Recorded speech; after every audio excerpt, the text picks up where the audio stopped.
called life. Because life is going to bring you ups and downs and mountains and valleys. And I'm sure some of you in here, your backstory is full of ups and downs and good days and bad days. Some of you in here, your backstory is full of a lot more difficulties and some traumas and some things it's hard for others to comprehend. See, pressure, it can create diamonds, or it can bust a pipe. Pressure's not the problem. Listen, to be honest, man, your life, what you faced in 2020 and 2021, and what some of you have experienced the last several years in your life, it's not going to be the most difficult thing that you probably have ever had to face. Maybe for some of you, it's been extremely painful. Maybe you've lost someone close to you of a trauma or an abuse or something really painful has happened. But for most of us, 2020 and 2021 won't be the most difficult thing that you've ever faced in your life. Life is about these ups and these downs, and it's about pressure and insecurities and it's challenges. The challenge for you and me is what will we do with the pressure that we're in? Will we allow the pressure to bust the pipe, or will we step into uncomfortable, step into our story, and to realize the pressure, the challenge, the difficult situation, and I grab a hold of it and take control of what I can control, which is me and my reaction and how I respond. That pressure can become something valuable like a diamond. Because there's a lot of characteristics and behaviors and habits that we develop. It's not that we set out and we began to have negative thought patterns and we didn't set out to have negative habits. A lot of times we're around certain people, and by influence, by the exposure, by the ability of us to being close to people, we sometimes just pick up tendencies. I'm sure some of you got some friends that say certain phrases or they talk a certain type of way, and next thing you know, you're kind of saying the same phrase. You're kind of saying the tendency. And maybe even your mom or your dad are like, you sound just like so-and-so. I don't know. Right? Because we catch up and we catch things from each other. And so for me, what I caught from my dad when I was a kid, it was his coping mechanisms. You know, like I always say, it was the fake face, it was the fake smile. It was acting like everything's good on the surface, but when I was alone and I was looking in the mirror, man, I was struggling, but I was silent. I was screaming, but I was quiet. The truth of the matter is, I got to a place, even though I was in prison, I wasn't going to wait till tomorrow or next semester or next year or whenever I got released to begin my change. Right now, in the middle of my external uncomfortability, I was going to make a stand, and I realized hard work works. Make good choices, good things happen. There's never a wrong time to do what's right. Hard work and good choices will always create opportunities for your dreams, your plans, the things you've thrown against the wall to begin to be activated. I was in prison. My external situation seemed pretty difficult. It was uncomfortable, but in the moment, I was staying active of talking and communicating and making choices. And hard work and good choices will create opportunities in the middle of your chaos, in the middle of your storm. For me, I didn't serve 15 years, but I would still be incarcerated until 2024. I've actually been released and been walking and living life and doing this since 2013. See, I got released 11 and a half years early. What happened is I found the courage in the middle of an uncomfortable situation in a storm that seemed hopeless, to be honest, to not be afraid to face the thing that I was the most afraid of, which was me. Because I promise you, transparency and accountability, using the people around you, but then also realizing that we've got skin in the game, which is called action, which is called choices, and doing our best to do the next right thing and treat people the way that we want to be treated. Doors and opportunities will always open in the middle of your storm.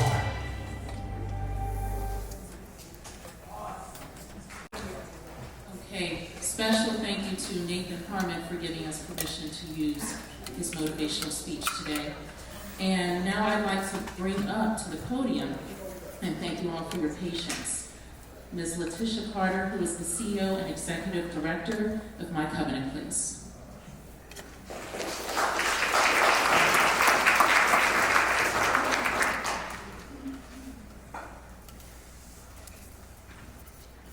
Good morning, good morning, and good morning. Distinguished guests, esteemed colleagues, and fellow advocates, welcome to the first statewide conference on reentry and criminal justice involved persons in Maryland. It is with great pleasure and a sense of profound significance that I stand before you today. My name is Letitia, and I'm the Executive Director of My Covenant Place. We are a private, comprehensive, nonprofit organization that's dedicated to serving victims of crime and strengthening families and communities. Take a look around this morning. Each and every one of you here are instrumental to the success of today's event. Today marks a significant milestone for our state as Maryland becomes a beacon of progress in pursuing a more inclusive and a transformative criminal justice system. We gather here today to celebrate the enactment of the JRA Act, which emphasizes treatment for those struggling with addictions, the opportunity to elevate voices of victims in our state, community supervision through evidence-based practices, opportunities for ex-offenders, and the implementation of legislation through oversight and mechanisms. Our state has declared a commitment to being more fiscally responsible with our resources and shifting from incarceration to investing in diversion programs and rehabilitation. It is a testament to our collective belief that investing in human potential can truly make a difference. Diversion programs hold a special place in our pursuit of a better society. They are a testament to our understanding that true justice lies not only in punishment, but in the rehabilitation and the transformation of individuals. By holding offenders accountable for their actions and providing them with tools to change their thinking and their behavior, we create environments where they can become productive and responsible citizens. These types of programs embrace the opportunities for those who were involved in the criminal justice system to become the very best versions of themselves. We offer a path towards healing, redemption, and second chances. And as advocates, distinguished professionals, and esteemed community members, we share a common vision, a vision of hope and redemption. By providing evidence-based programs, supporting rehabilitation, we can help individuals break free from the cycle of violence, drug addictions, maladaptive behaviors, offering them the opportunity to lead fulfilling lives and contribute positively to our community. And at My Covenant Place, we do the same. We hold those who are accountable for their violent, abusive, and controlling behaviors. We envision a world where our agency becomes a reflexive response, a symbol of transformation and growth when referring court-ordered individuals, for services. So today, as we embark on this event, let it be a source of inspiration and challenge. Let it ignite new ideas, provide us with the information that we need to effect meaningful change. Let this event be a catalyst for profound insights that will foster conversations that will shape our criminal justice system. So I encourage you to engage fully, embrace the opportunity, listen, learn, and connect. Let us make this event a turning point in making Maryland a more inclusive and transformative state. So today, again, I welcome you to the first statewide reentry and justice involved conference.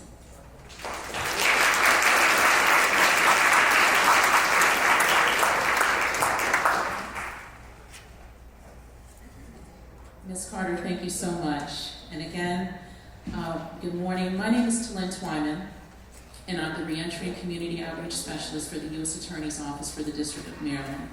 Our agency is among several that are very proud to support this event. And in our audio booth, if you could kindly go back to one of the slides that has the list of the supporters, I'd appreciate it. Okay. So special thank you to the Maryland Statewide Alliance for Returning Citizens, the Prince George's County State's Attorney's Office, Madam Braithwaite, Maryland Division of Parole and Probation. And without further delay, we are going to go ahead and get started with our opening remarks from additional distinguished guests. So this morning, we have Captain Amy Miguez from the Annapolis Police Department that I'd like to bring up to the stage next. And if everyone could please get around.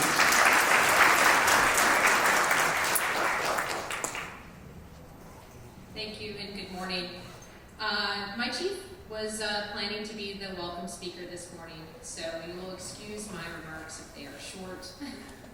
Our Chief Edward Jackson, is a trailblazer in Annapolis. He brought our reentry program to us. He knew of it from being in Baltimore, and it was a keystone of his approach to policing. The vision of community policing has changed over the years. It's expanded. Our chief truly believes in a social approach to policing, doing what we can as police officers to bring that approach to the people that we serve. Our reentry program is a key part of that. As a captain, I oversee community outreach, and reentry is part of that program that we have. Our Positive Impact program, which is run by Corporal Stokes and Officer Robert Horn, who you'll hear from later today, they have the expertise. They are doing the work on the streets to reach people in Annapolis and throughout Anne Arundel County. Pretty much anyone who calls us, we try and help. And that means everyone here, the resources that people have, the connections that we have. We don't operate in a vacuum. We rely on our partners to make connections to help people become successful. And it's not always successful. We expect to fail. We don't expect to succeed in everything that we do. That's life, and that's people, and it may not be the right time for the people that we're talking to. So I just want to thank everyone for coming. I hope this grows. I hope we see more statewide meetings come together, because I think there are a lot of resources out there that we don't necessarily know about, these connections that we make. The people that we're serving, they don't stay in Annapolis. They go all over the state, and we want to have partners everywhere that we can refer people to, so that we can make this state exactly a beacon of hope across the nation. Thank you.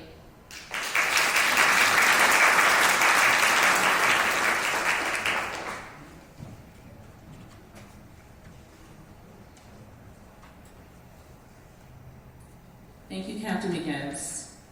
And next I'd like to bring up Deputy Chief James McCreary from the Prince George's County Police Department, who is also standing in for Chief Aziz. Thank you.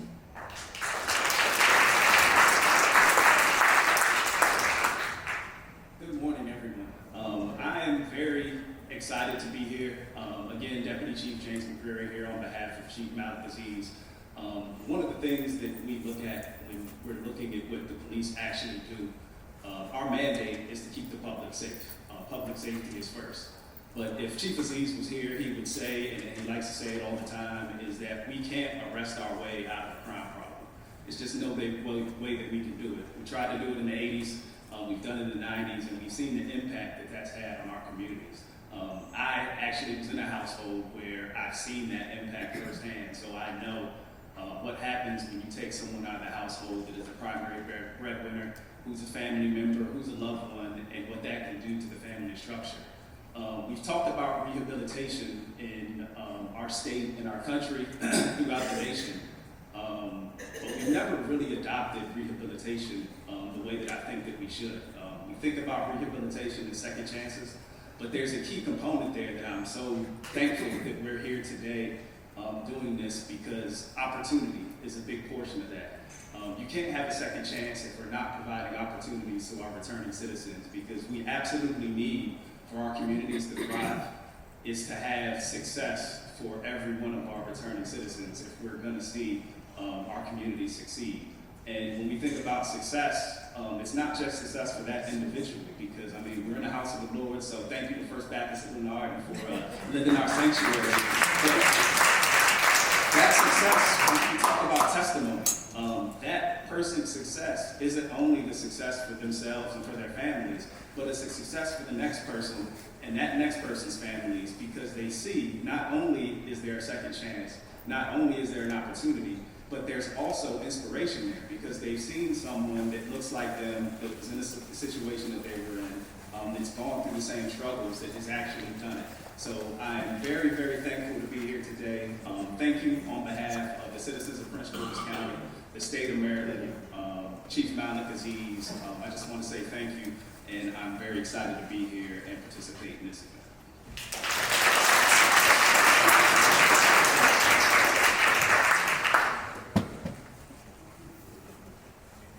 Okay, thank you so much, Deputy Chief. And next we have Director Martha Danner from the Maryland Division of Parole and Probation.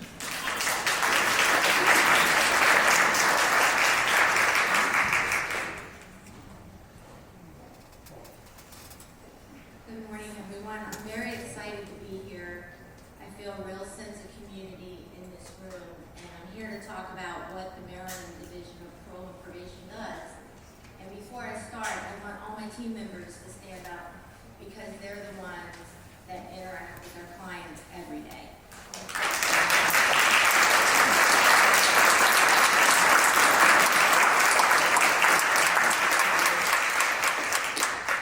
So what do?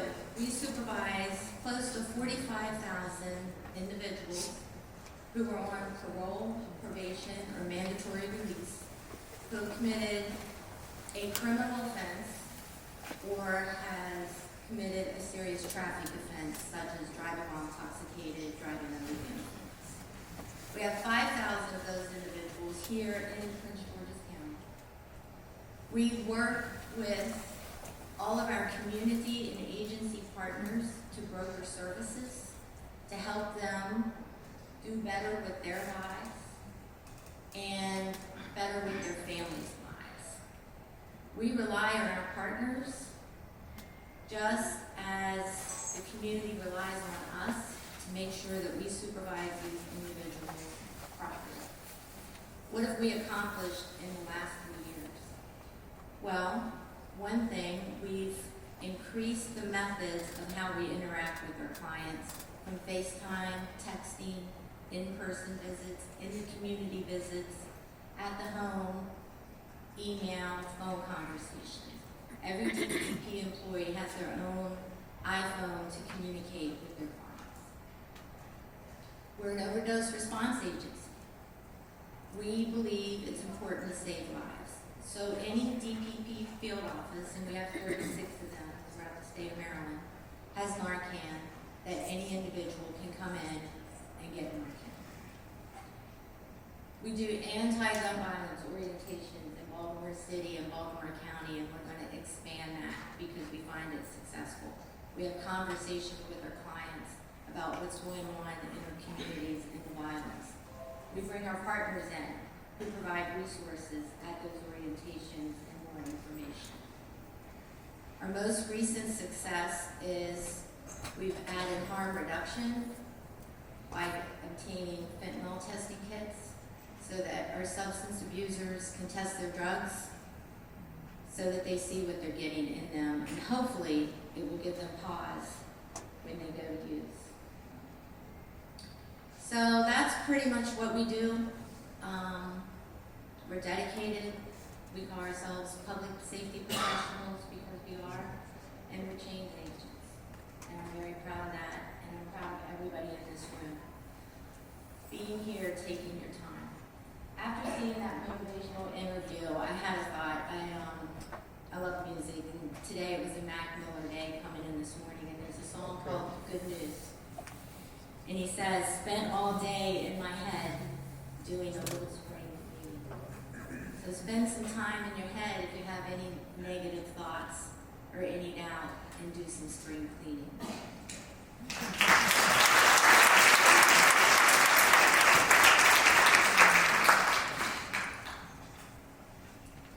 Thank you, Director Danner. And next, I'd like to bring up to the podium Judge Palazzini's, the Honorable Judge Palazzini's, District Judge of the U.S. District Court for the District of Maryland.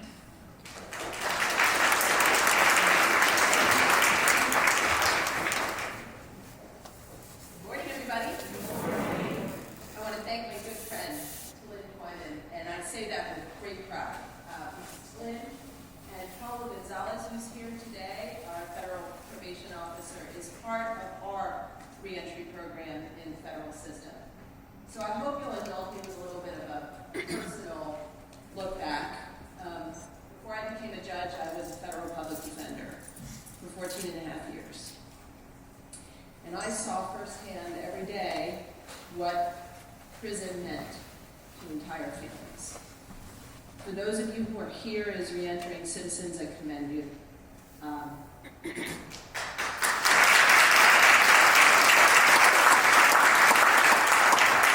For taking a minute, a day of your very precious time to try to move forward, not only for you, but for your families. So, prison blows up families. It just does. And it doesn't mean that as a judge I can't or won't impose it. I must. But I think the difference where we are today versus 20 years ago is to have a deep appreciation for what it means to impose a sentence. And take that appreciation and actually do something about it on the back end. And what I mean by that is to have a sensitivity and awareness and a structure in place when people come home. Because I say this in many of my sentencings, I try to say it in every single one, you are not the sum of your illegal acts. You are not this thing that I am sentencing you for. You are so much more. And I like to take a time in every sentencing to talk about what the future might look like and what our role in that future is. My role, probation's role, the U.S. Attorney's role. Because unless we come together to put back the pieces of the blown up life, we're just going to keep repeating the cycle. So it is my humble honor to be here today. It's just so inspiring to see the U.S. Attorney's Office, State's Attorney's Office, police departments, probation, and reentering citizens, and hopefully a defense attorney or two out there, come together to find a way to take an adversarial system, which is necessary to be sure, and make that in part collaborative one. So that when our folks come home, they can be the sum of their good acts. Because that's the hope that will move us forward. So I thank you again. It's been great to be here. Enjoy today. Get what you can out of it. Thank you.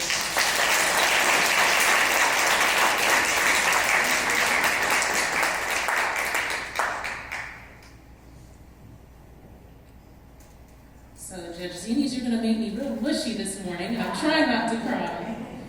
But I just want to say that as I was listening to you speak and just reflecting, when I turned 16, I got the call that my father was going to federal prison. And so it is an honor and a blessing for me to be here today to be able to turn a very, very bad experience around and to be able to take that and pour that back into each and every person connected with this issue of reentry, including a federal judge. So how about that? Next, I'd like to call up to the stage Earl Young, credible messenger, and a part of New Vision Youth Service, and also the Baltimore City Mayor's Office of African American Male Engagement.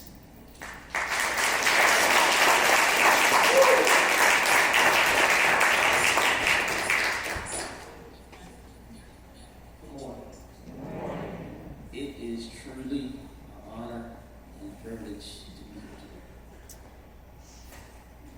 We've heard from some outstanding speakers this morning.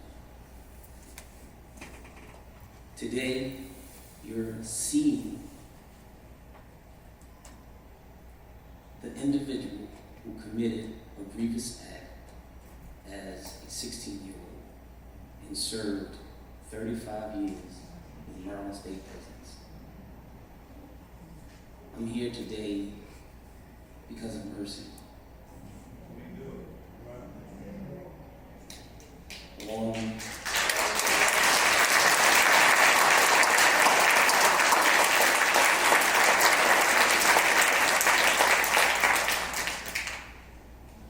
On January the 10th, 2019, Baltimore Circuit Court said that I didn't deserve a second chance at freedom. However, through the grace and mercy of our glorious Creator, the governor, his team, Maryland Parole Commission thought otherwise.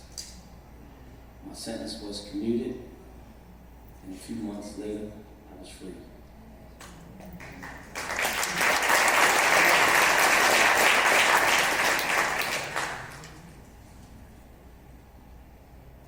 It's a few people in this room that I consider family.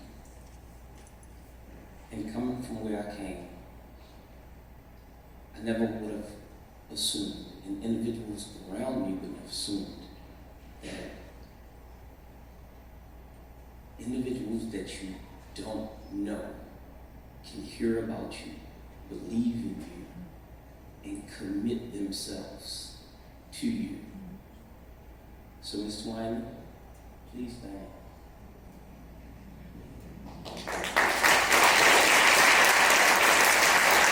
Mr. Horn, please stand. These are two individuals who heard about me and asked me to participate, to be one of, I think it's 10 of us, to participate in re-entry prior to the swing of re-entry. And they asked us, because we had viable voices inside of the institutions and connected to the streets, they asked us to be a part of changing our community from within. With no promises of sentences being reduced, it was purely an act from us to help change our neighborhoods. That's re-entry, when you reach in and ask individuals to help change. Because these individuals like me, have atoned. Individuals like me have been rehabilitated. Individuals like me are examples for individuals who aren't easily encouraged. But to see me, I have individuals in here that I did decades with. I mean, literally decades with.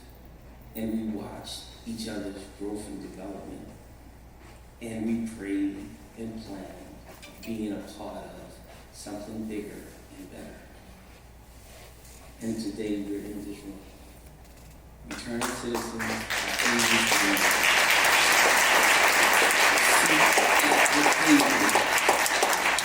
being a part of change.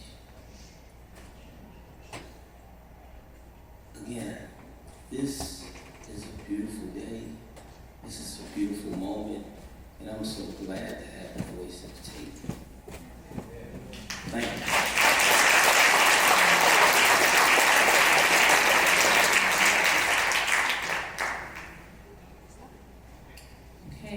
Thank you, Mr. Young. And our last but not least opening speaker before we get into a presentation on diversion, I'd like to bring to the stage Madam State's Attorney Aisha Braveboy of the Office of the State's Attorney for Prince George's County.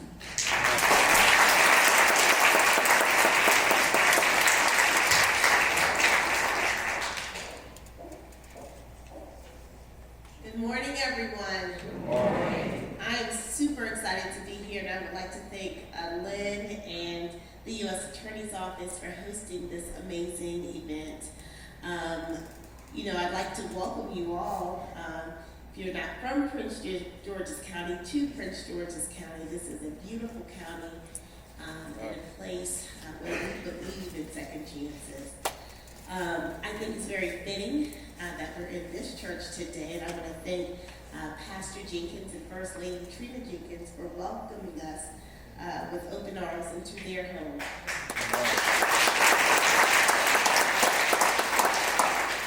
And I believe that this is the appropriate place for us to be, because this conference is all about redemption and whether or not we think it's real. That's right. And as state's attorney, I can tell you I am proud to be a woman of faith.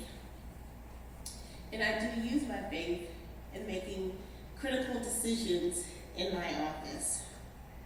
And one of the best decisions that I made coming into the office is making a commitment to review sentences of those who received unfair or unjust sentences in our criminal justice system. I thought that that was important for me to do in addition to my role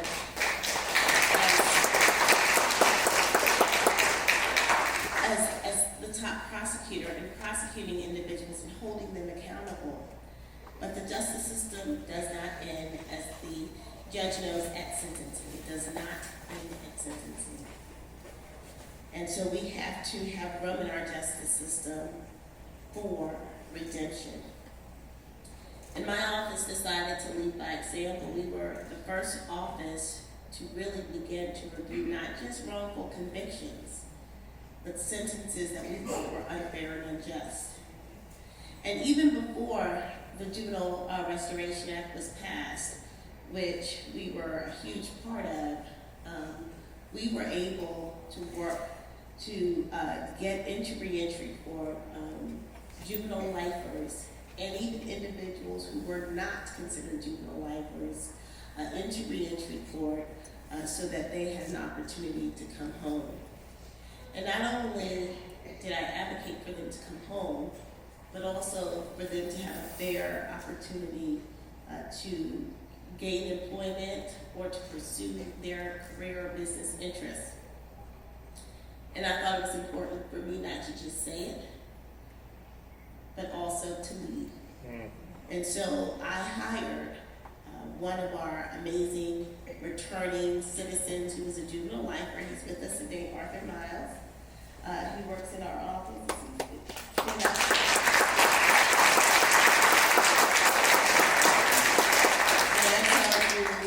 He is such a deserving young person. I call him young because I think we're about the same age, but so we're most still young.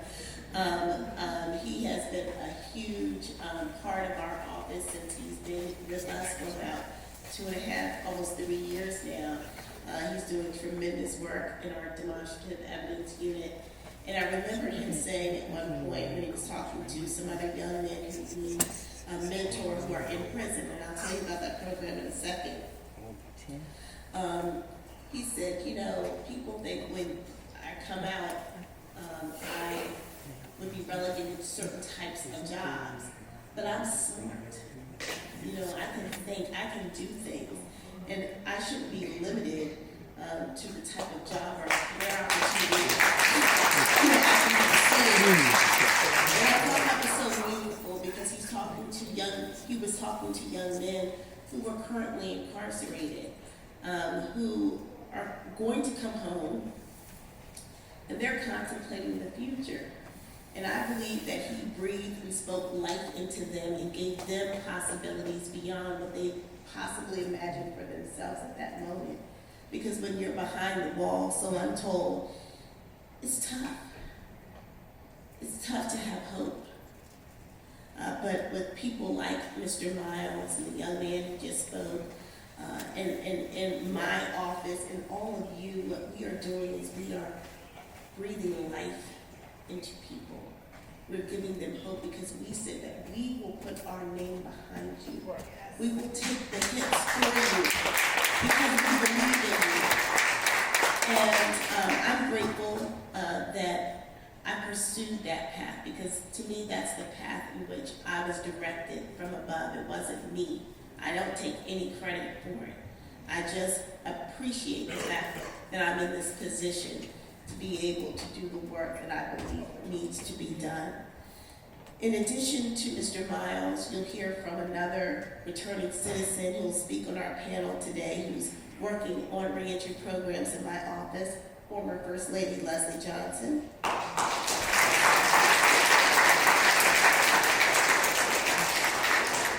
One of the things that impressed me so much about her is that she understood that when she was serving her time, she had support, but there were so many people who didn't.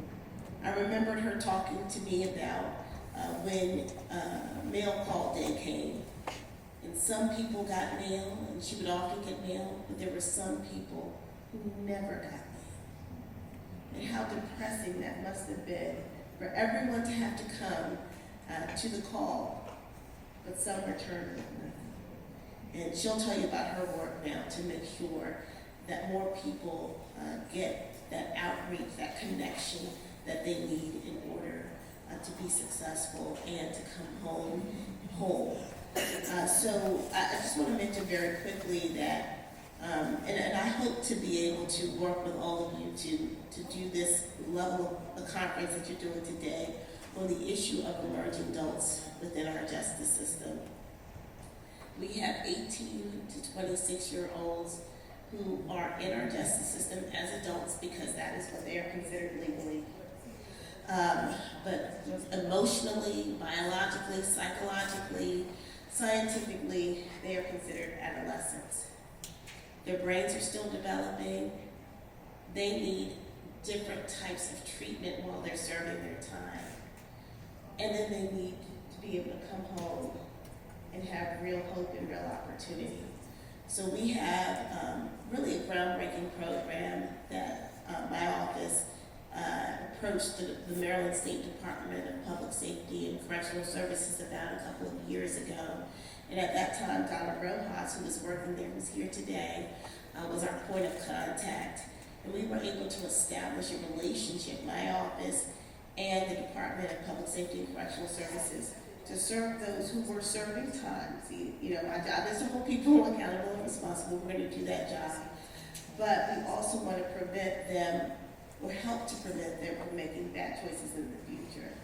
And so we wanted to be able to provide mentoring opportunities to them while they were in, connect them with individuals who can even hire them when they return to our communities, and to help bring hope to them while they are serving their time so that they can develop a life plan while they are in, so that when they come home, they're ready to get to work.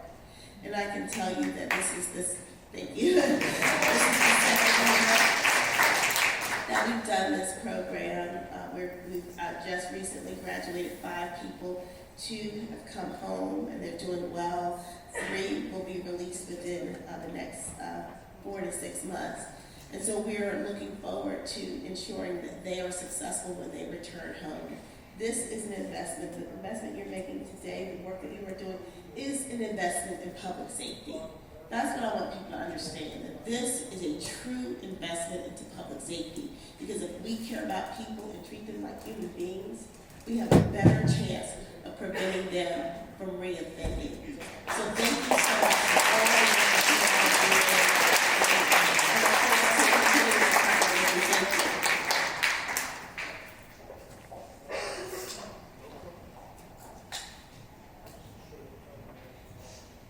Okay, Madam Brayvoy, so much.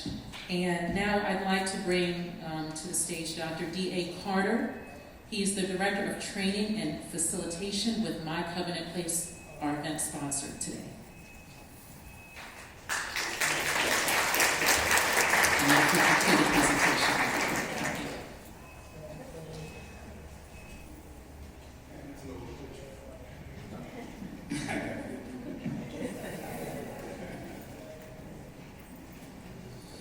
Anyway, good morning, everyone.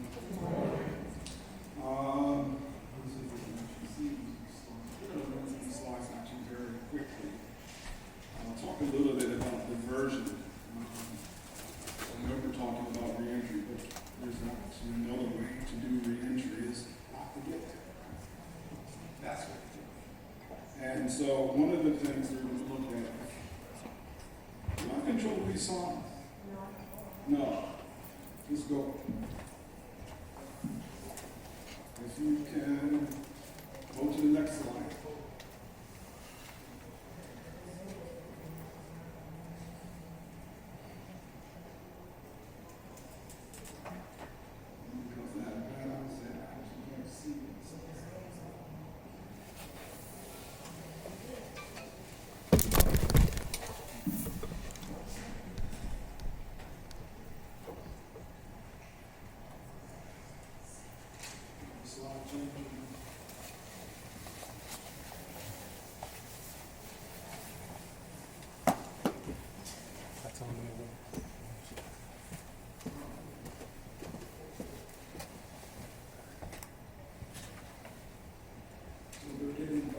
It's coming up now, sir. Yeah.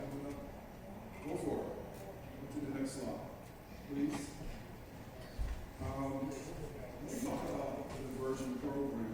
We look at diversion as a tool, not a silver bullet, but just a tool for rebuilding the community.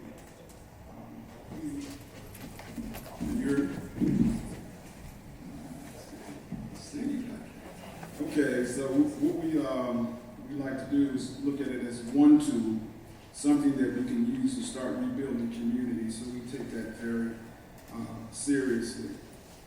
Let me come up with a common definition. When you talk about diversion, it's an exit ramp that moves away from the normal criminal justice remedies, but it offers an opportunity to do something different than arrest, prosecution, or a life behind bars. Very few people do get, in fact, better behind bars. You can go to the next slide. You know what? We can go back to one slide because I think I skipped out. I'm not ordered. The focus for us on diversion is looking at some of the root causes. That when we get clients in our agency, we try to take a whole systems perspective on what they're exactly doing, what they're going through. We do a really intensive, comprehensive assessment and try to match them with the correct services. You can go to the next slide, please.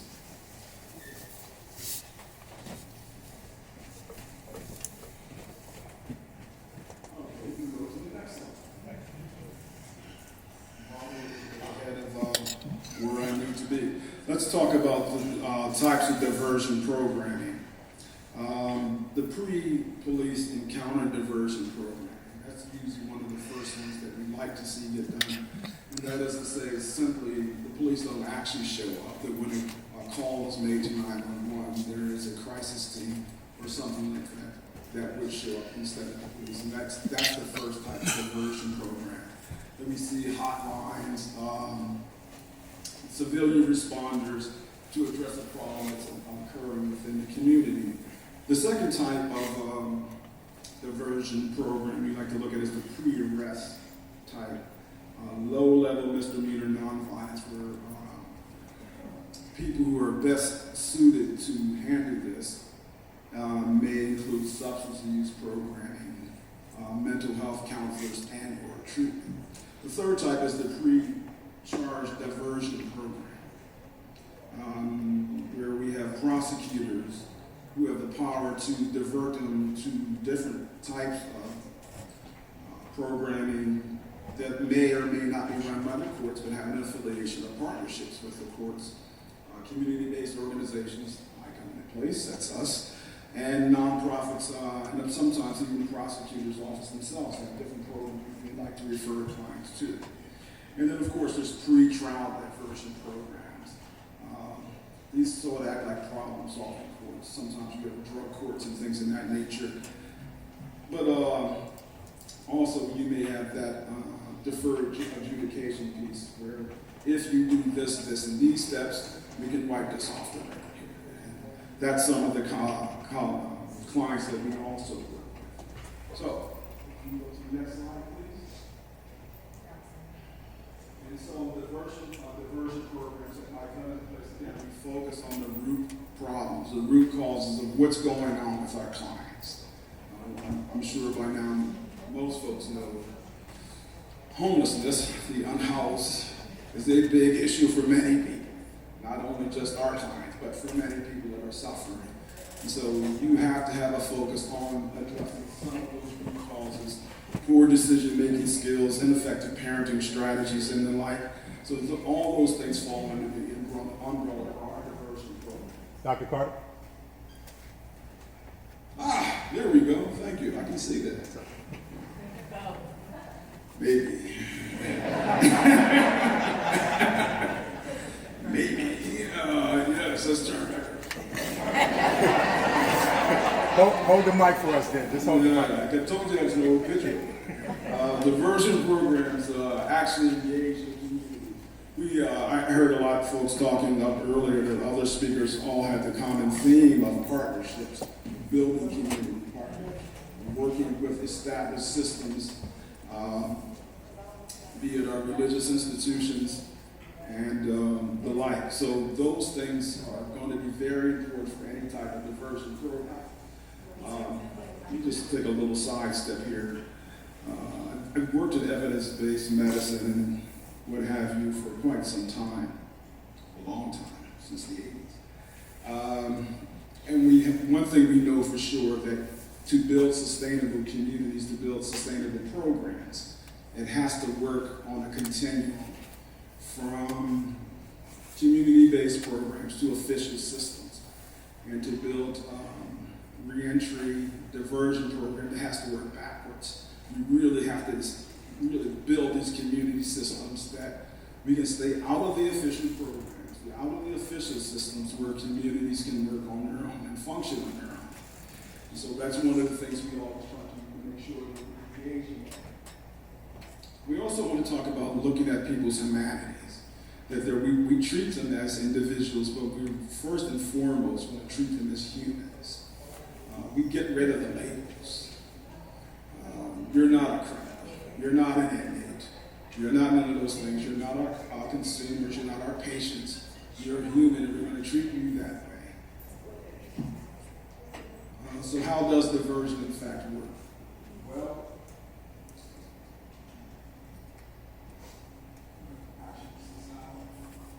some of the outcome data that we have here. We all know that if you stay in, the longer you stay in prison, the longer, less chance it decreases your life chances. 48% of the people who stay in prison too long, 10 years, do have improvement by participating in diversion programs. Like from the juvenile system. We have a situation we call diminishing returns. You keep children incarcerated, locked up too long. There's a phenomenon which we rarely ever talk about publicly, but it's called social triage. Families move on from their child that's incarcerated. They forget about it. They don't engage them. It's hard to get them back reintegrated into the family. So you get diminishing returns for everybody. Family, the community, and most certainly the child. So we really do have to work hard getting people out of the system as quickly as possible and getting them reintegrated back into the community. Let's go on to the next slide, please. So we're not incarceration. I think we heard our police personnel talk about this earlier. We can't incarcerate ourselves in this system, out of this system. There are some challenges around how we frame that question, how we frame that information, but the research and data is absolutely clear. It's not going to ever work. We can keep locking people up and we just tear down systems, tear down families, tear down communities, and the only people that benefit are the people who actually build prisons and run prisons. So we can be clear on that too. What we do at My Covenant is we have pretty much a 3-tracked system. We work with men, women, and then we have our universal track. Our AIP program, our user intervention program, we have a father parenting project. We also have the hybrid project, which is a combination of a couple of different things, the anger management, also the fatherhood and the AIP program. I facilitate those groups, so we always have a lot of fun. We challenge people, we have fun, we think, we laugh, we cry. But we're going to get it right at the end. We have our wellness program, the alternative behavioral circle, the anger management and aggression. You're giving me the sand, that's okay. I'll go to the next slide. No. I couldn't hear you. If you can take the mic when you turn around, that would be Oh, really okay. I'm sorry. Yeah.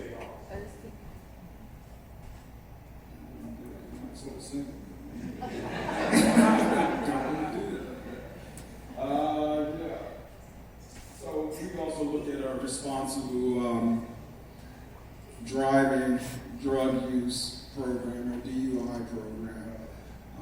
We know there are a lot. This is what gets frustrated sometimes. We know the challenges in every community. We also know the solution to those problems. The only question that remains is, do we have the courage and the will to actually do what's right? Not what's profitable, not what's politically correct. Can we do it? We think we can. We work hard at My Covenant Place, and we want to make sure that we're engaging other stakeholders, other community members, and that we're all looking to get the best outcome for our people. Is there another slide after this one?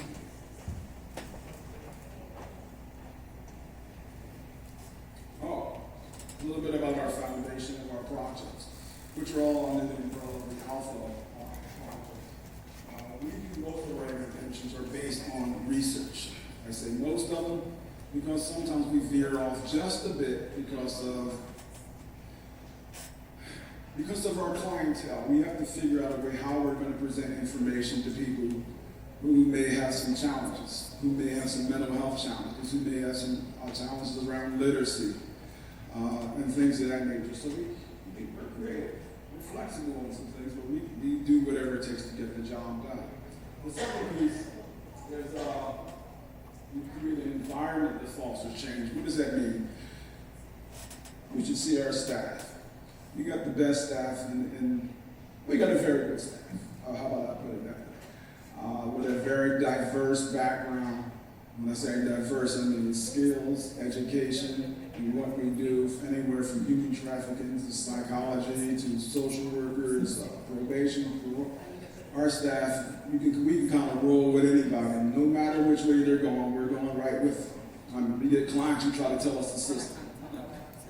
We broke some of that stuff you're talking about. You know it. So we kind of can go with everybody and everything. And then finally, the last piece here is a focus on collaboration. And that's something we're constantly working, that we're always trying to meet new people. What are some new areas we can work on? I'm really anxious to listen to our program here today because I have questions myself about some things. How is technology impacting reentry? What are some lessons that we did learn from the COVID pandemic? You know, telehealth works. Yeah, that's a really good thing that came out of COVID. If we're being honest again, that's a really good thing that came out. But what else did we learn? And so I'm really going to hear what else have people learned from COVID, but also what is technology impacting our strategies going forward. So I'm looking forward for the rest of the conference, and thank you for indulging me for some old person moments. Thank you very much.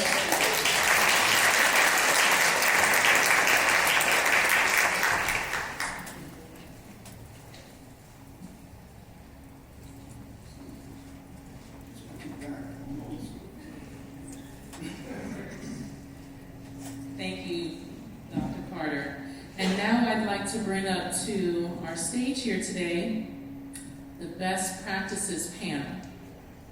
Okay, so we have joining us on the Best Practices panel, Mr. Andre James, Dr. Ronald Garrett, and then joining us virtually, we have Patrick Mahoney and Stephen Matthew Clark.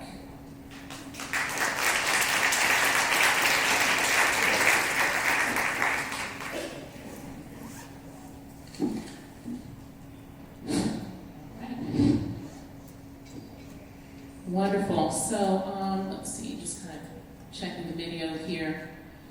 Great. And can our participants that are joining us virtually, can both of you hear us? Okay.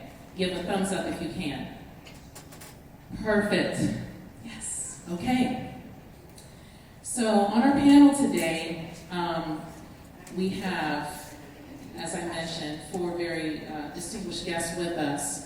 And I'd like to start with introductions from our folks that have joined us virtually. Mr. Mahoney, if you could speak to our audience. Yes, ma'am. Good morning. I want to thank you, Ms. Kleiman, and the Maryland Statewide Reentry Conference for inviting me this morning to participate and speak in this panel. Again, my name is Patrick Mahoney. I'm with the Florida Department of Corrections. I'm the Florida Department of Corrections Director for Programs and Reentry. I've been with the agency now for almost 29 years. I started my career as a probation officer in Fort Lauderdale, Florida. What I thought I'd do this morning is provide a brief overview of the Florida Department of Corrections, excuse me, and then provide some descriptions of some initiatives, programs and reentry initiatives that we're really proud of, and we think here in Florida could be national models to replicate. So, Florida Department of Corrections is the 3rd largest prison system in the nation, behind California and Texas. We have approximately 24,000 staff. We're the state's largest state agency.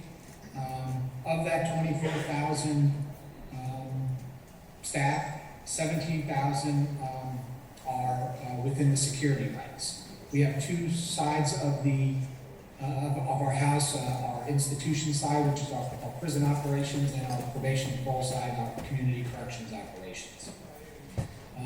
Currently, we have about 85,000 individuals incarcerated in our system. In fact, as of this morning, it's 84,600 exactly.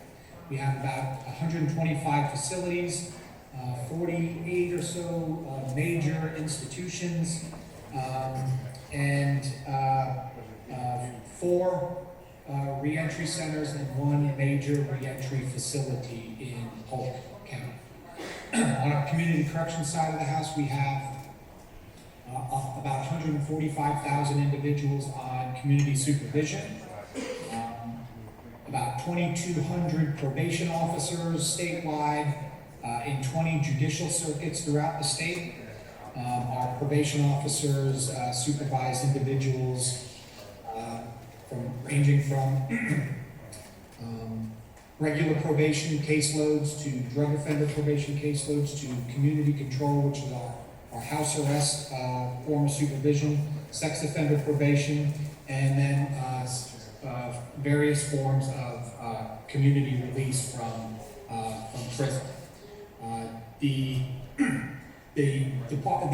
Office of Programs and Reentry, which I'm responsible for, oversees all of our academic education, our career and technical education, our library services, our special education, all on the institutional side of the house, and chaplaincy services. We oversee all of the substance use treatment programs on the institutional side of the house, and all the community-based probation and parole side treatment services as well. And lastly, our Program Development Bureau, which oversees all of our risk needs assessment tools and our categorization of programming throughout the state. Some of our statewide initiatives that we're embarking on that we're pretty proud of, we've instituted incentivized prisons. We started out with our first incentivized prison down at Everglades Correctional in Miami, Florida. The concept behind our incentivized prison is to target those individuals that want to, that are DR-free for a certain period of time, that want to live a positive and productive life while they are incarcerated with us, and live with like-minded individuals. So it's incentivizing cooperative behavior within our prison walls. We've expanded from, I think that was in 2017 or 2018, our first one, and now we're up to 7 incentivized prisons throughout our state. They're running incredibly well, very successful. We have, what makes them incentivized are more flexibility to move on the compound, more flexibility in the dining hall, better menus throughout our state, more programming, more wellness activities.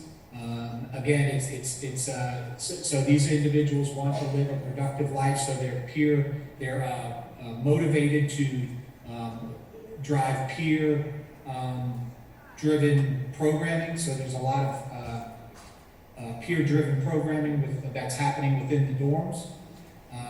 Again, it's more flexibility within the compound, and it's providing a tremendous successful program that we think could be a model throughout the rest of the nation.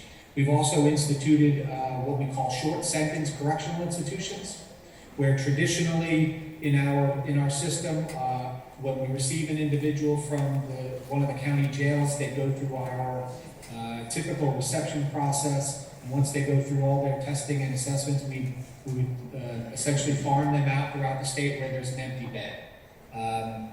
We would do that for individuals with life sentences and individuals that are coming to us sometimes with less than a year to serve.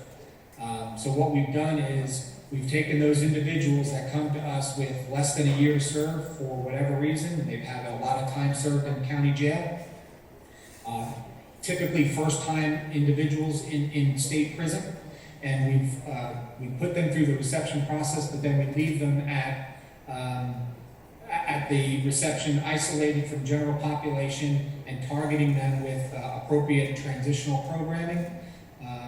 What we've also done is partnered them with what we call inmate mentors. So individuals that have been with us for a long period of time, many of them are lifers, have turned that corner in their life of incarceration and just want to give back. And they are now providing mentorship programming for those individuals that come to us with less than a year to serve, or up to a year and a half to serve, but typically the first time incarcerated. And it's giving that population more programming, and it's giving the individuals that are mentors a purpose in life while they're incarcerated with us.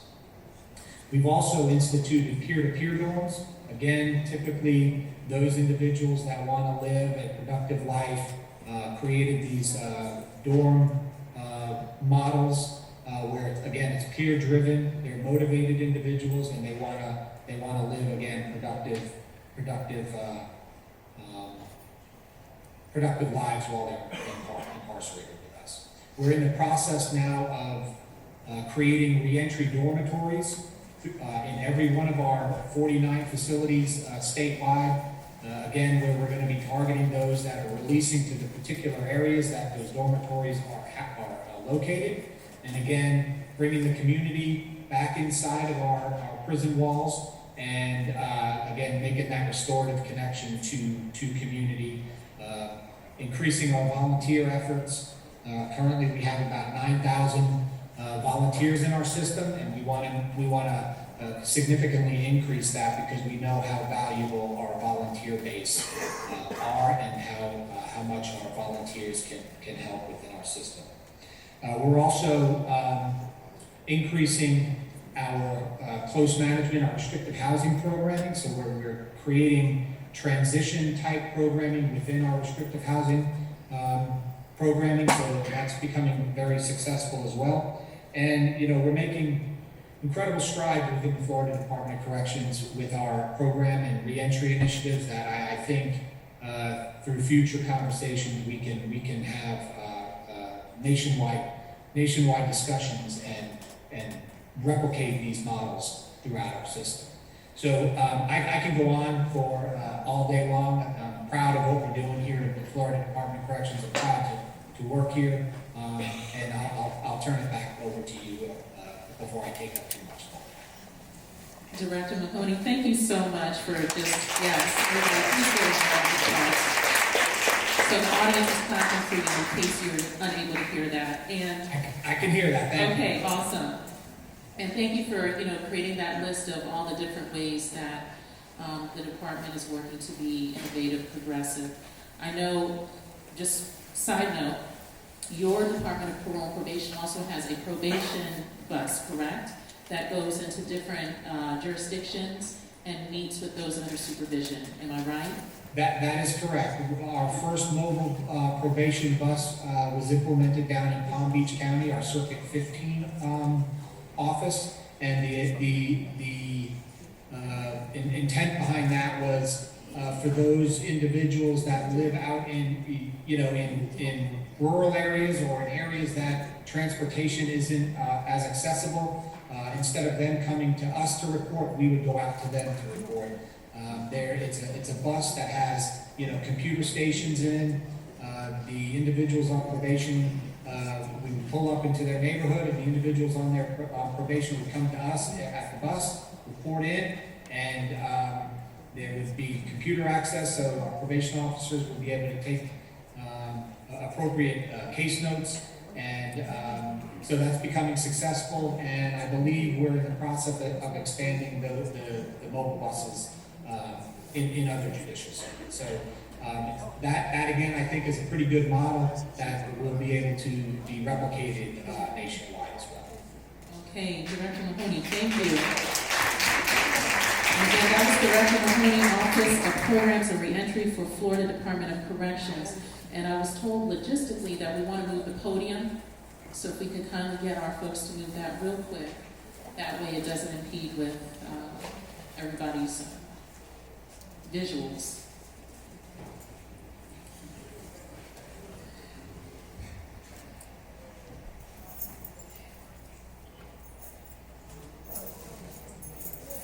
Okay, thank you. Thank you so much. And next we have on the panel, also joining us remotely, Stephen Matthew Clark, and later on in a presentation, Commissioner Randy Liberty, Coordinator of Awakening and PhD student, Awakening Program, Maine Department of Corrections.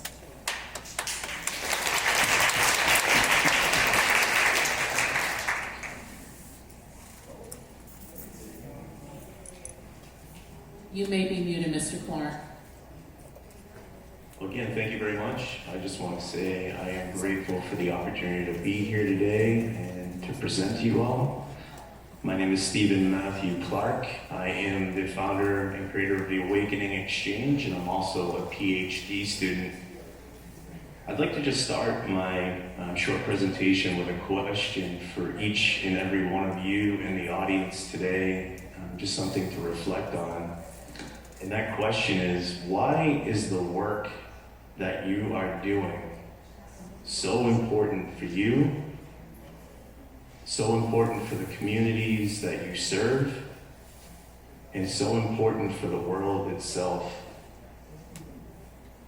Why is the work that you are doing so important to you, so important to the communities that you serve, and so important for the world itself? Just take a moment in reflection there.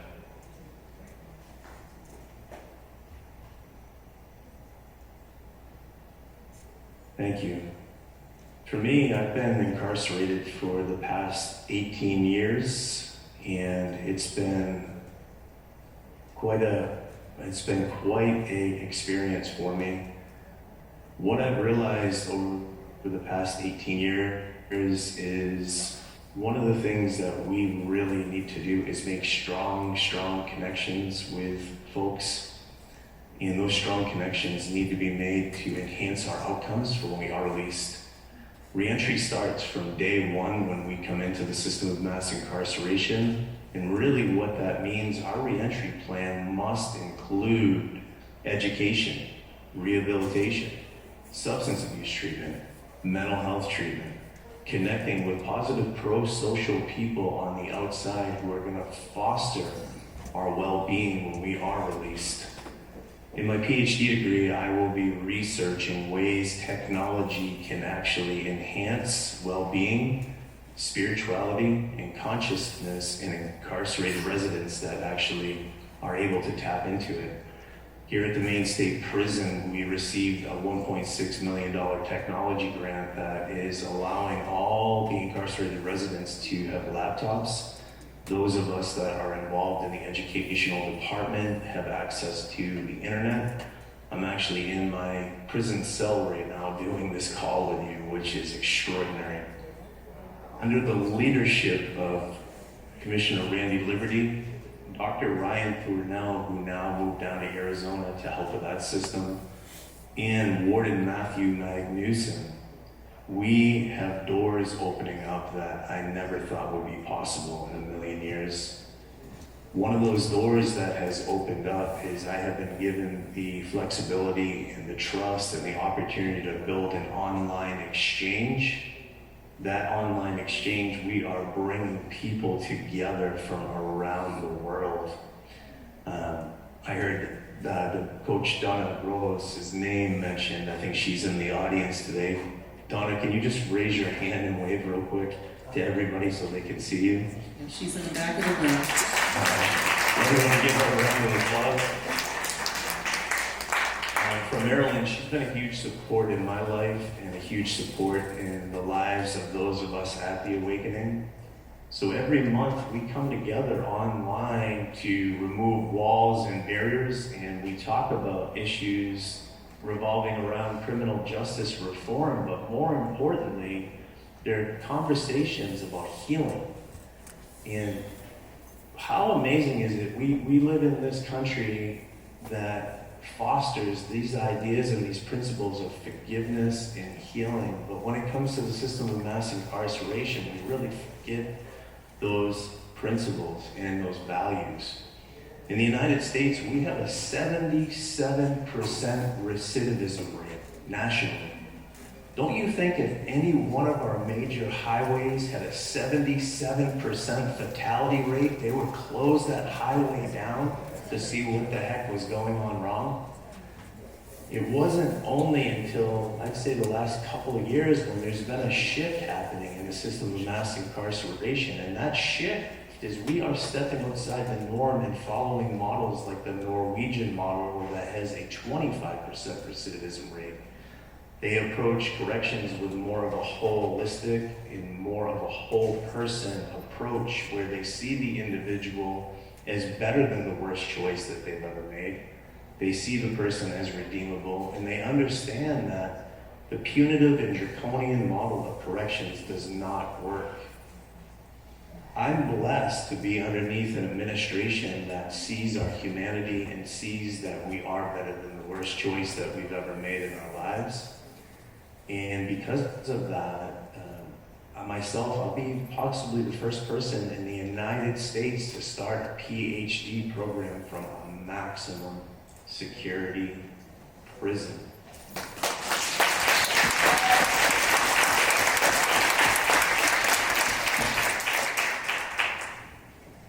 To me, that speaks volumes to our leadership. And I got to tell you, if it wasn't for the trust, if it wasn't for the hearts and the compassion of the leadership here in Maine, we would not be in this position. We have several programs here that are really working, and I just heard Mr. Mahoney from Florida speak, and it sounds really similar. We have an earned living unit where individuals here at the prison that have gone above and beyond to help other people have the ability to move down to. That earned living unit, there's no lock-in. You get out at 6:30 in the morning, you lock in at 8:30 at night. There's a kitchenette. Every cell has a really nice TV, a DVD player. They have refrigerators, they have a kitchenette, they have a common area, a library. It's really, really amazing.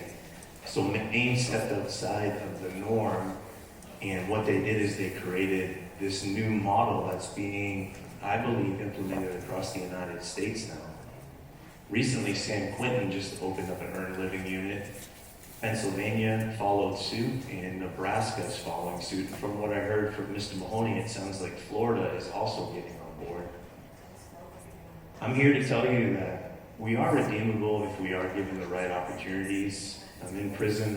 I started here with a GED. I've earned an associate's, 2 bachelors. I just finished my master's degree in positive psychology and coaching. And now I start the PhD program in July. My emphasis is really focusing on this awakening program, which I want to invite each and every one of you to in the room. Every month, again, we come together and we have special guests. In August, I think this is pretty cool. This is groundbreaking. I have a prosecutor coming on, a Maine prosecutor, and I'll be having a conversation with her about restorative justice and transformative justice and what that looks like in the prosecutor's seat. And I think that's pretty cool. An incarcerated resident being able to foster a conversation with a prosecutor online, I mean, that really speaks volumes.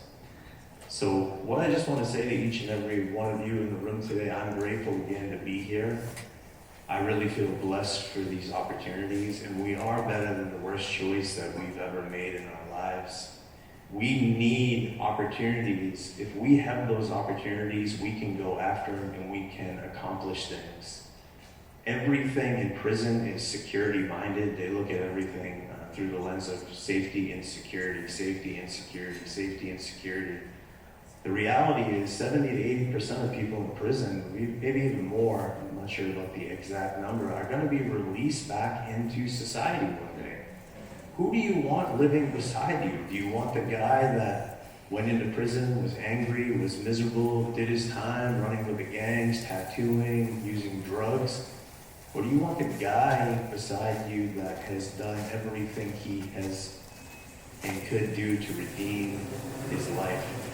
And those opportunities can be presented, and I just want to encourage each and every one of you to stay the course, believe in this, because there is a movement happening, and let's get together to unsilo the work.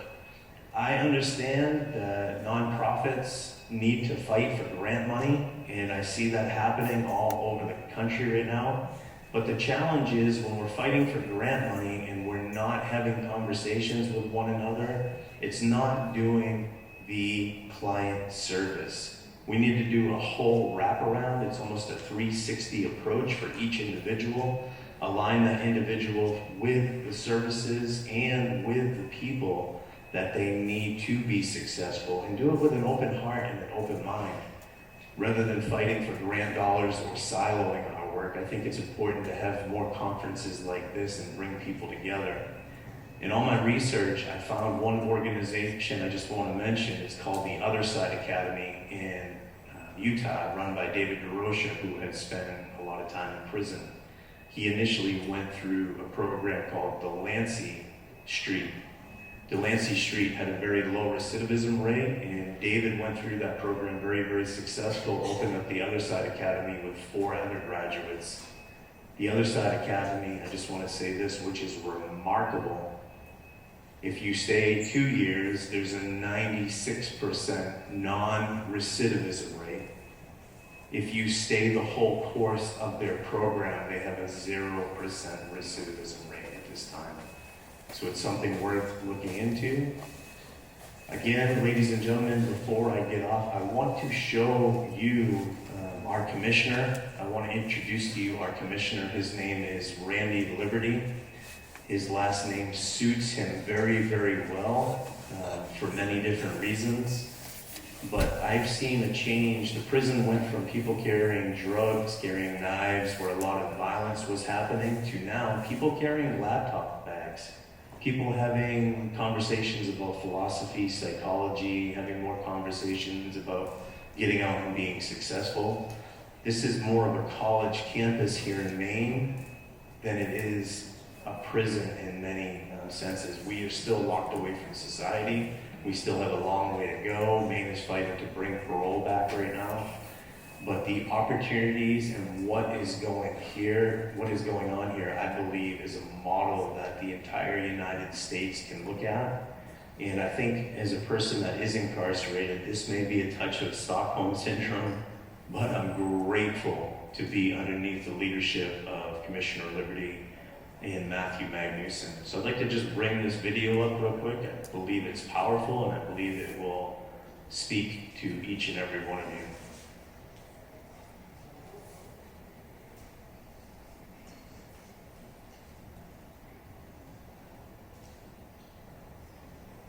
What words of advice would you offer to anyone out there that's listening today, who's interested in creating healthier prison environments, balancing, obviously, public safety with rehabilitation? What message would you give to anybody that's listening today on this call, or somebody that may listen to the recording of this call, that something I'd like you to tap into your heart maybe? What would be that message for that person? I would say what we've done, the punitive model doesn't work. The evidence is clear. It creates more damage and less public safety by warehousing people and by locking them up and not providing them the opportunity to heal what they need to heal and redeem what they need to redeem.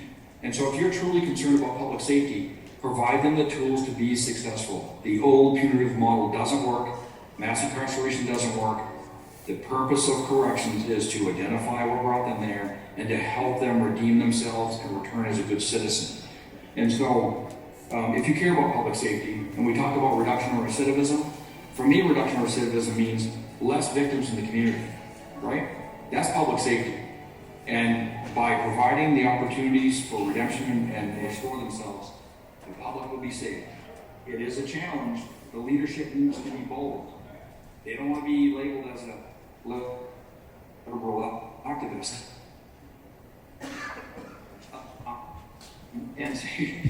But you have me that Governor Mills gives me great latitude to do what we do. Previous administrations created a very job insecure position for me. I was threatened with termination several times for doing the work that we were doing. And but you have to be bold. You have to stand up and you have to say, at the end of the day, have you made a difference in your communities? Have you made a difference in the lives of people? You have to, what do you want your legacy to be? This is legacy work. Do you want to, run a 1950 style punitive sort of system where people that are and have been harmed and are victims very often themselves and continue that trauma? Or do you want to be a part of a model that redeems and makes our community safer?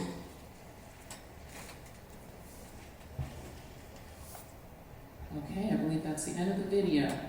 Yeah, thank you. So, ladies and gentlemen, I just want to say thank you all, and what I respectfully ask, I've been in prison for the past 18 years.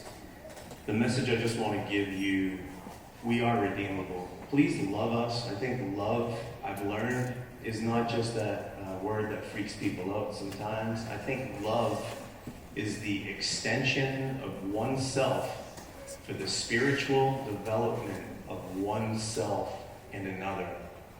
Love is the extension of oneself for the spiritual development of oneself and another. And if we can just start loving each other a little bit more, everybody talks a great game. I get on LinkedIn and I see everybody talking about these things. They throw these thumbs up, these likes. And the question becomes, how many people sent a Christmas card to somebody in prison? How many people reached out and did that next extra thing for somebody in prison? How many people really spoke out when somebody was really suffering in injustice? And I truly believe collectively, if we come together and we bring our energy together with love, we can actually change this system. So look around the room today. You are all the change makers. You are the ones that are doing this work, and give yourselves a big round of applause.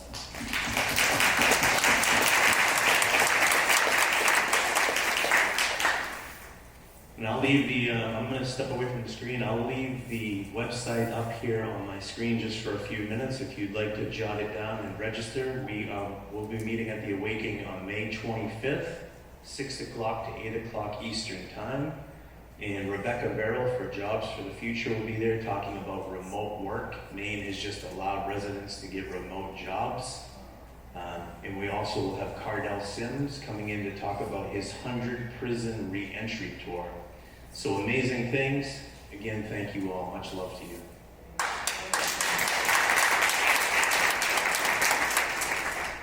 Okay, and so I don't know how many people had an opportunity to take a picture of that, but we can most certainly give out that website after and follow up to this conference today. So thank you. And Mr. Clark, thank you again. And now we have next on the panel Andre James, who is the Reemployment Program Director in Anne Arundel County for the Maryland Department of Labor. Good morning.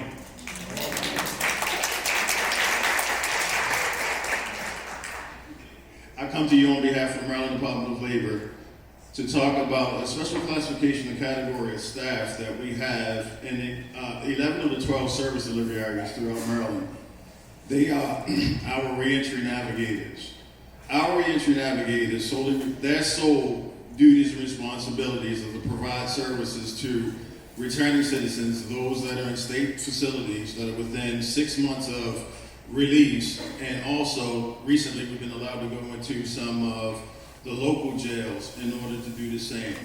Their role is to make that returning citizen aware of all of the American Job Center services that will be available to them once they transition from behind the wall, as well as all of the different services and supports that are available to them through all of the different community organizations and partners that we have in the local workforce delivery systems that they're returned to in their local community. I think we would all agree that the foundational piece, if you want to fight recidivism, is that as soon as possible, as people transition from behind the wall, you want to get them into sustainable employment. I firmly believe that if you teach people to build, they'll be less likely to destroy. So the sooner that we can connect them to services to get them job ready if they're not already ready, in order to help us to connect them to gainful employment. We're not talking about jobs. They might need jobs in the beginning, but the work that we're doing at the Maryland Department of Labor is even for returning citizens, how can we put them on career pathways in high growth demand industries where there are going to be opportunities for them to grow. And we're doing this not only through the services and the expertise of the reentry navigators, but again, we're involving our local partners in order to provide intensive services when needed in order to remove barriers to help them become job ready. And then we want to see how we can play a hand in moving them through to sustainable employment. So that's their job. They're also in the employment community. So they got a dual role. Not only are they talking to the returning citizen in order to make them aware of all of the different services, all of the different supports that will be available into that local community, but we're also in the business community talking to businesses, making the case as to why they should take a look at this untapped labor pool and see whether or not these are viable options in order to fill their positions.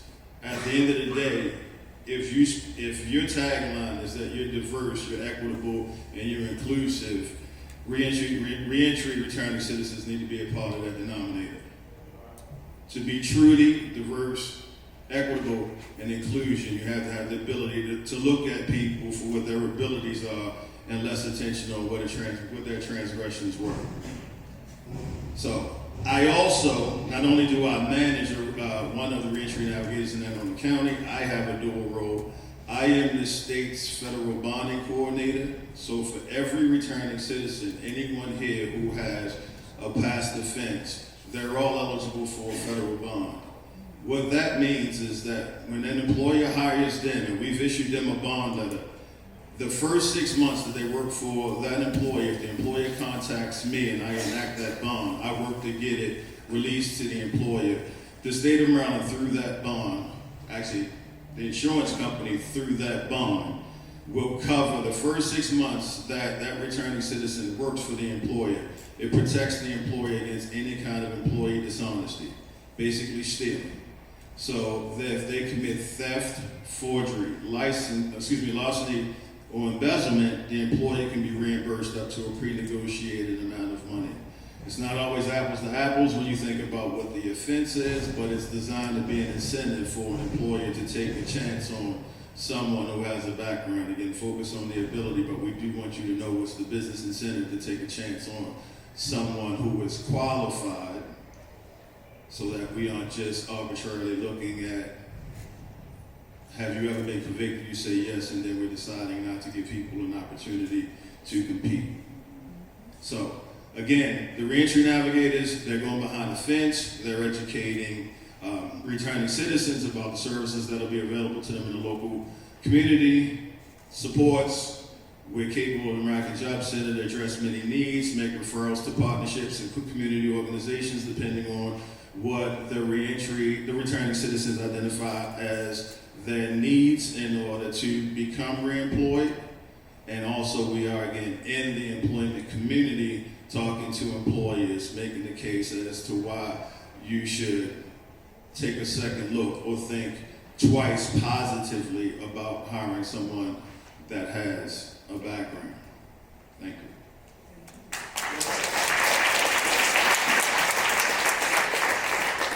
6 months the maximum for the bond? Yes. As of right now, 6 months. I do have leeway sometimes to extend the bond in order to give it for an additional 6 months, but after that, it usually becomes the employer's responsibility to execute the bond. But the information I get is that first 6 months is a way to see whether or not that person's trustworthy. If the person if they prove themselves to be trustworthy within that 6 months that we're taking, most employers aren't even doing. They're just so happy to have a qualified candidate. And I will say this, it's my opinion, but I got some anecdotal because I talk to employers oftentimes, because the returning citizen is so thankful that somebody gave them an opportunity, they often outperform those that are in the same position who might take that for granted. So they aren't always even going out to get that second bond. They're just so happy with what they have, and they presume that work ethic will be the same no matter whether or not they're bonded or not. Okay, and we're going to take just one more question.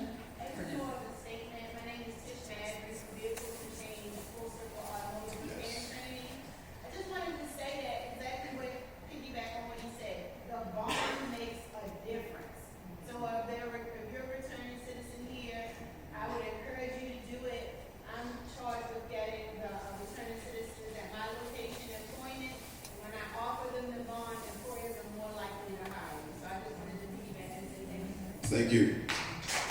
Thank you.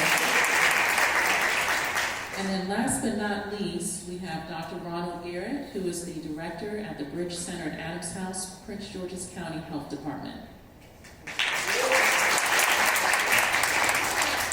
First of all, good morning everyone, and just appreciate the opportunity to serve on the panel. But I would like to start before I get going. If the other staff in the Bridge Center would please stand, I'd greatly appreciate it.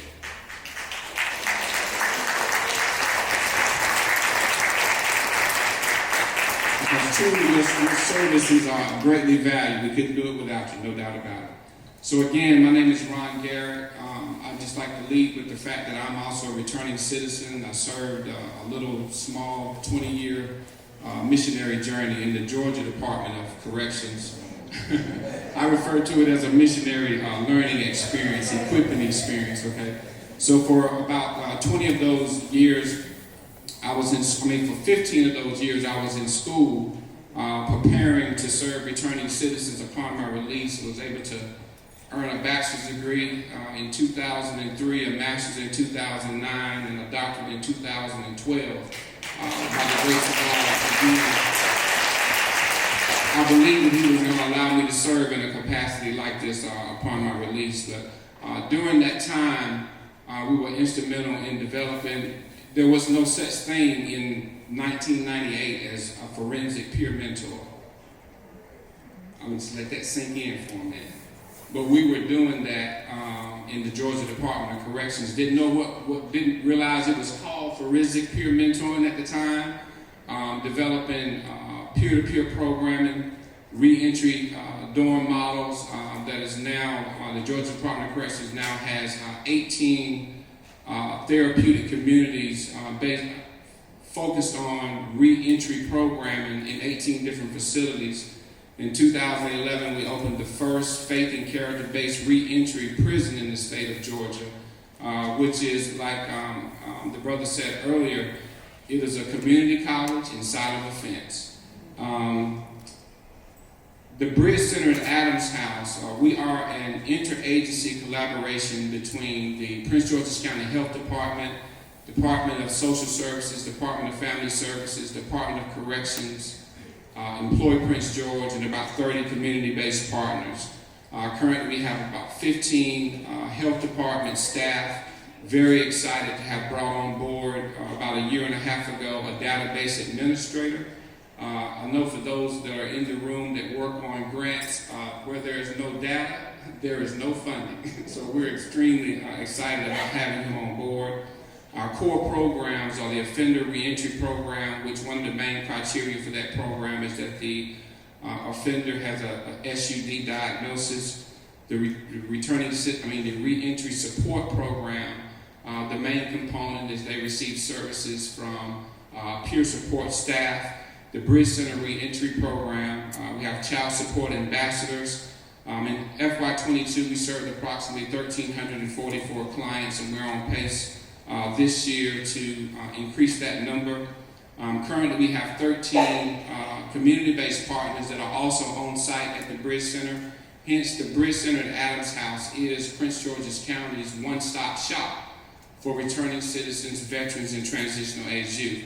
Again, we have 2 Department of Social Services staff from the Department of Family Services, a case manager from the Department of Corrections, Employ Prince George's, an insurance navigator from Maryland Health Connects, which is very important to getting returning citizens connected with SNAP benefits, Medicaid upon their re-entry process.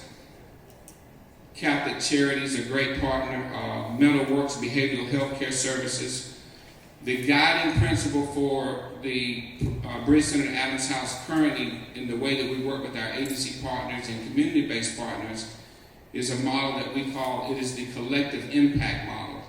There are 5 conditions for organizations to work with us in this process. One is a shared measurement system. And what we use to collect our data at the Bridge Center is efforts to outcomes, or ETO, and mutually reinforcing activities, continuous communication, and a backbone supporting organization. Again, earlier, the brother mentioned many smaller community-based organizations that have the passion to do the work, the people to do the work. Most times what they lack is the resources to do the work. I asked at the beginning of my tenure at the Bridge Center, the community-based partners, how many of you have applied for a $1 million grant? Mostly all of them raised their hand. And then I asked the question, how many of you have been awarded? No one raised their hand. And that is because rather than competing for those funds, we need to work together collaboratively to engage those type of resources and come away from a grant proposal. I would rather come away from a grant proposal with $250,000 for my program than zero. Is that fair? Right. So when we collaborate, we can move forward. Best practices. The health department began this process in about 2016 with the implementation of the Offender Reentry Program funded by the STOP grant.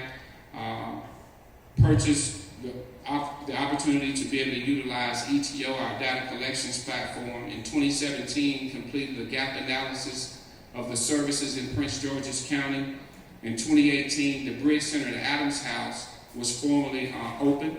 2019, the Reentry Advisory Board, which is made up of all of the community and agency leaders throughout the county that have a stake in returning citizens coming home and being successful in our reintegration process. In 2021, the Reentry Advisory Board actually created a subcommittee to study the Bridge Center, because we're actually super unique across the country that we are aware of. There is nothing like it. Every county in the state, or every county in the country, has a Department of Social Services, a Department of Family Services, a Department of Corrections, and a Department of Labor. But for those entities to come together to identify staff to work from one common location, that's again, a one-stop shop. Rather than sending returning citizens all over the county to receive services, they can come to one place and be connected with everything that they need. In 2023, one of the main recommendations of the Reentry Advisory Board was the formation of an executive office for returning citizens in Prince George's County. That culminated with the implementation of the Returning Citizens Affairs Division, which is an executive office in the county executive's office for here in Prince George's County. Through this process, an evidence-based and person-centered and culturally competent reentry strategy has been developed here in Prince George's County to include our processes. Number one, a universal intake, screening and assessment. We have a risk needs assessment that is performed on every returning citizen enrolled in our program. We utilize the Level Services Case Management Inventory, which informs the development of an individualized reentry case plan. According to the Department of Public Safety and Corrections, their FY22 report, Prince George's County has a 20% recidivist rate. And I think you all heard him mention a little earlier that the national rate is 77%. But Prince George's County has the lowest recidivist rate in the state of Maryland. So I believe what is being done and what we talk about when we talk about evidence-based practices, I think the health department at Prince George's County is really leading the way. These results have been made possible by the mutual collaboration of the Prince George's County, of course, the County Executive's Office, the State's Attorney's Office, the County Council, Department of Corrections. We're the only county in the state with a problem-solving court to include a reentry court, drug court, and veterans court. Very unique, but it has been very impactful in the county. And the Bridge Center at Adams House, our collaboration with the Health Department, Department of Social Services, Department of Family Services, and Department of Corrections, and our community-based partners, by working on reentry and reintegration from a collaborative approach, I think has made all the difference in the world. Dr. Garrett, thank you. And I want to take just a moment to acknowledge that we do have one question from the audience. Sir, you raised your hand a little bit earlier. Oh, thank you. Just have a question going back to the body. I experienced something way back then, a few years ago. What do you do to address when a returning citizen who staying on the right path, go and get a job, work the job, but get fired from the job after the individual received those funds from being bonded? That happened to me way back in 2003, okay? And it's crazy because even though where I'm at now in life, you know, did have some bumps and bruises, you know, got out after almost spending 76 years in prison, facing a crime for that, okay? But by the grace of God, I'm successfully moving forward in my life. But that same situation came back with somebody that I know who got out, been out for 6 months, got a job, got fired as soon as the company receive those funds. Okay, thank you for your question. Do you have an answer for that? Yeah, so for clarification, the bond, we don't give $5,000 to the employee. What we do is give them a bond. It's like a policy, an insurance policy, that if the new hire who had a background was found to have committed theft, forgery, like larceny, embezzlement, they would have to be proven, and then they could be reimbursed up to that amount of money. So the employer's not given a check. They're just given a safeguard to protect them in the case that that new hire, because of the background and because we had found them to be eligible, that it's in place. So they're not getting $5,000 up front. They're just getting a safeguard that if someone was found to have stolen $2,500 or $3,000 while working for an employer, and it's proven that they can be reimbursed up to that $2,500 or that $3,000. Most of these bonds, they never get paid out because, again, people are thankful for the position they've been in, that someone actually created an opportunity so that they just go unused. They're issued, but they're unused. All right, thank you. And that's all the questions that we can take for this panel. I appreciate everybody's patience today because we got off to a slightly late start. So with that being said, this is the best practice panel. Please give our panelists a round of applause.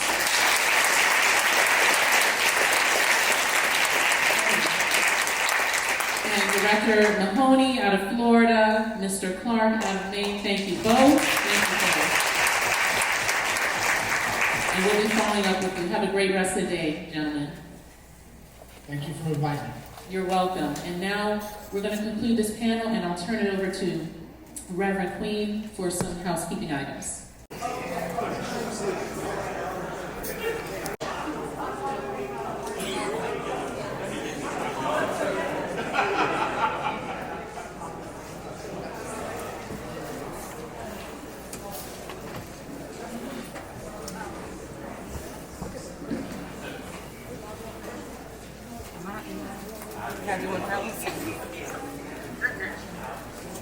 I told you I was in the cut. I'm in the cut.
Okay, well, greetings again, everyone.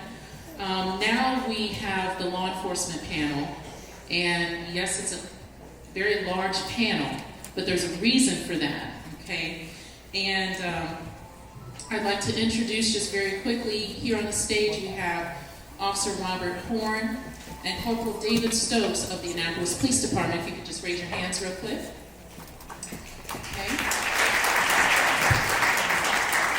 Then we have Warden Robert S. Dean Jr. of the Maryland Department of Public Safety and Correctional Services, Jessup Correctional Institute. Okay. Next we have Mr. Josh Simmons, who's the Reentry Affairs Coordinator at the Federal Bureau of Prisons, FCI Cumberland. And then we also have, last but not least, Stephen Carter and Robert Anderson. Okay, so now I'd like to open up the presentation or the panel discussion to Officer Robert Horn and Corporal Stokes. Oh yes, and if we could have the PowerPoint up for their discussion real quick. Thank you.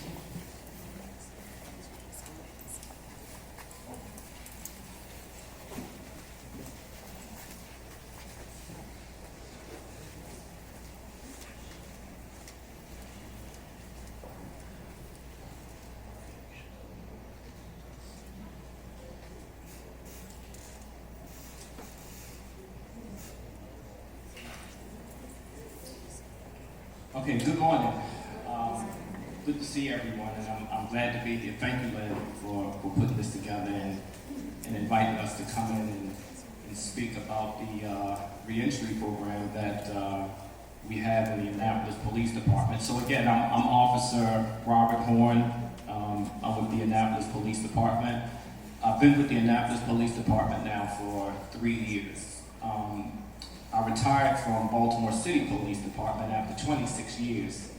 And when I served with the Baltimore City Police Department, we started a reentry program back in 2005. We can go to the next slide. And this program actually was a diversion program that was started by then Commissioner Leonard Ham. As it was stated earlier, we can't arrest our way out of this problem.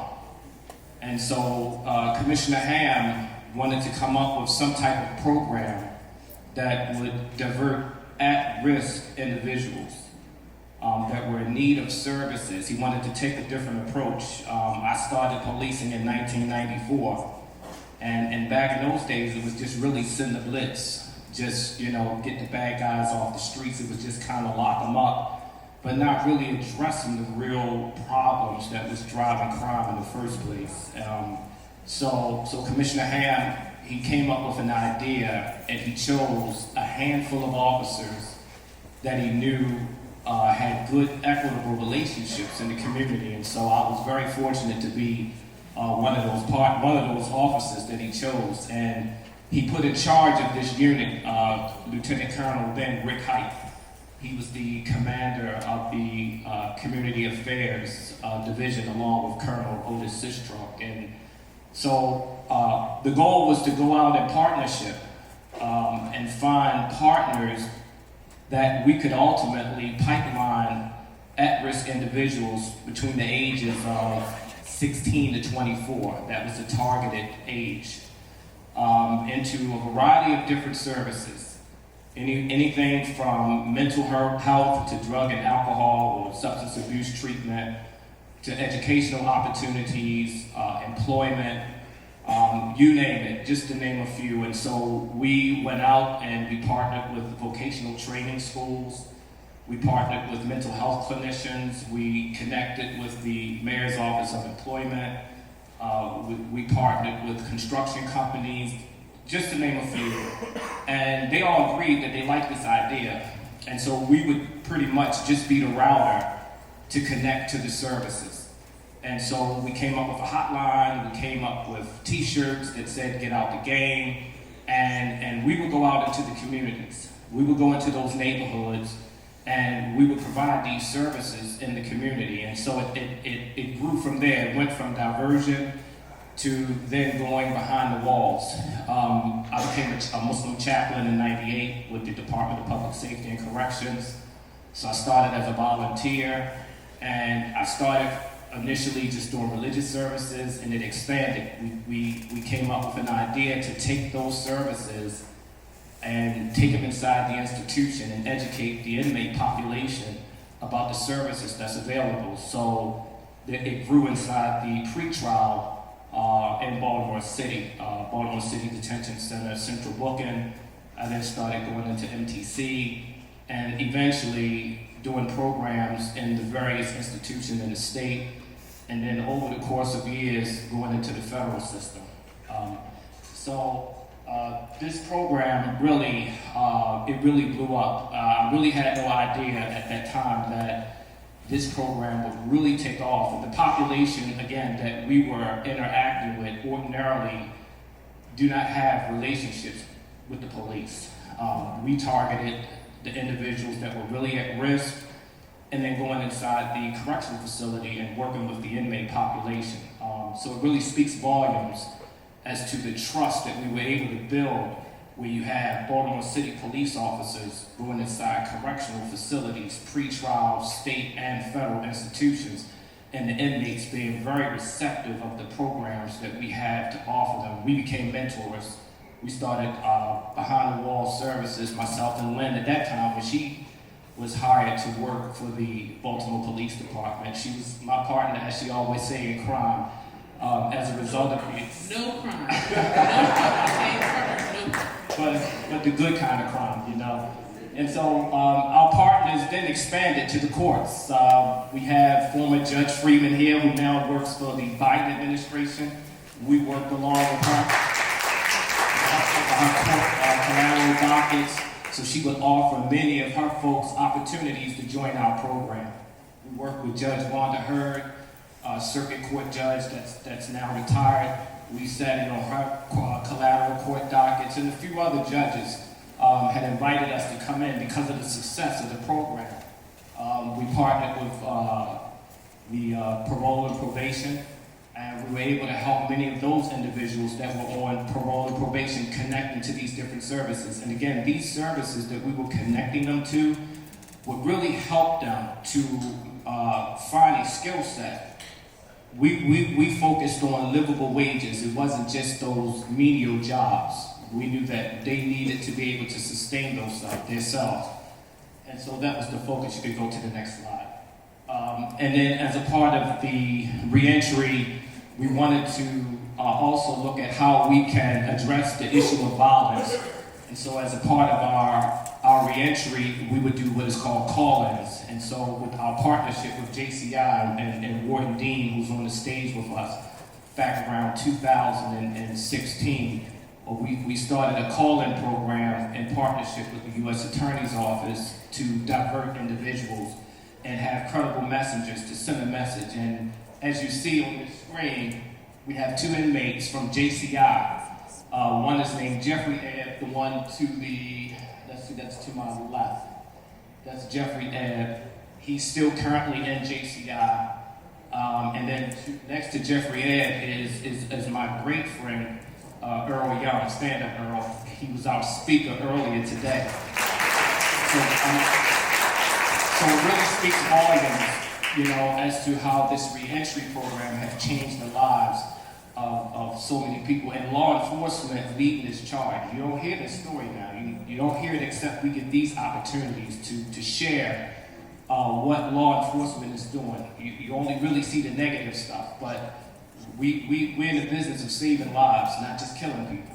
And so this program that we did in partnership with Warden Dean and JCI really helped to divert many of these individuals, and we identified trigger pullers, and we have resources there to ultimately offer them a way out and to change their life. You can go to the next slide. We celebrated all of our participants. Within that time period, I can't give you the number of thousands of individuals that graduated from the programs from Center for Urban Families, our programs through NCIA, our programs through Bond Security's reentry program. And so we mentored them the whole entire way, from the time of incarceration, making those special visits, doing the home planning, and helping them when they get out in the community and to reacclimate back with their families. This is what our program did. We go to the next slide. Next slide. Okay, so I retired in February of 2020, and I was offered a position to work with the Annapolis Police Department. So you go to the next slide. And so Chief Jackson, who was the chief of the Annapolis Police Department, he saw the success. He's a retired colonel from Baltimore, and he saw the success of the program. He wanted to bring it to the Annapolis once he was appointed as the chief of police. You can go to the next slide.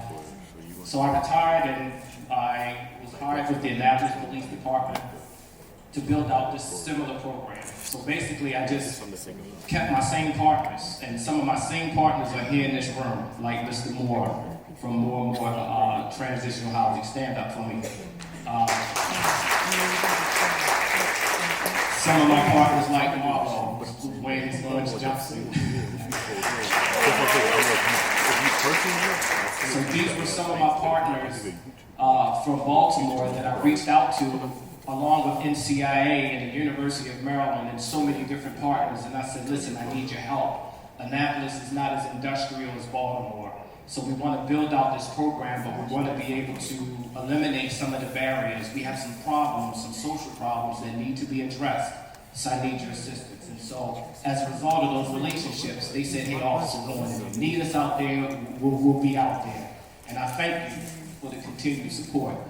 And so we were able to put this program together, and eventually, with the help of Parole and Probation, Agent Lazarus, stand up for me, from Anne Arundel County.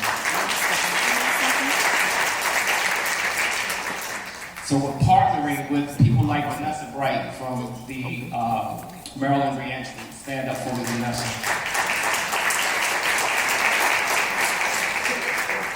With all of these partners and bringing all of these partners on board, because we can't do it by ourselves.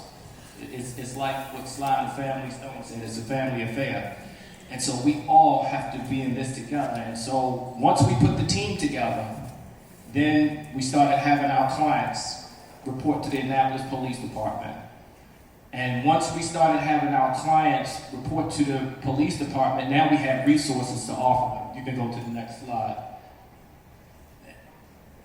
And so we started graduating some of our first cohorts from the Annapolis city, from various low-income communities, from trade programs, from HVAC to CDL Class Bs, to culinary arts, to automotive, and many of these young men and women now are successfully and gainfully employed, making really good money.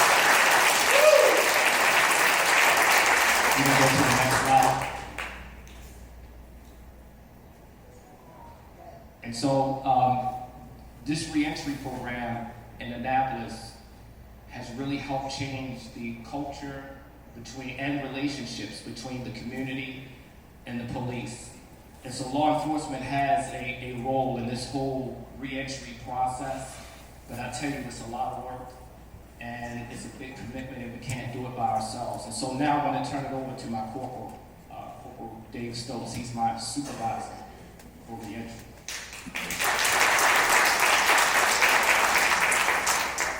Good morning. Like Rob said, I'm Corporal Dave Stokes. I've been a police officer in the Annapolis Police Department for 20 years. About 17, 18 of those years was primarily in enforcement operations, 15 years in SWAT.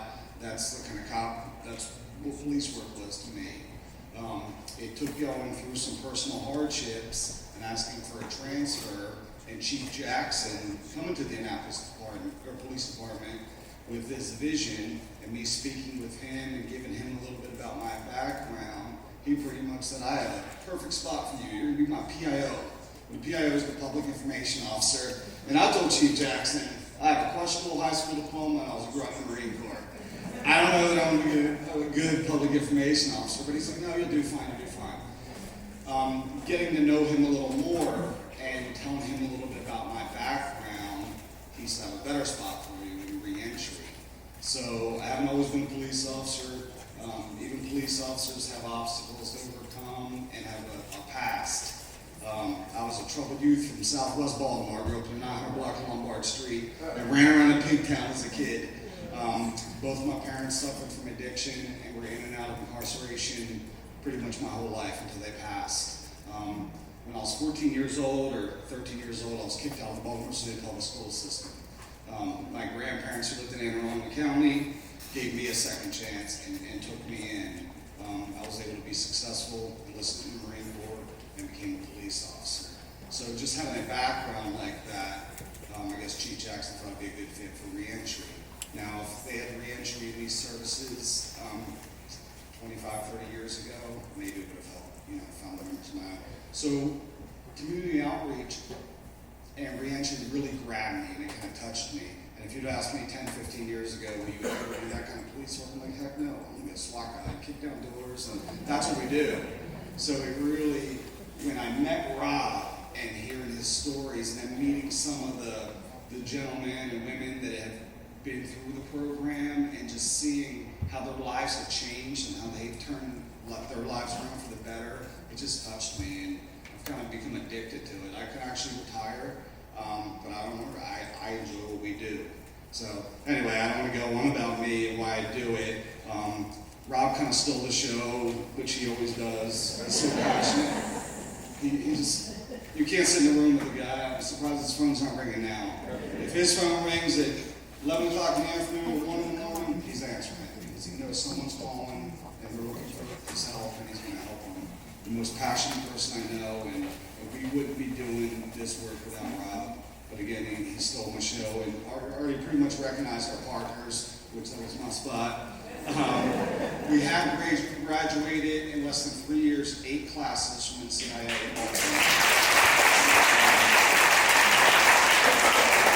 A large number of those graduates, not every one of them, some of them chose to move on to do other things, but a large number of them are now gainfully employed in the trade of their choice that they chose, whether it be HVAC, CDL, culinary arts, auto tech, whatever. They are now gainfully employed and making a good living for themselves and their family. We've had 3 classes graduate from the University of Maryland, Medical Center in Baltimore. All of those graduating classes, or those graduates from those, are now employed with the University of Maryland Hospital in Baltimore. One of them is employed. We have a class starting in NCIA in June 12th, I believe, orientation June 6th, and then another class from the University of Maryland also starting in June. So that's something to look forward to. With the assistance of our partners, we've provided services and assisted over 300 citizens just, since we've started this in Annapolis, with alcohol, substance abuse, transitional housing, sometimes victim relocation, and job training and placement. And it's been great. We have had so many success stories. We couldn't bring them all here today. We do have 2 gentlemen, and you'll hear from them soon, pretty soon. And we couldn't be more proud of the way they've turned their lives around and the direction they're going. So thank you for your time. Thank you, Corporal Stokes. And next we have Warden Dean from JCI Correctional Institute.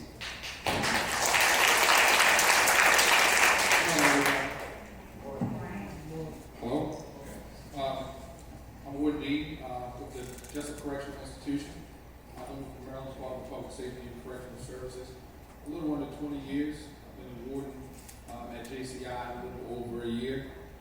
JCI is a maximum security prison. It's the largest maximum security prison in the state of Maryland.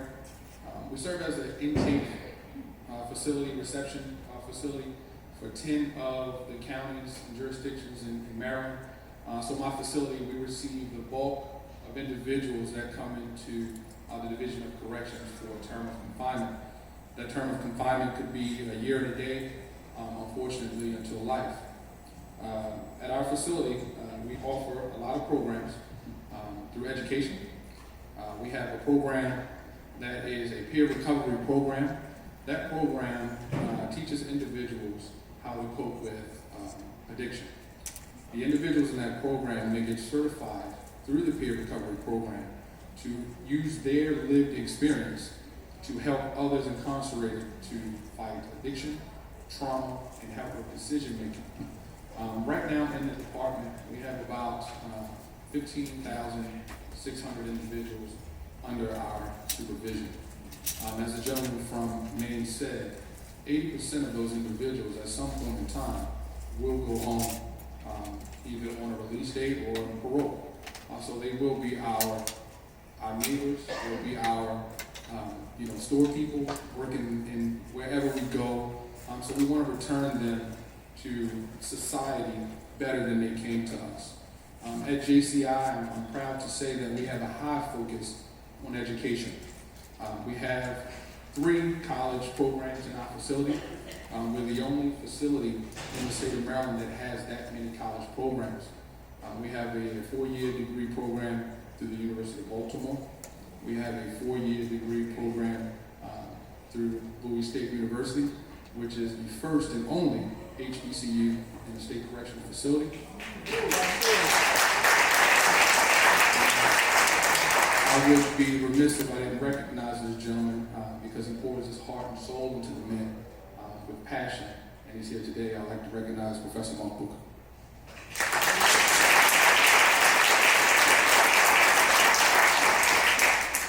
We also have a legal writing course through Georgetown University.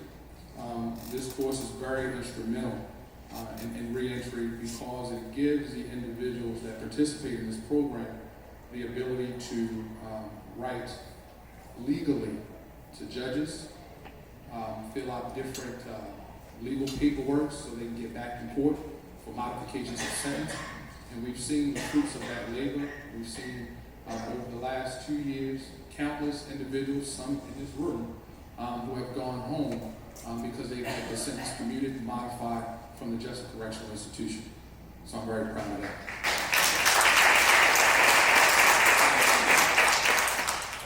The DPSCS also, we provide a lot of vocational services because guys are going to go home and they're going to need those services. So guys can get certified in HVAC, forklift operation. It's a range of things through our Maryland Correctional Enterprises with certifications in printing and drafting and all those kind of things. So the DPSCS is very committed to reentry, and as Mr. Clark said, reentry starts on day one. When an individual comes into our custody, day one we're screening them for substance abuse treatment. We're screening them for mental health treatment, and we encourage the men and the women under our custody to participate in these programs because we want to give them hope because they will go back into the community. So with all of our state, federal, local, and community partners on the law enforcement side and the community side, it is very beneficial to the men, and I would implore anybody in here who has a heart to serve, because we don't want to forget these individuals. They need the assistance. So a lot of times, as the warden of the facility, they can't always take it from you. Sometimes they just see the warden, and even though we encourage them, we need outside support. So volunteers play a big role in what we do every single day. So that is much needed, much appreciated. And we look forward to, if you're not a volunteer or participant, to research the Maryland Department of Public Safety so that we can have your assistance in helping our men and women under our custody. Thank you.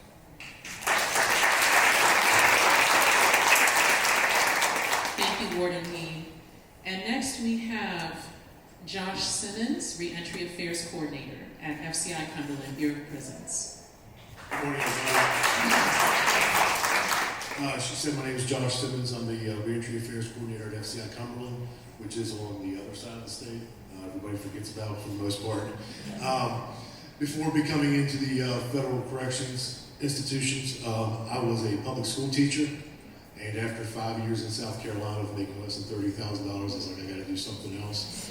So they said, we'll pay you double that almost to be a teacher in the federal prison system. So I came in as a GED teacher, did that for about 4 or 5 years, saw how reentry was starting to pick up pace in the Federal Bureau of Prisons, and decided to switch jobs and move back home, back up in the area of Western Maryland. And ever since then, it's been growing and growing. So the Federal Bureau of Prisons houses, of course, inmates from every different state, foreign, everything. So when we released 2 guys from FCI Cumberland last year, I was looking over our numbers. I was like, how many guys did we release to Maryland? Well, if they have a certain number, it would only be 18. So I started looking into it, and I started thinking, but we have more guys coming out that don't come from Maryland. They were from DC, or I just helped a guy who was from Utah, who's actually relocating to Hagerstown. So we can't really always just depend on the numbers and to look at things from the Federal Bureau of Prisons on tracking guys are releasing locally. We have guys all the time that stay in Cumberland, and they're from different states just because their families have moved there. So with the federal system, it's a little bit more expanded than state and local, but we still want to make sure that whether they're going out the doors 5 feet or 1,000 miles across the country, we help them get their resources for their reentry. So, for example, one of the things we do is we offer FSA classes, which is the big thing right now, First Step Act. We have several different areas that we do that with. So we have a psychology department that offers anger management, residential drug and alcohol programming. That's a year-long program that they can take and get time off their sentence. Non-residential drug and alcohol, just basic mental health, cognitive therapy, things like that. We have an education department that does GED. They do post-secondary school, so they work with different colleges. And one of the things we're working now that the Pell Grant has been put back in the federal systems, we're working with 2 of our local colleges to start offering business classes and other things there at the institution, so they don't just have to do correspondence courses. Parenting, we offer parenting classes. We try to make sure guys stay in contact with their family. I'm getting ready to have, probably at the end of the summer, a children's day for guys that want to get their families to come in, do some activities and stuff like that. We have a recreation department that does numerous things. A lot of people think, oh, rec, they just roll out a ball and do things like that. No, they actually, not just run leagues and stuff, but they do like classes like Walk with Ease, where they have to track their walking, show how their health is benefiting, talking to your doctor. That's another class that they do. So every department pretty much we have inside the institution is doing something to try to do programming. Somebody said the other day, well, what does your facilities do? And I said, well, they do on-the-job training, and we also we work with the Department of Labor for apprenticeships. So that's real work they can be doing and getting ahead of time before they go back up. For myself, this is one of the things I do is I go out in the community and I try to tell people, hey, you want to come into the federal prison anytime you want to. All right, for the most part, you want to come in and you got an organization, you got something to offer. Ms. Twyman she does all the work, I take all the credit at the institution. They're like, oh, we just had a reentry for Maryland earlier this year, a reentry fair, and of course my warden says, oh, what a great job. And I'm going, all I did was contact Ms. Twyman, and she gets everybody, and everybody comes up, and I don't really do anything, but we do stuff like that. We do reentry fairs. We have a mock job fair coming up June 14th. Need about 3 more volunteers for that. If anybody's interested, I have information for you. We try to make sure the guys are programming. And the one thing that I disagree with is the programming, the reentry starts from day 1. I don't think it starts day 1. It should start before that. It should start in pretrial. It should start before then. I've offered to go out and stuff, and I'm going to hopefully get a chance to go out, talk to guys for pretrial and stuff like that. But if they can get birth certificates and Social Security cards and identification and all this stuff beforehand, it makes it a lot easier for their reentry.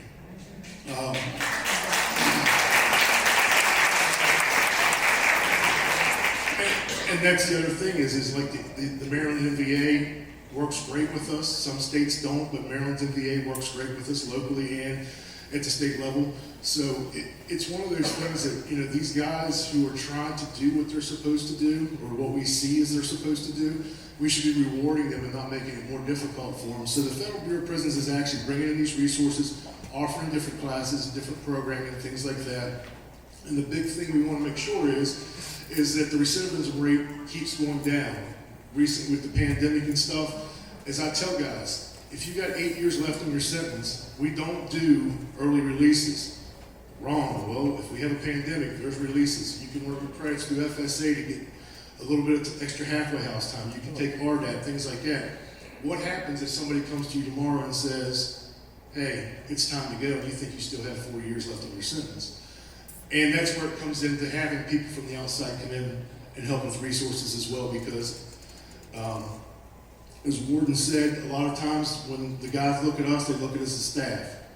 But when we have outside resources come in, that's a big thing for us. Like the mock job fair, we could very easily do the mock job fair ourselves, but we want to have outside resources come in so they see different people. It doesn't even have to be somebody that is hiring or in an HR department, just as long as it's somebody they don't know. They can sit down across them and ask questions and kind of get them uncomfortable. Because with us, a lot of times they just look over and they see the same faces they see every day. And then coming in and providing that information is huge as well. So the Federal Bureau of Prisons, like I said, I could keep going on. I wrote a bunch of stuff down, and I was like, I don't want to go through all this. So, but if you have any questions afterwards, you can get with me. And if you are interested into the June 14th mock job fair at FCI Cumberland, just let me know.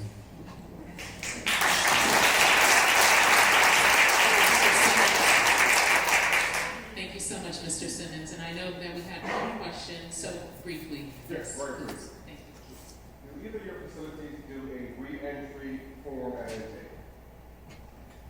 Reentry intake? A re-entry questionnaire and intake, either at the door? We do not have, they sit down with you, we don't have a per se intake with reentry. Now, it's funny you bring that up is because one of the things I do is I do have a form that I can show you here shortly. I have like one form, but it's for guys to sit down and basically map out what are you trying to do, and it would basically be a reentry intake. We just call it team there, so it's kind of like a reentry intake, but and once again it goes through substance abuse, if they need family, parenting, things like that. So It's kind of the same for us as well. During initial classification, when guys are coming in, depending on what their sentence is, how much time they have, that allows us to put a plan in place, a classification plan in place. For example, if a guy comes in, he has a short amount of time, obviously he's going to need reentry services faster than someone who has maybe 10 or 15 years to do. So we look at that during initial classification, and that's depending on how much time that individual has, how fast we start the reentry process, or as actively getting them to return or prepared to return to the community. Thank you, Mr. Simmons and Warden Dean. And next we have Stephen Carter, Mr. Stephen Carter, and Mr. Robert Anderson. So speaking of programming in terms of law enforcement and individuals from behind the walls, what happens when they come out and actually tap into one of these programs? So we actually have two individuals, one that came out of JCI and another that came out of FCI Cumberland. So with that being said, I'd like to hand it over to Mr. Carter.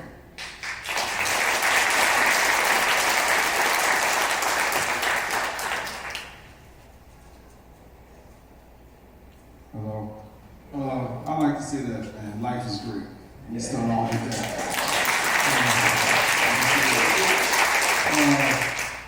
As I said, my name is Stephen Carter, and I am one of the individuals that Officer Robert Horn spoke about and Warden Dean spoke about.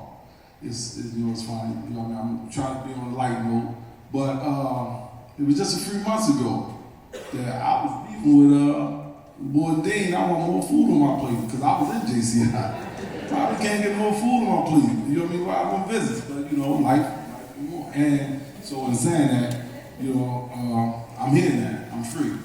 And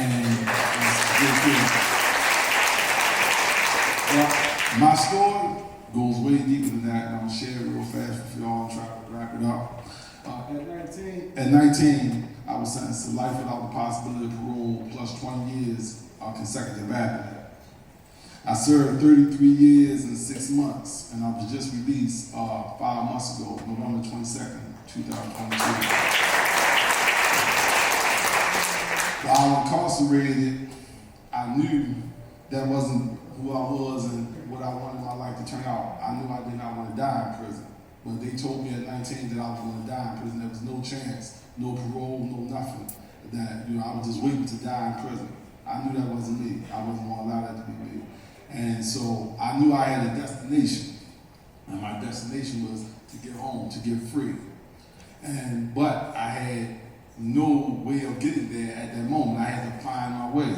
So I began to find my way, and I started taking advantage of the programs that they're speaking about up here now, and you know, change my perspective and my viewpoint and my approach to life. And so when I was introduced to Officer Horn, I was already looking for Officer Horn. He just didn't know it. You know what I mean? And now I look back and I consider him, he's a landmark along my road to the destination of life. Is because when I came down to JCI in 2018 for about my 3rd time throughout the 33 years, I come back into JCI. My buddy that's right here right now, Brother Earl Young, said, look, man, we got this program. We working with the youth on the streets, man, trying to stop the violence in the city of Baltimore. And we be Skyping with the youth, man, trying to talk to them and steer them clear of this place. And so Mr. Earl Young, I give him a whole lot. We're still, you know what I mean, doing the same work today. I mean, that's my road, dog. We ride. We live life together in the edge and life together out here. And so I was introduced to Officer Robert Horn, and it was a funny story. Major Jeff Shore. So they already had the program in place. So, you know, like he said, you don't think about, man, you be talking and interacting with the police. No, I never thought about it like that. So my initial meeting with Officer Horn, we had to go down into the warden's area, and so they had a little conference room. And so I walk in, and I see Mr. Earl Young and 4 or 5 of my buddies in there sitting around the table, and I see Officer Horn and another officer, another African-American officer that looked just like me, about my age. But I don't know they police because he looked just like he looked now. So we talk. And then from the conversation, as the conversation go on, like, they don't sound like police. They really trying to help us. They're reaching out helping. You know, and so it's like mind blowing to me that you can actually sit down and hold a conversation with a police officer. Wow. You know, and that's really, you know what I mean, seeing life the same way you see it. So that was the beginning of my relationship with Mr. Horn, and as I said, Mr. Horn is, you know what I mean, is definitely passionate about what he does, because I met him, I had life without parole plus 20 years, no way of going home, but I still wanted to be a part of this program, but I seen him as a sign along my road of life that this is a direction that I'm going in. And it proved to be 100% true, because, like I said, when I was released on November 18th, 2022, on a Friday afternoon, Mr. Horn had me signed up to start my training in University of Maryland Monday morning.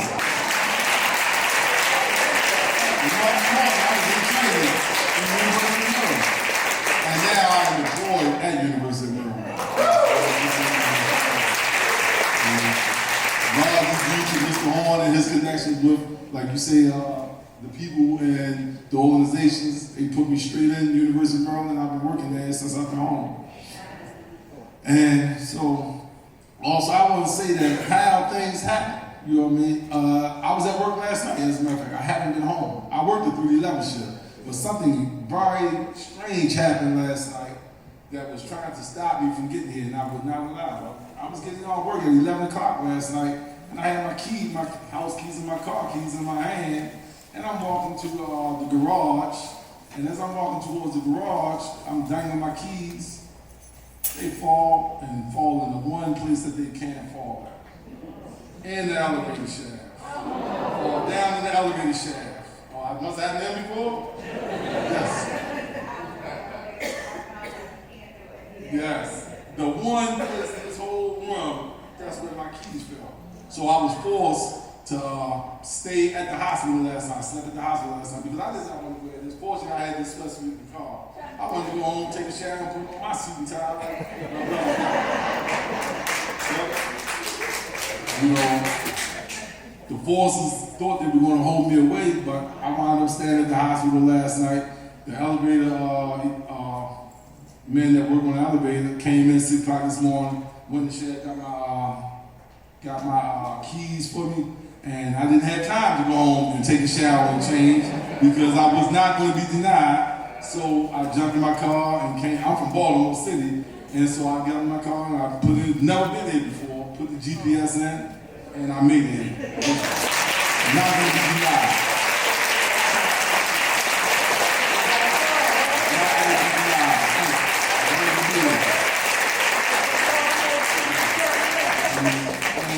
Thank you. And but sorry, but you're not the only one, not the only landmark in my journey. Thank you. I'd like to recognize Miss Vanessa Bright. You thought I wasn't going to call you. Yes, ma'am. She's had me speaking out here. Recognize her as well.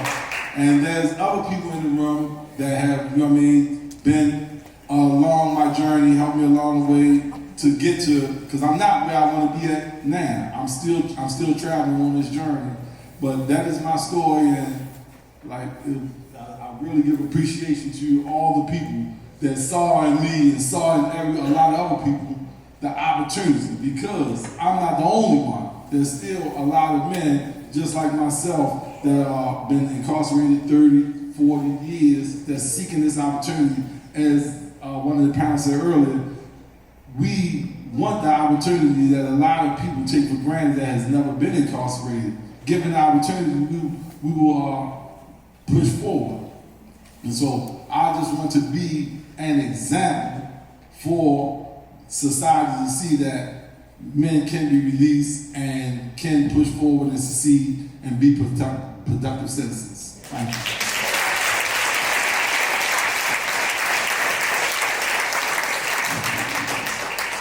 Mr. Carver, thank you. Now, Mr. Robert Anderson.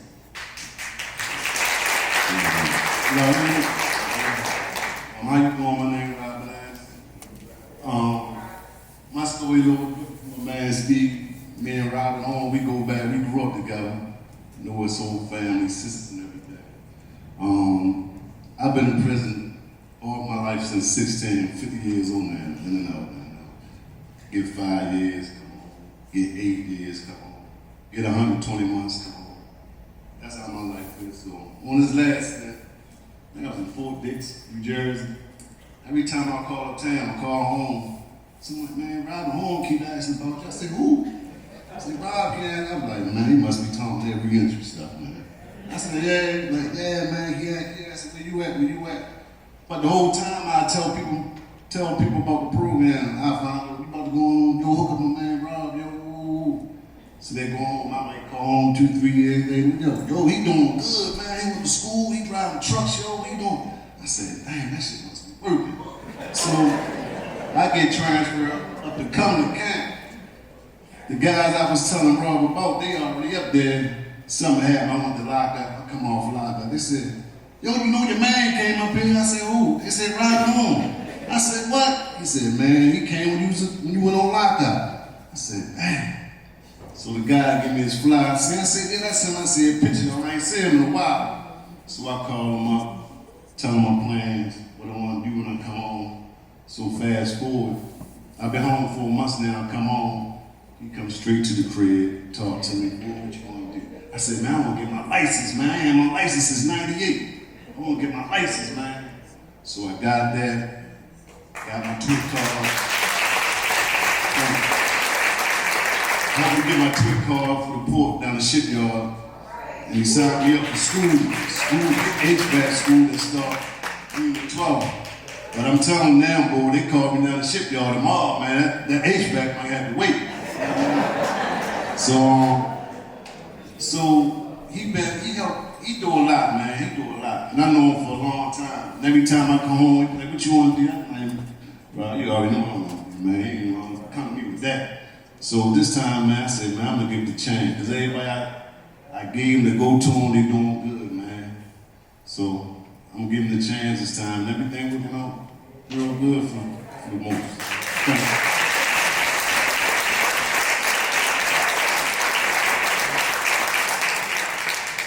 Mr. Anderson, thank you as well. And we have time for just one question. Yes, Mr. Moore. Good morning. First of all, I want to give you kudos. It's just that my mom just told me we get individuals that are coming out of incarceration because of the partnerships that we have, we're able to get people jobs immediately. And University of Maryland is an awesome program. Ward, I want to ask you a question to Josh Yu. You said you had 15,600 individuals at Jessup. How many case managers are currently at Jessup? The 15,000 of that's statewide. Statewide? At my facility, we have a little over 1,900. Okay. Case managers, we have 16. 16 case managers. What's the process for a licensed provider like myself to be able to come into the institution and kind of navigate these individuals, say 6 months prior to being released? Because what Josh talked about was some of the barriers that house providers face. We have the resources and the partnerships and the collaboration to give people jobs, homes, things of that nature. But recently, we've had Josh a relationship with Social Security where we're able to get their Social Security cards prior to being released.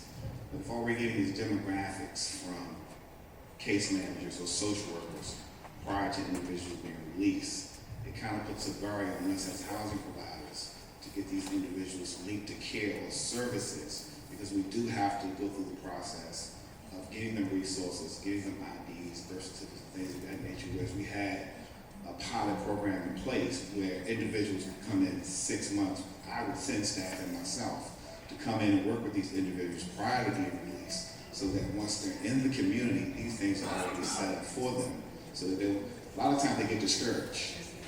And they've been incarcerated for a long period of time and nothing is happening for them. They get discouraged and they wind up going back to what they're used to doing. So we kind of want to change that recidivism, whereas though individuals are actually getting out and staying out. Thank you. Thank you for that question. I'm going to put some people on the spot in the room. Our department, we have a reentry unit at the headquarters level, so I'm going to ask the reentry folks to get from DPSCS to please stand.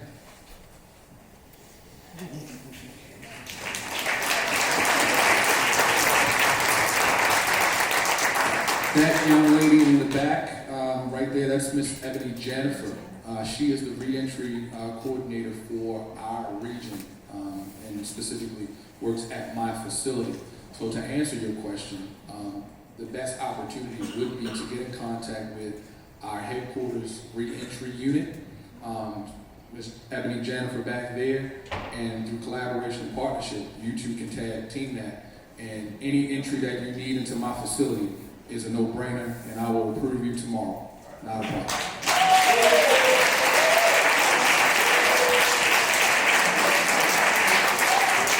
Morning, team. Thank you so much. And this now concludes our law enforcement panel. Please, everyone, give our panelists a round of applause. Thank you.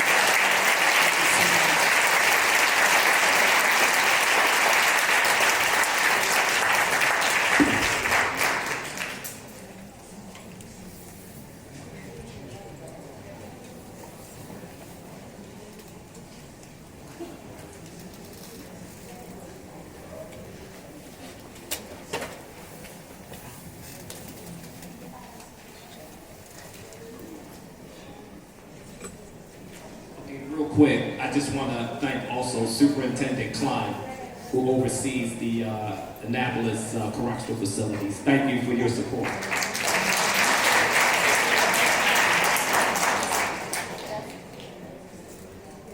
One more time for the law enforcement panel.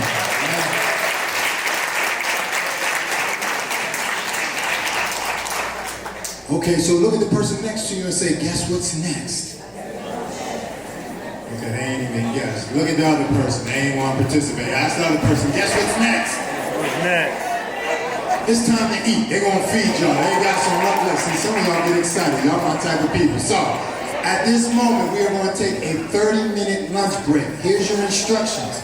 You're going to go into the same room.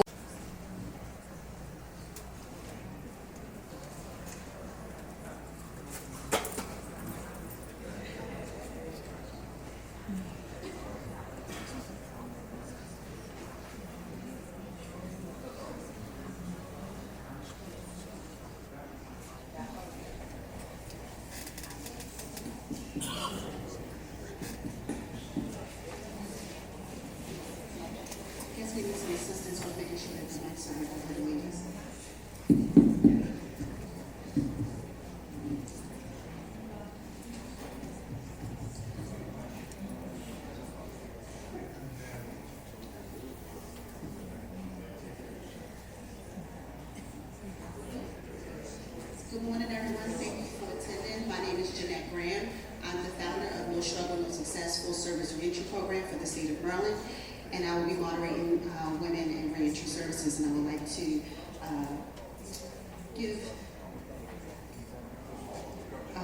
just trying to make sure my mic was working. Okay. We have a beautiful panel, and they will be discussing different sectors of their life, and what they do in the reentry space. For No Struggle, No Success, we serve 220 individuals, of which 70 women we serve.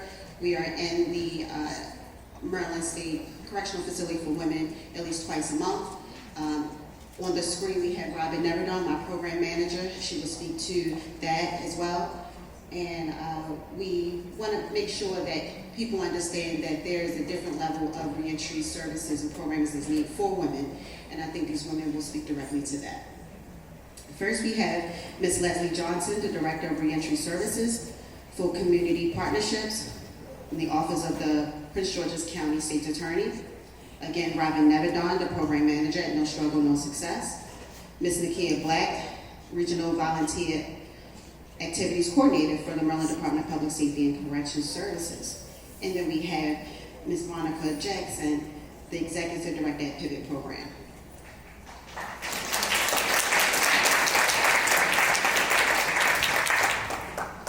So we're going to start off with Ms. Johnson. I would like for her to, she's going to introduce herself and she's going to speak exactly what she has to offer and has been offering all these years for the reentry sector for women. Thank you so much.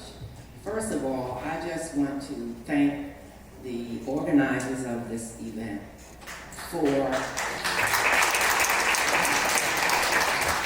hearing the voices of women, because so often those of us returning women are not heard or not considered.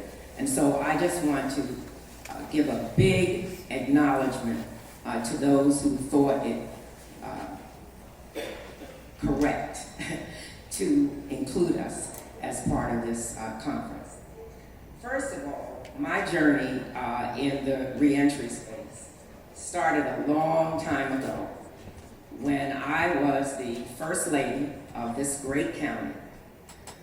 And I was blessed to spend time in our Prince George's Correctional Facility. Spend time with the women, develop empowerment programs for them. One of them was called Sisters to Sisters Empowerment Program, which gave them not only the skills to cope inside the correctional facility, but also skills that they could use when they returned home. And the program was hugely successful. We had many graduates to go on and do great things. The other entity that I was blessed to be a part of was the first of its kind transitional home for women who had completed their time in the correctional facility.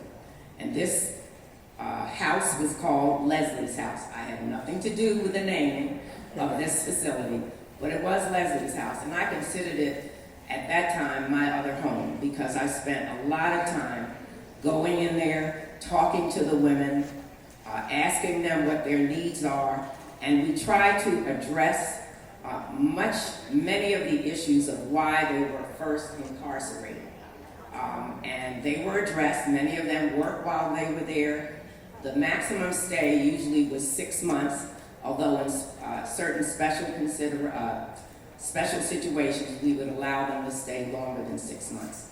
Unfortunately, when another administration came in, they decided to close Leslie's House. We need it. We not only need Leslie's House here in Prince George's County. For women, we need transitional housing. That is a huge issue throughout the state, throughout the country. And I recently, within the last year or so, tried to partner with an organization that had transitional housing in another jurisdiction. And unfortunately, that did not pan out, but I'm still going to try.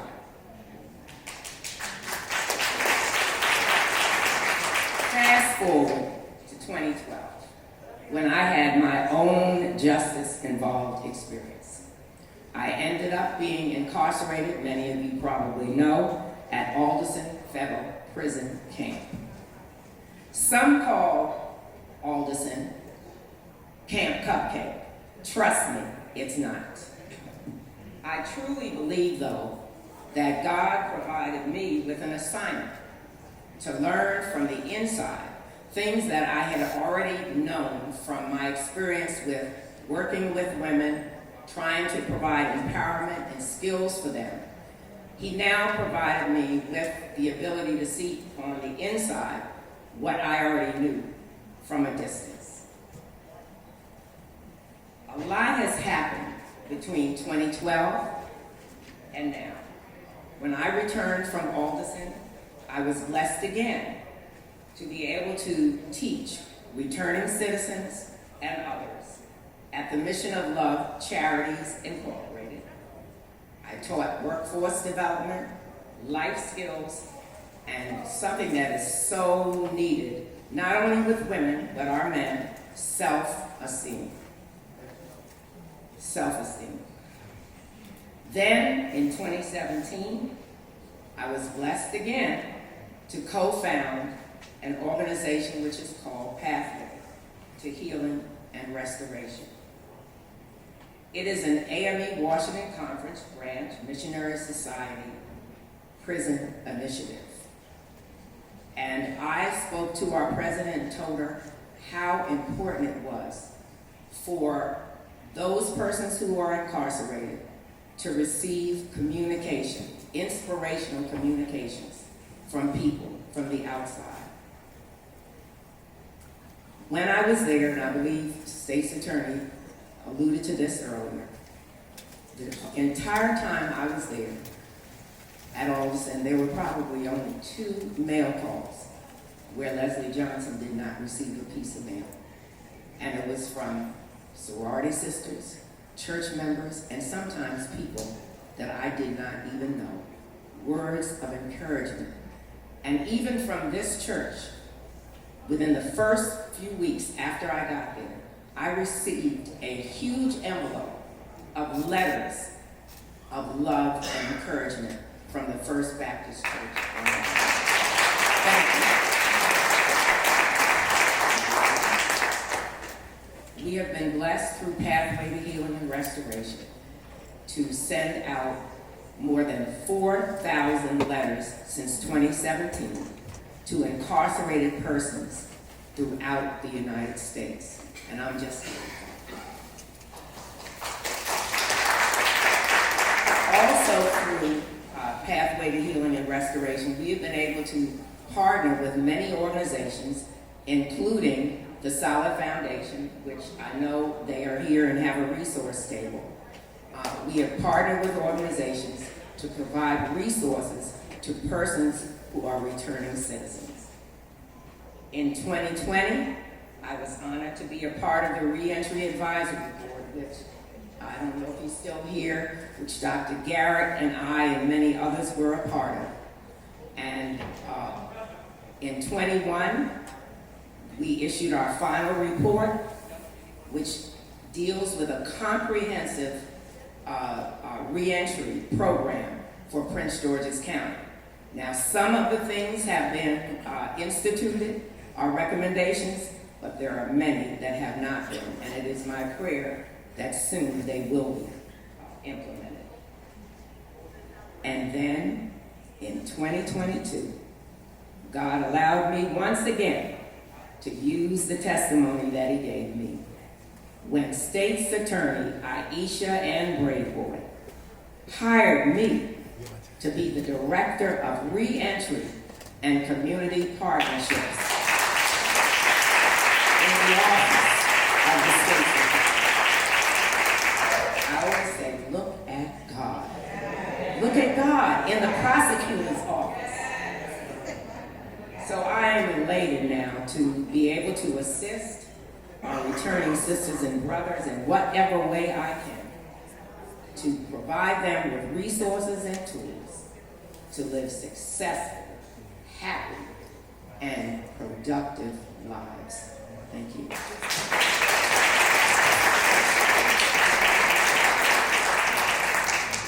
After listening to Ms. Johnson, I think of when I first entered the women's prison in October of last year. Initially, I was like, it's really hard to find the funding and the policies to support women behind the wall. But when I went in there, I said, I don't care if there's any grant funds available, we're going in there, we're going to figure out whatever we can do. And one of the questions that we asked was, did they know what reentry means? And most of them do not. Most of them believe that it's just an address. And so when we spoke with the Fresh Project coordinator, we said that they need not only reentry programming, they need health education, they need character development, along with all the other resources and services right at their disposal before they return home to their families. Being a woman and being a mom, it takes a lot to, if you're not in prison, it's 10 times worse when they are in prison. And so thank you so much for being able to be on both sides and speak and continue advocating. So thank you so much.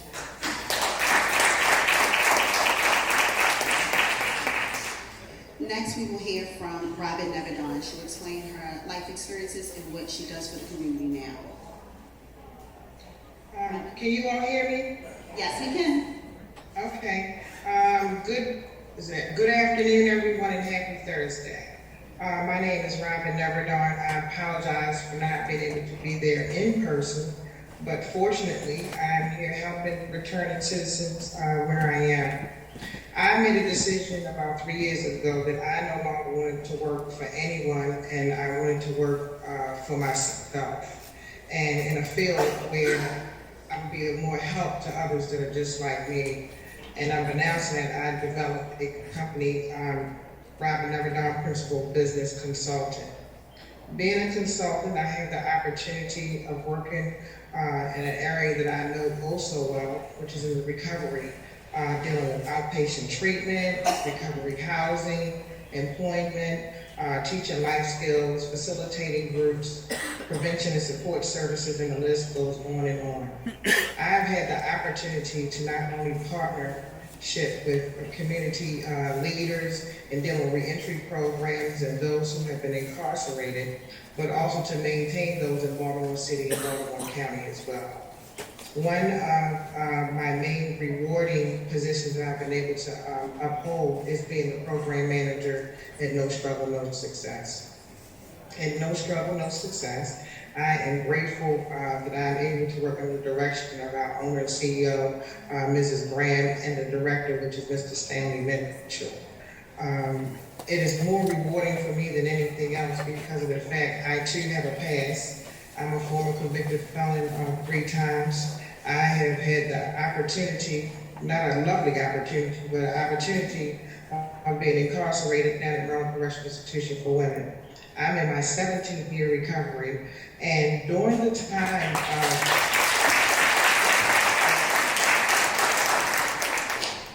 that I was down at MCIW, they lacked, coming from dealing with trauma, let me just be extremely transparent very quickly.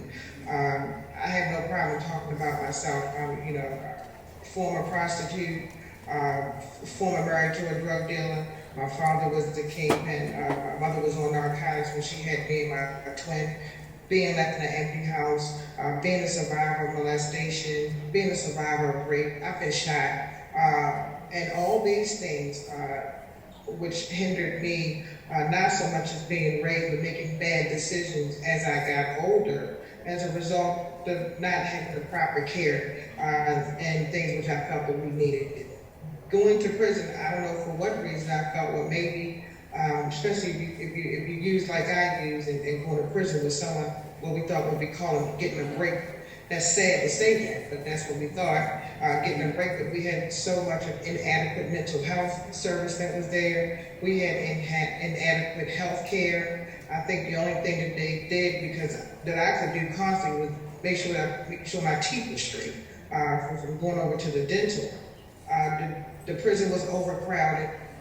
It smelled. It was filthy. I only wish that the resources from all the panelists that have come up, which is so amazing, maybe if they had some of those resources during the times of my previous incarceration from the last time, I probably would have gotten clean some years before now, over 20 years ago.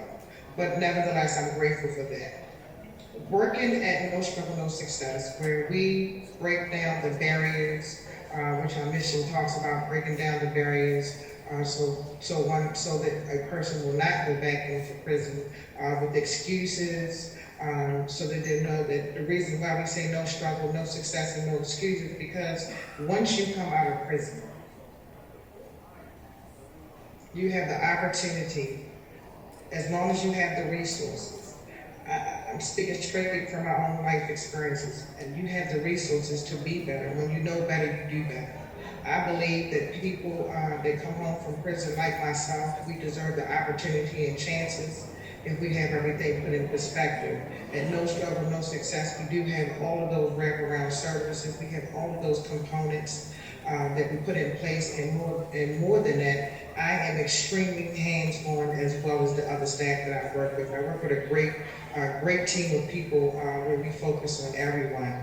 And we definitely know that we are definitely not a get out of jail free card. If you want to come home and learn to stay home, then you definitely come into the right program to get involved in.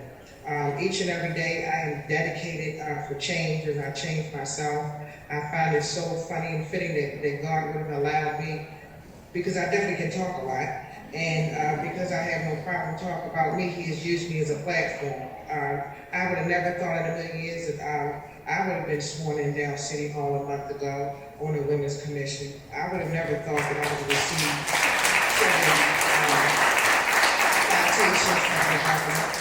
I never would have thought that I had received several citations from City Hall, being a community activist, being able to go back into prison and know that I'm going to leave and come back out and help the females, and not just the females that we help. We help the males as well. They get all of that. I am connected to such a source of wonderful resources with people that are coming home for whatever that may be. And one thing about No Struggle, No Success, if you are not deemed appropriate to come to our program, we will find, I will find, we all will find another program that you may be appropriate for.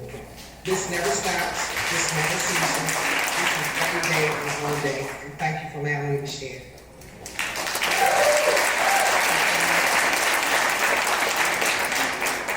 When my director, Stanley Mitchell, said, hey, when are we going to serve women? I said, oh, that's going to be a tough one. Then I said, wait a minute, well, I'm a woman, so I could be a little bit difficult. So somebody poured into me. We need to pour into these women, and I needed to find someone that had that strength. I always say to the women, I could be very much in your shoes. I just didn't get caught. And someone poured into me and said, don't go that way, and I took advantage of the opportunity. So when I think about individuals like Ms. Nevedon, she's able to, again, be relatable. And also, when I say I can call her at 2 o'clock in the morning, I can call her 9 o'clock. Her phone rings, she answers, she finds housing for them, she finds a substance abuse for them, and she connects with them. When we go into those women's prisons, I'm all like, hi everyone, and I got this like soft, and then Robin comes in raw, and they like completely awake. And she gives them this whole nother set to let them know that I was here. She goes right into on the tears, she shows them what was there, what wasn't there, and they need that. Those women need hope. One of the women expressed to Ms. Nevedon, she was in prison for like 2 years and didn't hear from her family, her children, and we were able to get her out a few months ago. She's been home, and I'm so thankful for Robin that in June, we wanted her to get steady for 6 months, and so now in her 8th month, she'll be able to reunite with at least one of her children in June, and that's thanks to Ms. Nevedon.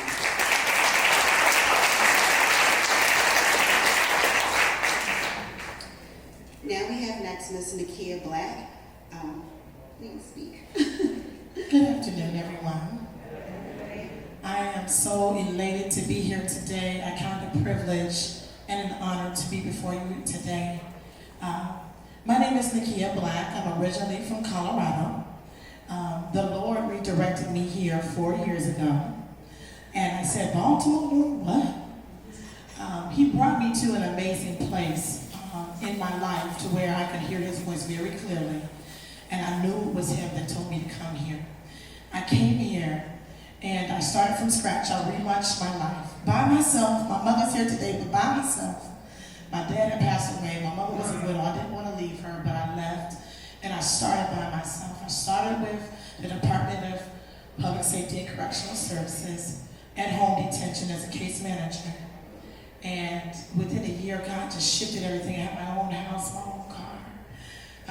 And God did some amazing things in that first year, but I said to myself, I know where my heart is, and I know what's on my heart when I go to sleep at night, and that's helping people, whatever capacity that is. I just want to help somebody. And some people say, that's Black, I don't know about it. We in the jail. you want to help somebody, you may want to go a different way, but I knew what God had for me.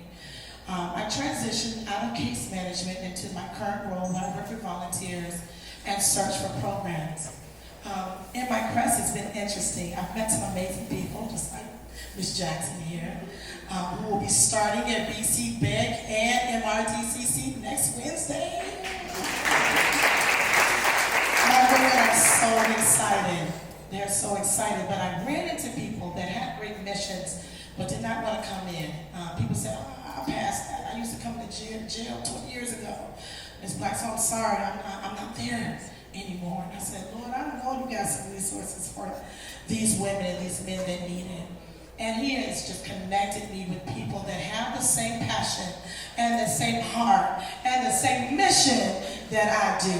And that's to help people, regardless of where they've been or where they come from, no matter their background, no matter their shortcomings, no matter what they've been through, to see who they are. And as I go through the tier, they say, what my Crocs on? That's my little signature. They say, Ms. Black, you actually care. And I said, I do. I bring in toothbrushes and toothpaste out of my own pocket, whatever I do, and the Lord replaces it anyway.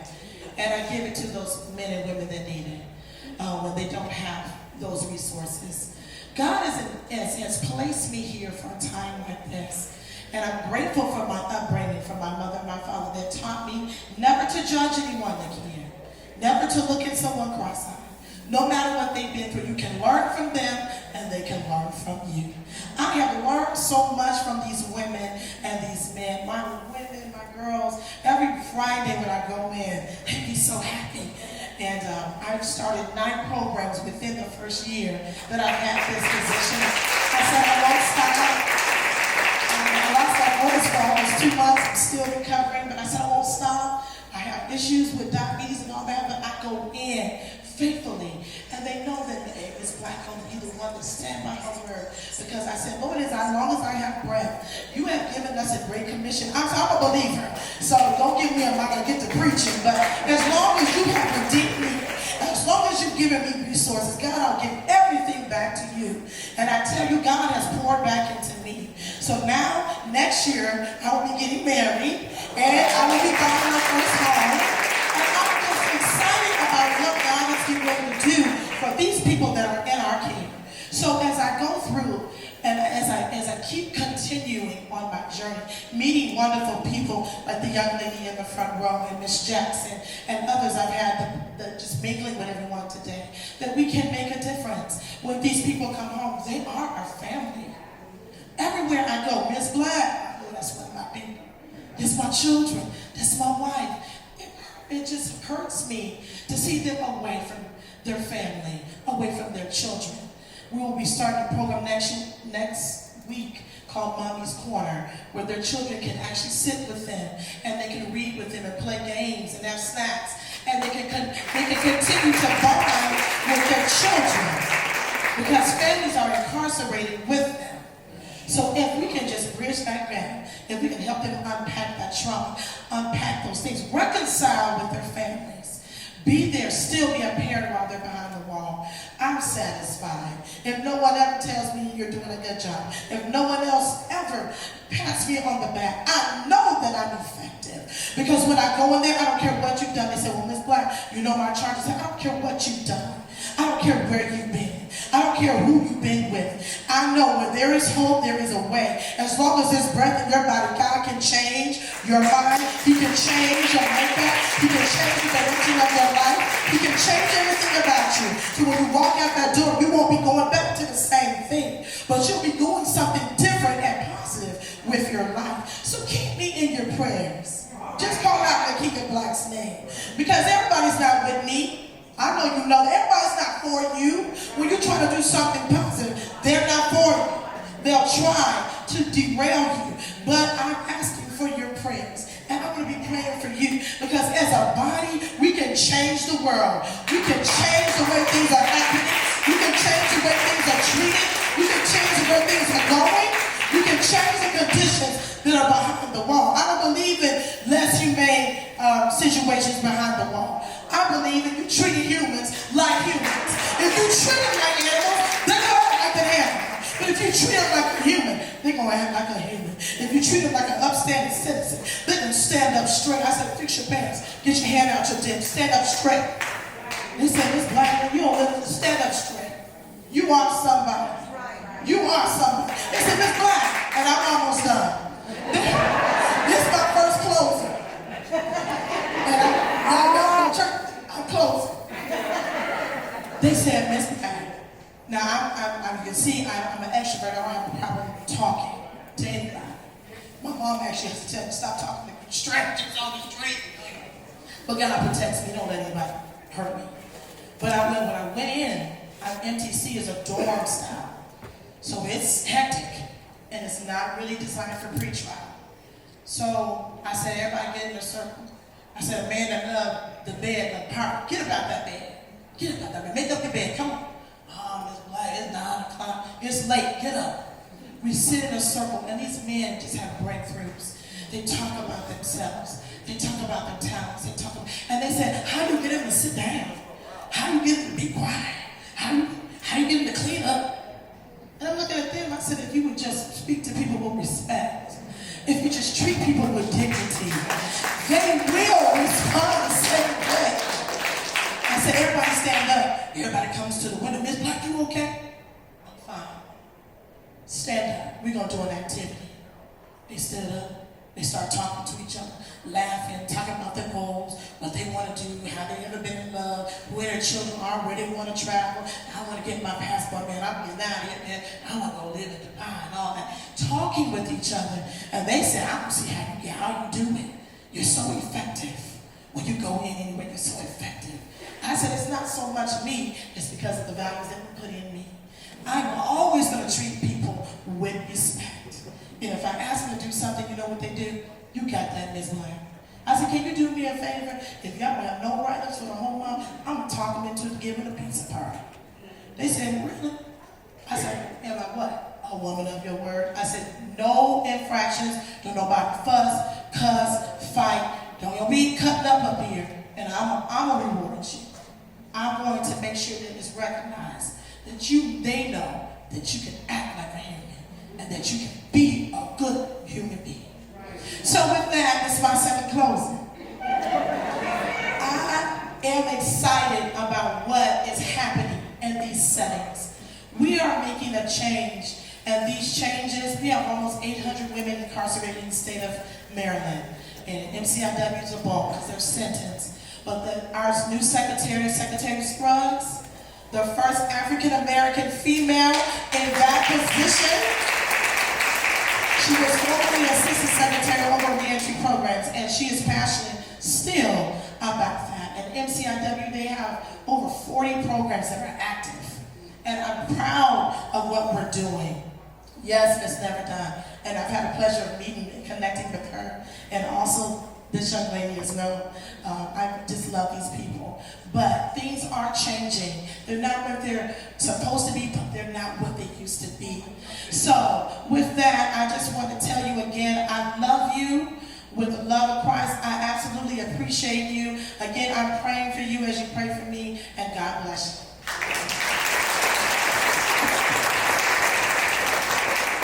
Thank you so much, Ms. Black.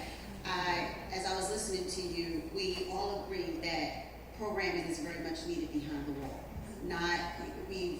From the men's side and definitely from the women's side, and definitely bringing that family unification in, because at the end of the day, they need hope and they need that support.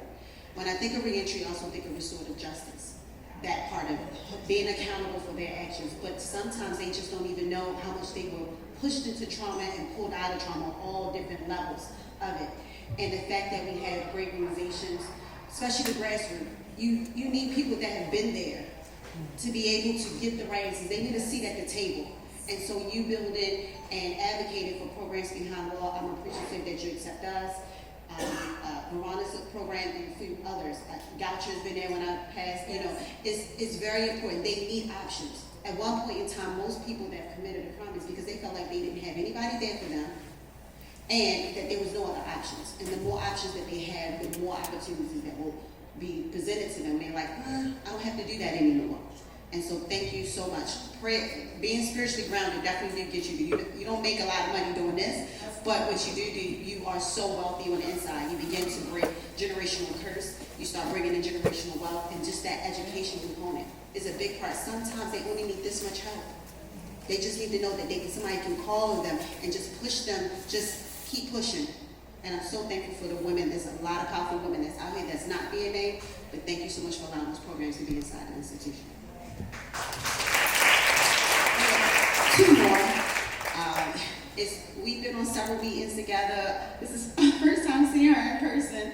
But when I say that Pivot, the program, the women go there, it's more than just getting a job. It's the career, it's the support, all around services.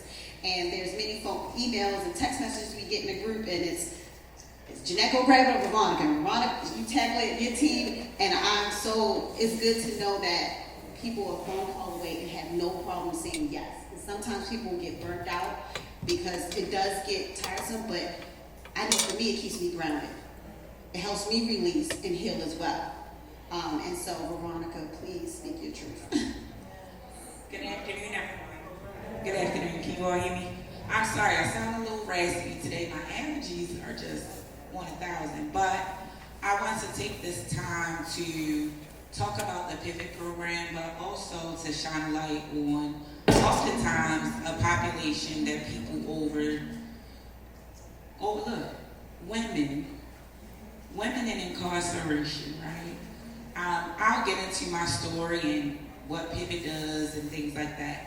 But I just want to start with, when you think of women who are incarcerated, it's definitely not the same experience as men. Definitely not. Oftentimes, you go to the men's institutions, the men have not one, not two, but maybe 3 ladies visiting them a week. Women oftentimes have none, right? Women, 58% of the women who are incarcerated are mothers, right? And so when I think about the work that we do at Pivot, oftentimes the women think, oh, we're gonna come here and we're just going to get a job. No, it's more than getting a job. As a woman, and I'm speaking from experience where I've had grandmothers, aunties, uncles call and say, oh, she getting out? Meet me at the jail, meet me at the Baltimore Arena, I don't know what it's called now. Because she gonna get these kids. She's done her 10 years, I had her kids for 8 years, I had her kids for 6 years, come pick them up. When you pick her up, make sure you pick them up too. So women who are returning back to society have a whole different struggle when it comes to reentry. And as I listened to the warden talking earlier, I was like, man, that's phenomenal. They have XYZ going into JCI, going into Brockbridge. Guess what? The women get 1/3 of that. The women in the programming that they get is so substantially less than what you see the men get. Because when society, a male judiciary society, thinks about incarceration, let me tell you who they funded. Men. Let me tell you where the focus is. Men. And so this is why it is my destiny, my journey, to continue to help women behind the wall. To help women who are in the community that have a criminal background. Because what we know is that what we do is not just about that women. It's not about the woman. Sis, I see you. But it's about the generations coming behind her. Okay? And so, always understanding that if we all raised our hand in here, there was a woman in our life that helped change or project us forward. But when it comes to incarceration, look at our state. Do we have a woman's pre-release center? No. Women get out, listen sis, go figure it out. You might can get Jeanette, you may get Veronica, but figure it out. our society reflects it all the time. And so that's why it's the mission of me, of Pivot, of all of our partners, because I'm going to tell you right now, you can't do it by yourself, right? And oftentimes women come with so many different traumas, so many different burdens, so many different barriers that they have to think about with very little access to resources. So at Pivot, here's my Pivot spiel. We are a 9-week workforce reentry program. And yes, we have over 100 employee partners. We're not worried about if you're going to get employed. What we focus mainly on is the personal success. It's unpacking all of the barriers, the trauma, the things that led you to incarceration. It's shifting your mindset. But more importantly, it gives women the opportunity to choose for themselves, which they really desire. Oftentimes when you're coming from incarceration, somebody done told you when to eat, sleep, get up, sit down, be quiet, run outside. You oftentimes don't even know who you desire to be or what you want for yourself as a woman.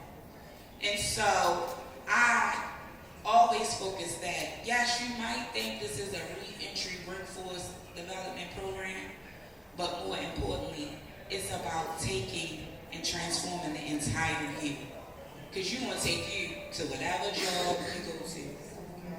But if you don't work on the things that led you to making those bad choices or the situations that may have come up in your life, then the likelihood of you sustaining that job, if the inner you is not together, is very slim. And so, if you know a woman who is incarcerated, if you know a woman who's in the community that has a background, and she's in need of support. Now, we in Baltimore City, not Prince George's County. I just want to make that clear. But we service any woman who is willing to come to the city and get employment or the surrounding counties.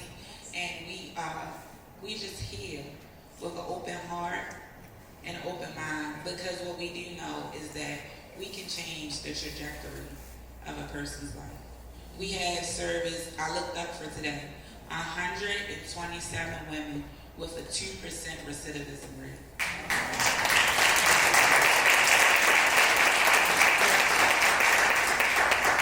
And in my experience, I'm just going to wrap it up really quickly. I started on the other side. I know corrections very well. I was in corrections for 10 years. And what I knew, I was at Central Booking, and originally we had WDC, which was the Women's Detention Center. And when you would see people be released over and over and over again, and then you would see them come back, I knew it was two things. People lack support, and they lack the resources. But if you provide people those two things, they can thrive. And so if you are a program here and you're thinking about going inside, figure out how to go inside the women's institution. Show up for women because they need it just as much as the men. If you're thinking about a cause to give to, look for any organization that is providing transitional housing for women and children, right? Because they picking their kids up day one of release. Unlike a man, they can't sleep in a park and figure it out. They can't lay at their homeboy house on the sofa, right? And so their challenges are so different. And so, and just everything that you do, if you can volunteer your time, if you can give support, if you have interview, attire, anything that can help women and children, please contact one of the ladies up here on the panel. Lastly, I'm going to turn it over to Ms. Carlita Brown, who is going to share, and just know that she is our new Pivot Reentry Workforce Development Manager.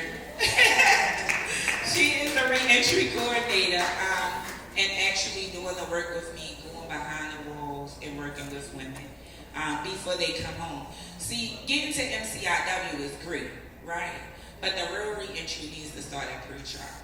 And so with these two amazing women, that's where we'll be, because what we do know is oftentimes women have offenses that will grant them some type of bail, some type of sentencing that may not be 20, 30, 40 years. So let's begin working on helping this woman re-enter from day one. All right, I'm gonna turn it over to Carlina. Thank you.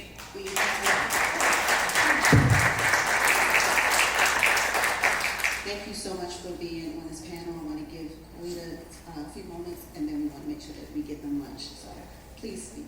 Okay, I'm gonna land this plane as fast as I can.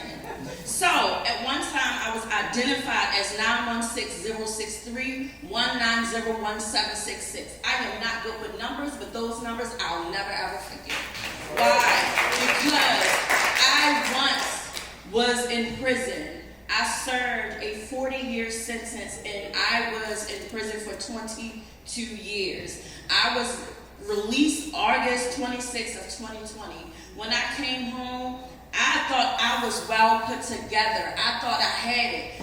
Mainly because most of my cultivation spiritually, my foundation came birthed out of First Baptist Church of Glenarm. My spiritual mother, the first spiritual mother I've ever had, was Chaplain Letty Carr. So I thought that I knew the direction. I believed I knew the direction I was going in. However, when released, I was released to a program, and it psychologically set me back. Why? How did that happen? I spent 22 years in prison, and I came home knowing, believing that I was going to take off. But then I was set back emotionally and psychologically. Why? Because I was released to a program that didn't cater to the needs of someone who was incarcerated as a teenager. They was not equipped. They are a good program for their mission. They serve their mission well, but I don't fit into that category. However, because we don't have a pre-release center in the city of Baltimore, we gotta go somewhere. I'm incarcerated as a teenager. They're not just gonna let me home. You need a home plan. That's the first thing they ask you for. And so I did a year and a half in this program, and after being spiritually dehydrated and emotionally drowning and physically just becoming, body just becoming depleted and confused and don't have a clue. I don't know nothing. I got on the bus and the bus started talking. I got off the bus and never been on a bus ever since then.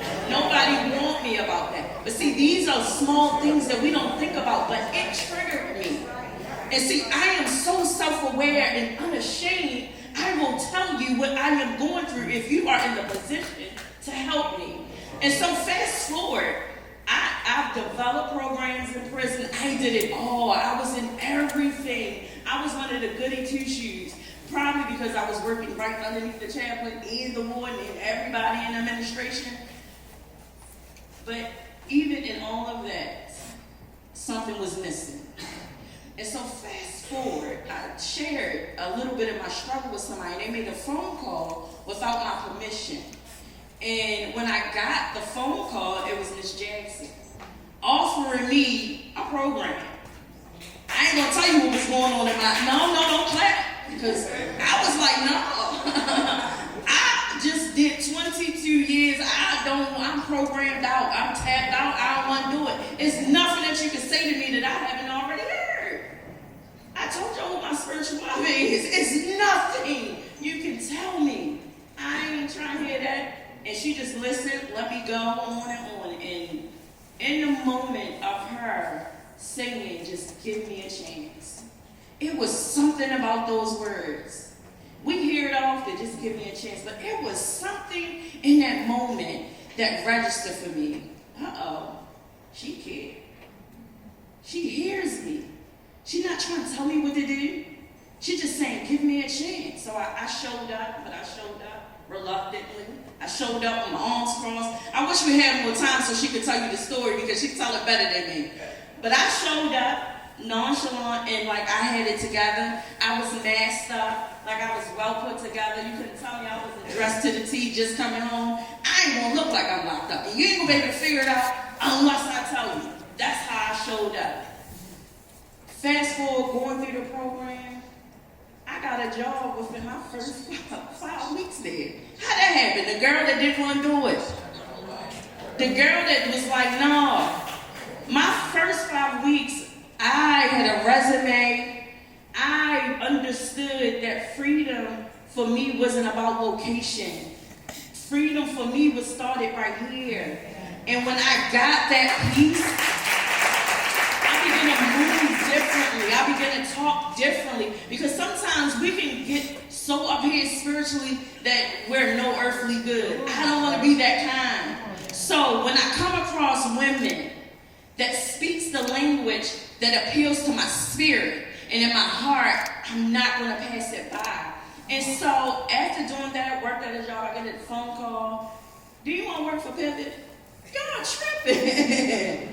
And so coming, I done left, graduated from Pivot, got a job, came back after I got the offer and it was sounding good to me. And I was like, sure. Fast forward, I now host our radio show.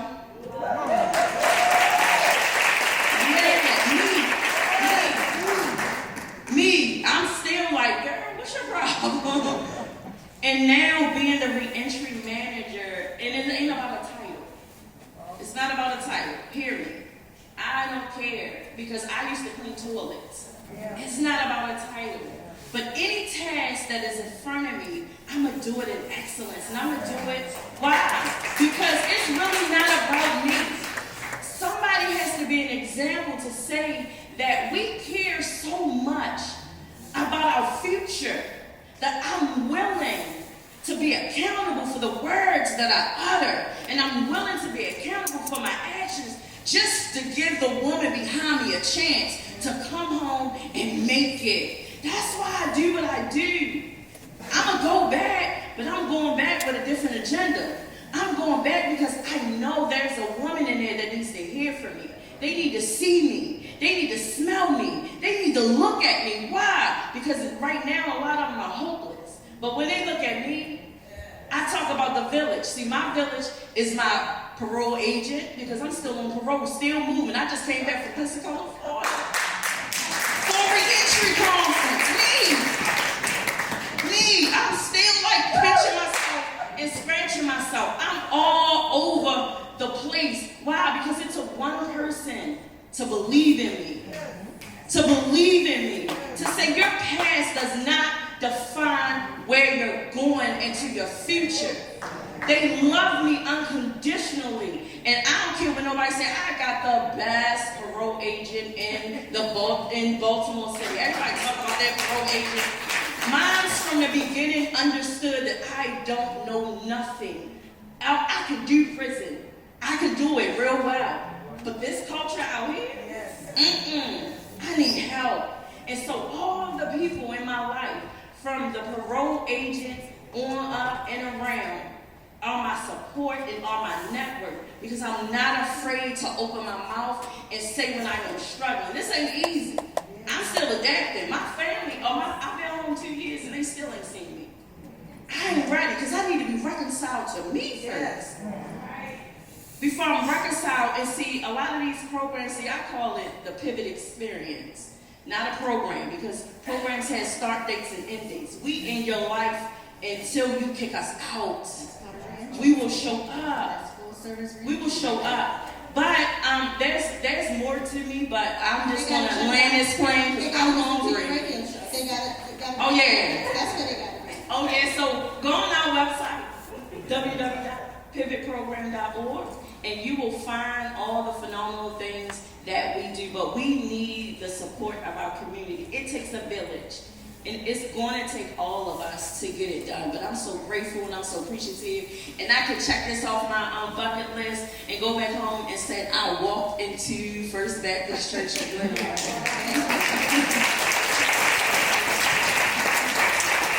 Please give all of these women, they are truly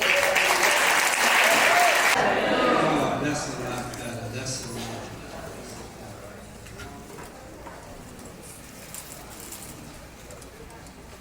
Deacon, how you today, sir? Well, Mr. Harper, I see you getting out today, you're going uptown.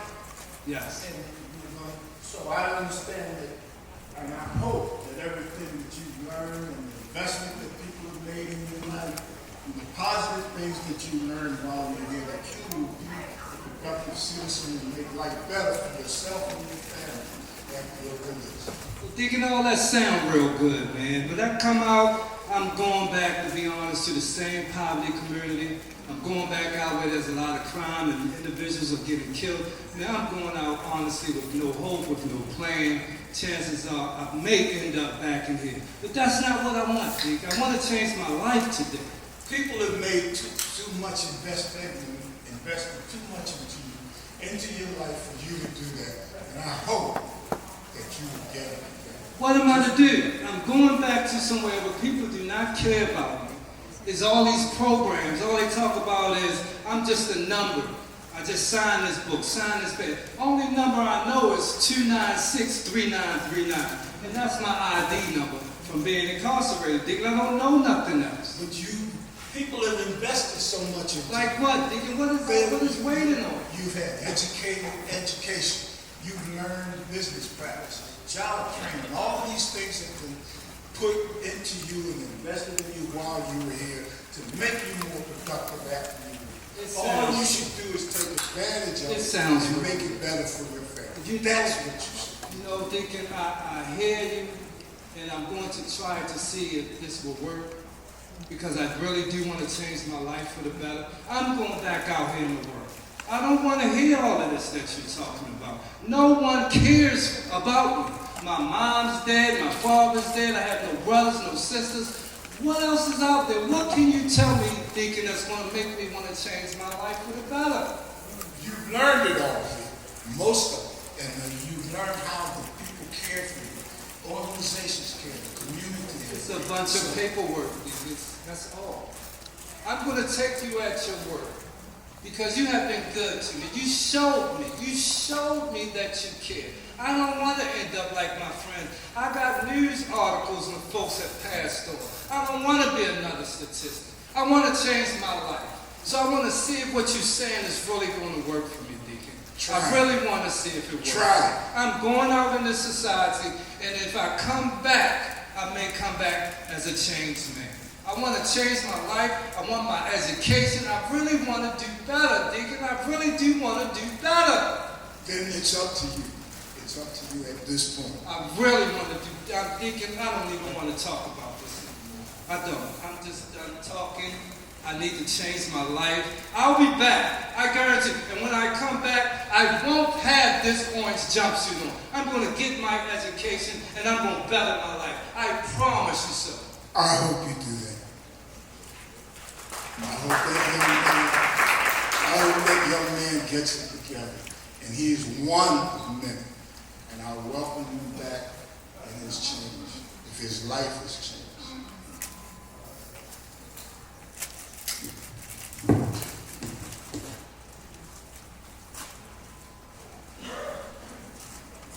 Deacon, I took your advice. I went back to school. I got my education. Deacon, I even got my GED. So I know if it works. I'm so glad you showed me that you care, Deacon, because I don't want to end up as another statistic. I really do want to change my life for the better. And what you told me, Deacon, I find it so much to be true. So as I have something that I would like to share with you, I no longer want to be one of these statistics. I have in front of me the statistics of Baltimore's Baltimore homicides. All these are actual lives. And I don't want to be another statistic, Deacon, so I thank you for allowing me to get my education and change my life. Not to be another youth or another statistic. I thank you. You helped me, Deacon, to see and understand that life is different. So I say this to you. Who am I to ever thought that I couldn't make it? I was running the streets of Baltimore, Maryland, and I was still feeling naked. with no hope, with no future, with no place to call home. Couldn't you hear the pain in my voice from the streets that I've roamed? See, I don't want to go back home to mom and dad because they're dead. Why, Lord, couldn't you have just taken me instead? I was the one strung out off of drugs. I was the one in and out of prison. I was the one that was too blind to see. That it was you, Lord, who came through and gave me back my sanity. That it was you, Lord, who came through when lives were really hard. That it was you, Lord, who came through and snatched me from out of the land of the Nord. So when I opened my eyes today, Lord, and Deacon, I began to think how I thought I lost my life when stolen to a drink. I thought I lost my life to incarceration, but I've taught and I've learned while I was here that it's much more better for me to give. And I also learned, was told through this entry summer, that it takes for somebody else to pass, for somebody else to live. I no longer want to be a statistic. I want to be a productive member of society. So I went on to educate myself, become more of a productive citizen. And today I stand before you all, the CEO of an organization called FACE, which is Freedom Advocates Celebrating Ex-Offenders, where we go back in the community and connecting with people like Ms. Tolan to be able to help other individuals change their lives for the better. Because if I could do it, anybody else can do it too. We must stop killing each other. We must stop killing each other. We must stop killing each other. We must what? Stop killing each other. We must what? Stop killing each other. We must what? Stop killing each other. One last time. We must what? Stop killing each other. Thank you all, and God bless.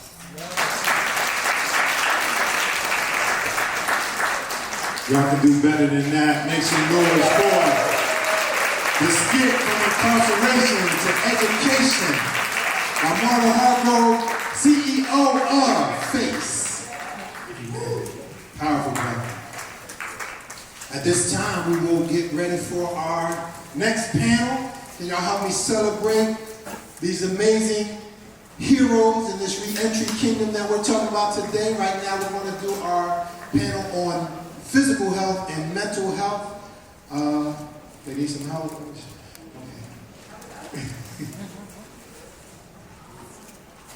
Is it on? Yeah, this one is. Here.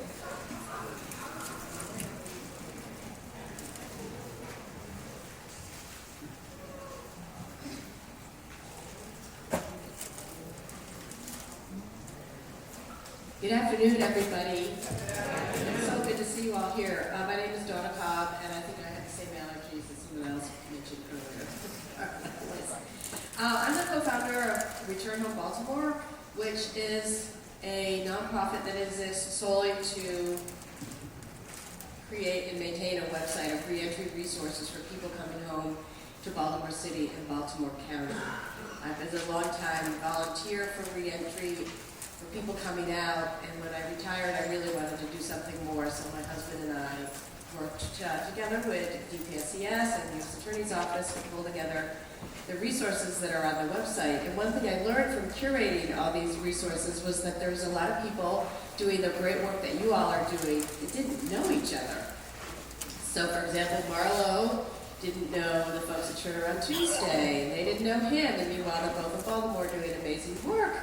So when I went to visit the U.S. Attorney's Office way back in August, when our COVID haze 2021, they said, this is great, but what can we do? And we said, you could help stand up an alliance of reentry service providers because we all need to know each other. Here we are today, right? You know? So thank you to all the folks who've made today possible, and that we have the Maryland Statewide Alliance for Returning Citizens. And here today on this panel, we're going to talk about the all-important topic of mental health and physical health, and they're related. I think everyone would agree to that, right? They're super related. I'm a runner, I know. Whenever I finish a run, I'm mentally better, in a better place. So today we have amazing people to speak. We have Dr. Carmen Johnson, and I'm going to let them give a little bit about themselves. who's the founder of Helping Ourselves to Transform. Next to her is John Huffington, who is an author and motivational speaker. His book, Innocent and Obscene Miscarriage of Justice, is a must-read, really. To his left is Stanley Mitchell, who is also with No Struggle, No Success, and is an Unger, a member of the Unger family. And to his left is Clay Gregory, who's the Chief Operating Officer of Mettle, M-E-T-T-L-E, Mettle Works. So I'm going to start with Dr. Johnson, and the question is, tell us a little bit about yourself, and then your journey and how you address your mental health issues. What got you to where you are today? Well, first of all, I am certainly glad to be here, and I am certainly glad to be a part of this amazing organization or reentry board that we've created. Like she said, I am the founder of Helping Ourselves to Transform. I'm also the director of Court Watch Judicial Accountability under Life After Release. And I also sit on an array of other boards and committees and things of that nature. And not to mention, I am in partnership with No Struggle, No Success, and I'm honored to be part of that. However, the biggest thing here is that I'm a returning citizen. And, I've been home for almost 5 years. I spent 3 years in a prison camp. And I was wrongfully convicted, and I'm still fighting my case as of today. And even though I am an impacted woman, I still experience what people who may have done a crime or not, I still went through what they went through. And they are considered as my family. And so I know what it feels like to be shackled from your ankles to your waist. I know what it feels like to be a slave. I know what it feels like to be jumped by male guards. I know what it feels like to be accused of something that I did not do. I know what it feels like to have nightmares. I know what it feels like to have terrors. I know what it feels like to still eat out of a bowl. I know what it feels like to still sleep on the edge of my bed, and I have a queen-size bed. I know what it feels like to see the gentleman that was up here with the orange jumpsuit on, which was quite triggering. I know what it feels like to be fighting for my life. And so when I came home after 3 years at a prison camp, I had no idea what I was going to do with my life. Not to mention, no one knew what to do with me. Because when you are a professional and you find yourself faced in the federal system and the state system, it takes a different toll on you. And that toll is, for me, I didn't have the benevolence to handle my personal affairs. I was arrested immediately at trial. So I came home. My house was in foreclosure, had gone into foreclosure. My credit was messed up. It was just a disaster. And I had this scarlet letter sitting on my forehead called F for felon. And no one cared that I was innocent. No one cared. I went to different organizations trying to get help. No one knew what to do with me. I didn't need a driver's license. I didn't need a birth certificate. I didn't need help with a resume. I didn't need any of those things. So no one knew what to do with me. The first year and a half of me being home, I came up with 21 ways how I was going to kill myself. I couldn't deal with the embarrassment. I couldn't deal with the fact that I was this successful woman that had so many accolades in the state of Maryland. And for this to have happened to me, I couldn't deal with the embarrassment. And I remember looking at the documentary, which was created about Khalif Broder, who was the backpack kid from New York, and how he spent 3 years at a jail in Rikers Island, I think. And he kept saying that he was innocent, and no one would listen to him. And so for me, it was the same thing. No one would listen to me. And he refused to take a plea just like I refused to take a plea. And the difference between he and I, they showed guards beating him in that jail where guns wasn't documented. And I had never experienced domestic violence before. And to be jumped by male racist guards in West Virginia was very traumatizing. And anyway, when I came home, 21 Ways I was going to kill myself, saw the documentary, not knowing how it was going to end, and it ended with him hanging himself over his mother's bedroom window or something. And that's when I knew I had to get myself together. And just then, that's when this woman named Kiana Johnson called me from Life After Release. And someone had given her my number. And she kept calling me, and I was like, what does this woman want? I'm trying to kill myself. As a practicing Tibet Buddhist, I was ready to check off the planet. And she didn't give up. She kept calling me. And then finally one day, I decided to hear what she had to say. And we met. And she said, I want you to come and do Court Watch. And I said, Court Watch? What is Court Watch? And so she explained to me what Court Watch was. And she said, you can do this. And I'm like, I can't do this. I'm mentally messed up. And to make the long story short, now I'm the director of Court Watch Judicial Accountability. And I hold court characters accountable. I hold court characters accountable for what they do and what they don't do. And with that said, I think that everyone needs to understand that what happened to me could easily happen to you. And there are innocent people that emphatically go to jail. And even though I look like I have all of my marbles, I'm still in therapy. I've been in therapy for 5 years. It went from 3 days a week to 2 days a week. Now it's 1 day a week. Now it's a lifestyle. I have to see my therapist every Friday. So I just want all of you to know that what we've been through, whether we're innocent or not, we deserve love. We deserve peace. We deserve understanding. We deserve happiness. We deserve forgiveness, and we deserve love. Thank you.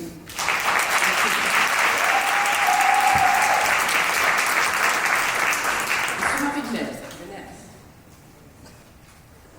So my name is John Huffington, and I spent 32 years in the Maryland prison system for a wrongful conviction. When I was 18, I was charged with a double murder. It took 32 years to get out, and an additional, I guess, almost 10 years to fully prove my innocence, which I just did earlier this year.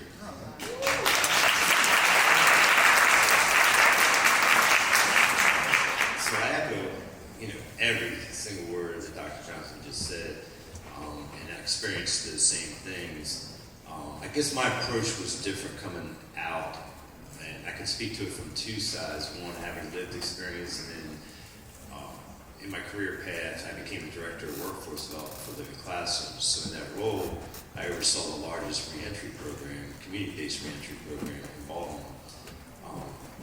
For me personally, because when I came home, I actually had to pay $500,000 cash bail to get out. And I was facing a new trial for the first almost 5 years that I was home. So I sort of had a double-edged sword. I was trying to launch a career, readjust to a society that had changed so much in 3 decades, and somehow figure out my own sanity in that process. But I just immersed myself in the work because I'm a firm believer in what I call the dash, which is your legacy and having impact. So I figured, well, however long I'm out here for, they're going to know I was here. So work was my outlet, and I kind of refused to let myself sort of wallow in any of what about me situation, because there were so many variables I couldn't control anyway. But I remember at Living Classrooms, before I became the director, I'd come through their program, and they had a mentor coordinator who was there to assign mentors to every participant. His desk was right next to mine. And in my original pass through, I was the client advocate and event coordinator while I was in Project Serve.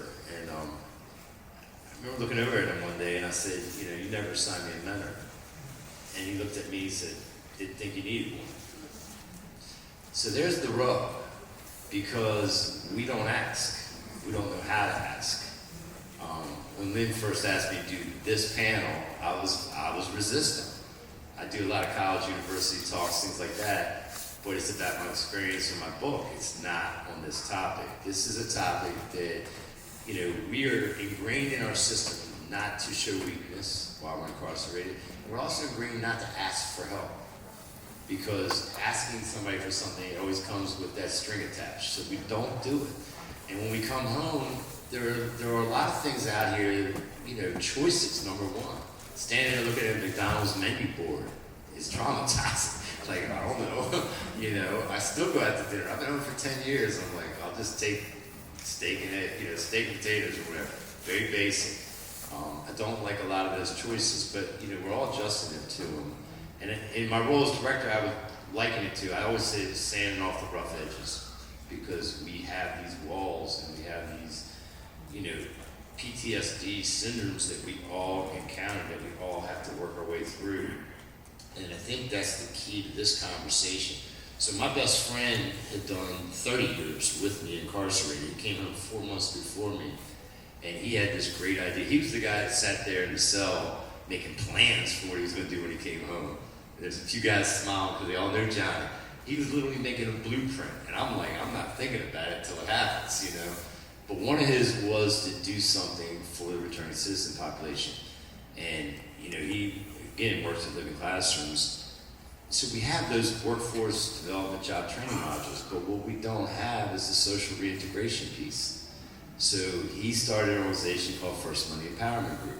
The sole purpose of First Money Empowerment Group is to create a sense of community and to give us that social reintegration piece. And we have this big annual picnic every year. We get like 800, almost 1,000 people out there. But the rest of the year, we're doing, you know, karaoke night. We're going bowling. We took a bike ride around the zoo. We're doing normal activities, because what everybody's quick to tell you, and I heard it earlier in the skit, Marlon mentioned something about it.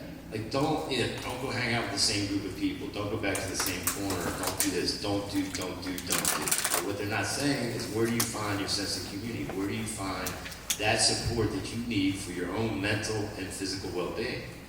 And ergo, that's where First Money Empowerment came from. We just check in with each other.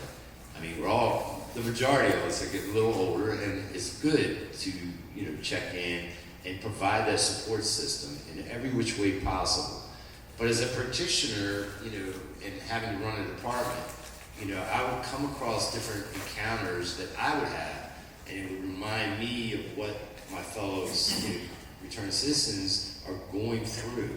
And admittedly, you know, I exercise a certain degree of privilege. Even with a 32-year gap in my resume, I have my college degree, which I achieved in prison, and I'm Caucasian. I have a certain degree of privilege, and I'll admit that. You know, but yet, when I went to rent an apartment, I had to go through a background check. You know, when, you know, somebody case searches me now, even though the governor himself has signed off on my actual innocence pardon, I'm still on case search with a conviction on my record because I had to take an Alfred plea. So these are hurdles that the returning citizen population faces. And because they face those hurdles, most organizations focus on that. But they don't focus on what the individual is going through as they face those hurdles. You know, as Dr. Johnson just said, there are triggers. Seeing somebody in an orange jumpsuit is a trigger. You know, experiencing rejection or too many choices that are overwhelming are triggers. And I think hopefully the purpose of this conversation is for all of us to talk about what works and how best we can serve our population through the roles we already are playing, because there's more of a wraparound piece to it. Thank you.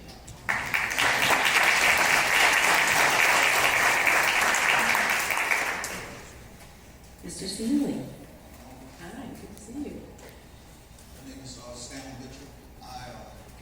As Mr. Cobb said, I was released in 2013. I'm coming on 10 years. And the only negative interaction I had with law enforcement was red light cameras. So,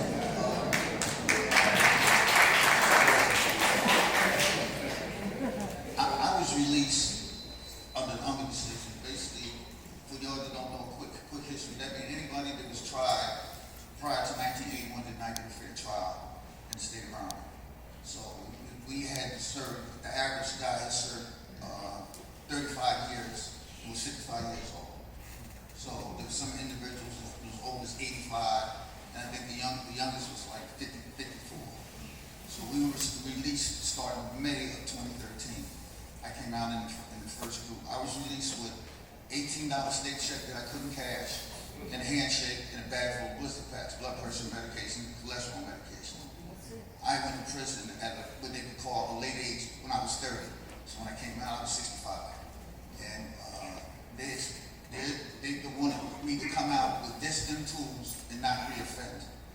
Fortunately, when I was in prison, as I said, I went to prison at a relatively late, considering that lifestyle. So I know the goal was, while I was in there, did not do anything to make me have to stay any longer, and everything they had available, I took because I started preparing myself for release from day one. I never thought that I would, so to speak, die in prison. And it happened. I was released, so I had some kind of idea what I wanted to do. Employment was, because of that education I got while I was, some of the education I got while I was in prison, I was able to get employment. Getting employment has never been an issue. But when you're an ex-offender, keeping employment is the issue. Because every time I would get a job that I would be doing good, even maybe as high as supervisor, somebody was finding out that I had a criminal background, and they would fire me, and they would call me in the office and say some of the most stupid stuff. Well, we didn't know you were who you are. I'm the same person that you gave all these long reviews. So that messes with your mental. As Dr. Johnson and John said, that we all have our triggers. My first trigger was I was released. We went straight to the mall to get some clothes. I went to the bathroom. The toilet flushed by itself. I'm looking for cameras. Because I'm saying, who did that? I went to the counter and I had a few dollars in my pocket, and I pull out a $100 bill, and they tell me, you got to get in that line because we only take debit or credit. I'm like, so when they start turning down cash for a piece of cardboard, so the world had changed. Parking, you got to have a GED now. You put the tag number in, put the slip in the window. So all these things are triggers for individuals that have been in a cage. Make no mistake about it. That's what you are. You're in a cage. People say, what if you want to? They ask me, what is your opinion? Because I've been around a minute, age-wise. Did you want to stop crime? Like anything else, take the profit out of it. Anything that you take the profit out of it will die.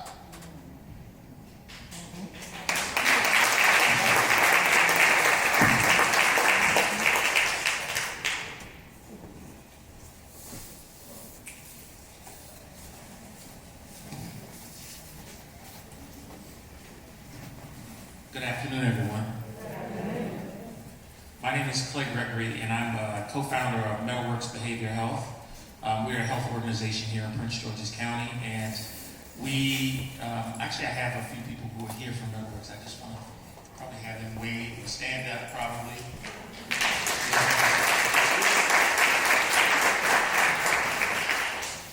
And so, several years ago, we had the opportunity to establish a relationship with the Bridge Center at Adams House. And we are one of the community partners that provides mental health and other support services to individuals who are returning home. And in the last year, maybe 15 months, we've been doing a lot of research around brain health and brain maps.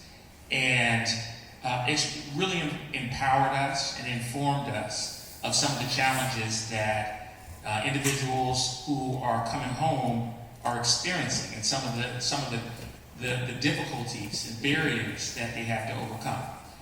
If everyone here can imagine standing on a stage and having to speak in front of you guys, would probably create a level of anxiety in the body.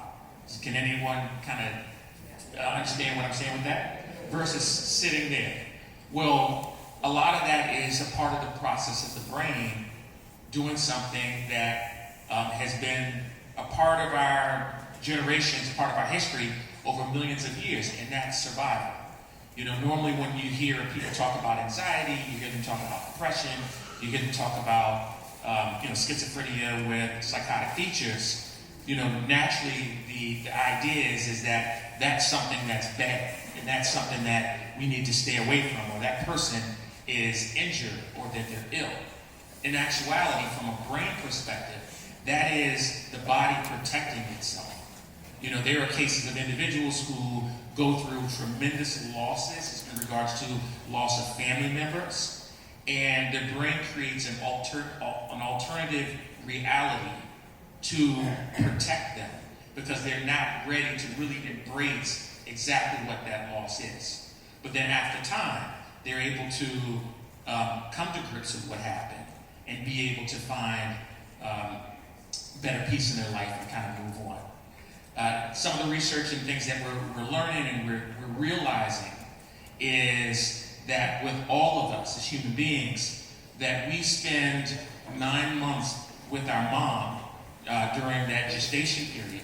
And her experiences, her likes, her wants, the biases that she has, the abuse and trauma that she experiences, and how she relates to that nurtures us. We grow up in that space. So when we're born into this world, we already have a preconditioned concept of what we should experience and what we expect. And as we continue forward, we're confirming what it is that we experience. So what does that look like? If you can imagine, you know, in America, and through the 20th century, we had, what, 3 wars?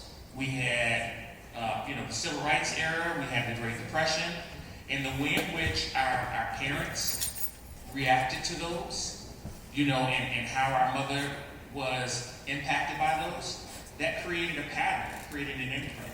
And for the rest of our lives, based off of that imprint, we are, you know, that is what subconsciously we see as what the norm is. So, case in point, we had, you know, there was a client that we were introduced to by a family member who had been home for about a year and was struggling with substance. And, you know, learning his story and learning about him, you know, he said to me that, you know, his issue wasn't heroin. So the only time that, you know, he would divulge in heroin was when he was around his mother. And he said that his mother had never experienced his mother sober. And in the 42 years of his life, that, you know, all of that time she was using. You know, and the way in which he was introduced to it was by his mother, Carol.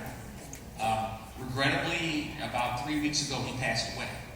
But the battle for him was, or I should say, the lens of how we are understanding our individuals, both reentry and those who are out here and their experiences from a brain perspective is really something that we feel has the potential to kind of change the narrative in regards to how we treat individuals. Thank you. Thank you, That's so interesting. So we want to leave our audience with some takeaways, and I'm going to tell you what I'm taking away. You tell me what I've missed from this conversation. From Dr. Johnson, I think one takeaway is that even if you are a person who was wrongly convicted and you are experiencing the same thing as someone who was justifiably convicted, and the community really needs to understand that, and that the trauma is the same in many respects. That's am I right? Is that right there? We actually have a couple more minutes. Yeah, actually. That's true. And the sad thing about it is because I'm so transparent about my mental health, I even have people say to me, don't make a comment, you're crazy. But I'm not crazy. I just went through something. And all I ask for is just love and understanding. Thanks.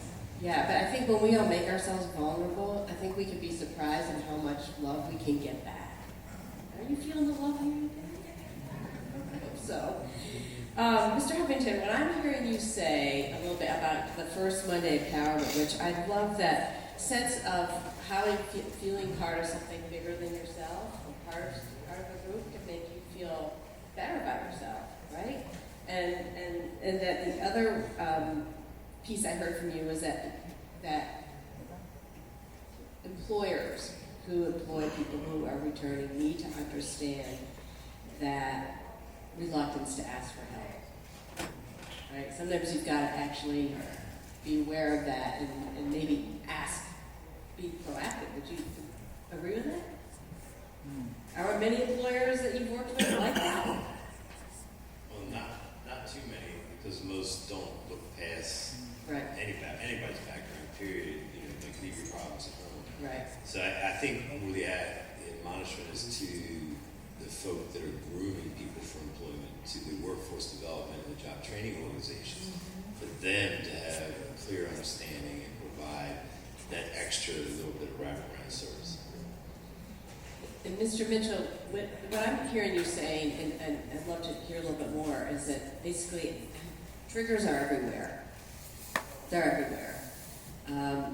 Is there anything that you could share with this group about how you manage them, or what helped you dealing with them?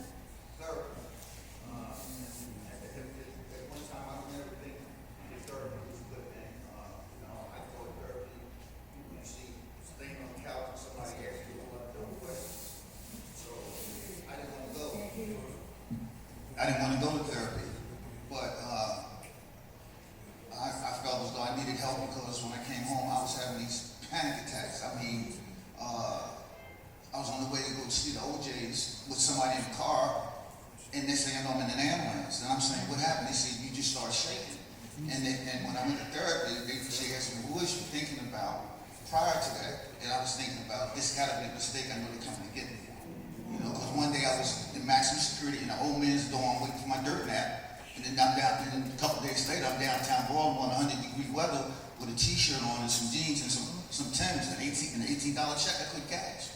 So, you know, therapy is very helpful. Like I said, I was resentful at first because this lady was like 42 years old. I was well past 65. I was saying, what could she possibly know about my life and my lifestyle? But it helped, you know, because she gave me simple tools that made me able to adjust. You know, I used to get offended when, you know, family members would be so concerned about me. I'm the oldest in the family. I mean, they would literally call me every hour. And that would, you know, after a while, it make me angry. I mean, veins popping in the forehead angry. But the therapist said, be thankful that you have some people that care about you. And then I looked at it in a different light. So I strongly suggest therapy. And Mr. Gray, when we talked the other day, one thing you said that stuck with me was that everyone has power in them, which means resilience, right? Well, I heard you also today say that the experience of really understanding where you come from and what you've been exposed to that you had no control over can help people maybe understand themselves better, maybe even forgive themselves. So what would you say? Is that right? Yeah, that's right. Okay, so an analogy, and lived experiences as well. The white water fountain versus a colored water fountain. If you were a parent and you saw your 7-year-old child running over to a water fountain and they were just looking to drink in that moment, how would you parent in that moment? You know, do you think that you'd have the moment to be able to stop them and say, hey, you know, in our society, you have to choose. We choose this one. No, it's a form of parenting in crisis. And so, in that education that child is receiving from that parent, is that when you are confronted with something and you don't know what that is, that there are consequences that are life and death, and you just better shut down. And so for that 7-year-old child, the parent was just teaching them, you know, drink from this water fountain versus that one, but the lifelong education that child received was this notion that, you know, when I'm presented with something that I don't know, the best thing to do is shut down, you know. And that's just a micro education. If you take a person and you give them an accumulation of that over a 7 or a 12 or 18-year period, then, you know, you can imagine the impact that will have, you know, on the adult. You know, so I would say that's one. Now that's a cognitive. So that's something that the child heard, they experienced. Potentially they got spanked or they got ridiculed. But then there's the other side, which is the, you know, there's a book that's out that's called The Body Keeps the Score, you know, and really what that means is that if if you are with your mother and you guys were walking somewhere, and every time that you all would come to a street, she would cringe, because there was a traumatic experience that she had around a car. She would cringe, and she, holding your hand, she would freeze up at that moment. Then that would develop in you. Now, there wasn't an external rational reason in that moment that said that there's anything different than normally crossing the street. But because your mother reacted that way, you would embrace that as well. So, saying all that to say, we are a collection, we're a collective of these experiences that we have. And just the last thing I'll say about it is there are things that we know as a human being. I know how to drive a car. There are things that I know that I don't know. I know I don't know how to fly a helicopter. But then there are things that I don't know that I don't know. And it's in that don't know where I don't know where all of the opportunities, the potential, the answers to all of our challenges lie. And a lot of that point, we look at it from a healthcare perspective. So, our view of the answers in that don't know what we don't know lies in health. Well, thank you. I want to thank everyone on the panel for their insights. Thank you. This is also known as the All-Star Panel, just in case y'all didn't get the memo. I was supposed to do better than that. All right. No, it's too late. I'm sorry, it's too late. No, I didn't get it.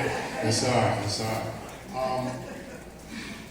So as the moderator and also sort of like a guest host here, I'm gonna just take some privilege before we jump into this amazing panel. Some of you have been seeing, us running around, making sure everything is flowing smoothly, and it's like, well, who are you? And I get it, I'm nobody. I just, it is what it is. I am a servant of the Most High God. That is number one. But I'm also blessed to be the department head for the Children and Youth Ministries here at the First Baptist Church of Glen Royal. And the reason why I bring that up is because, in the words of our pastor, Pastor John K. Jenkins Sr., I feel tension in the room. No, for real. I know y'all see me smiling and introducing and telling y'all to eat and all of that, but let's be honest. Some of you have been looking around with just a little bit of a side eye. Did y'all see it? It's just a little bit of a, did she say 40 years? I wonder what she did. Wow, he did 33 years? What?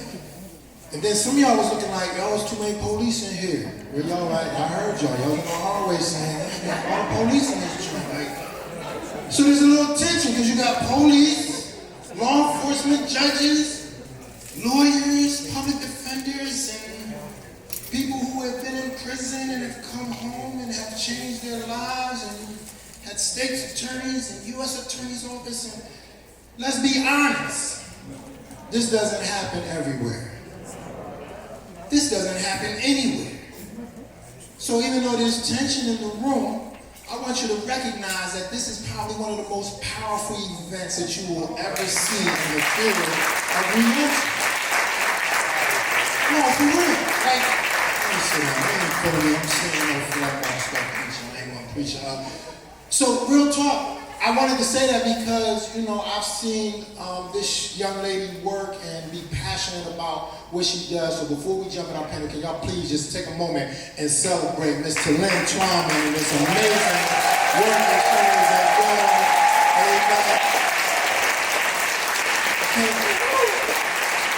So I'm just grateful to be a part of it. Real talk, just to be able to come up and host this great panel and celebrate all of y'all. Now, the reason I said there's tension is because some of y'all just a little bit judgmental, so I'm gonna ask, just so I know who my peoples are, where are those who are considered ex-offenders, if you don't mind? Just raise your hand if you are an ex-offender. Matter of fact, I'm gonna just stand, I'm just real quick. If you are an ex-offender, Stand up. All right. I want you to look around at all the people that are still sitting down or not raising their hand. Those are the people that we call storytellers. They're lying. Because, I'm sorry, let me rephrase it. Let me turn around and start all over.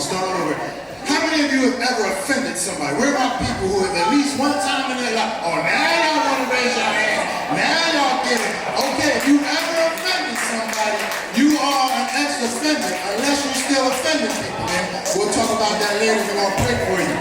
The reason why I wanted to do that, give somebody a high five and tell them, I'm an ex-offender too. You're not alone. I'm an ex-offender. You are not. Y'all should be giving yourselves a high five too. There you go. Okay. All right. You ex-offender. Thank you. Now that we have some transparency in the room and everybody knows that none of us are better than the other, we can jump into this amazing panel because here's what we know. Transparency brings transformation. I say that all the time. We do a re-entry group here every Thursday night. And I love the fact that I get to take who I've become now and give God credit for the hope that is instilled in other people when they say, wow, you wrote 6 books? Yeah. Wow, you got a master's of divinity? Yeah. Wow, you work at this church? Yeah. And you did 10.5 years in prison? Yeah. God is good. All the time. Amen. I hear your Pentecostal people. So as these people, as they start sharing who they are, what they've done, I just want y'all to be cognizant. Y'all just heard this last panel talk about the brain. You know, the brain doesn't fully develop for women until they like, I'm gonna give women credit. They be like 18 and be sharp. Y'all be on it. But men, it's like 28, 30, 42. Okay, I'm just technically it's 26. Brain is still developing. So some of us made mistakes before our brains were fully developed. Amen. I'm going somewhere with that. Okay, so let's start this amazing panel. I got y'all names here, but make sure I give y'all just a little bit of credit. I know y'all just gonna go ahead and start talking.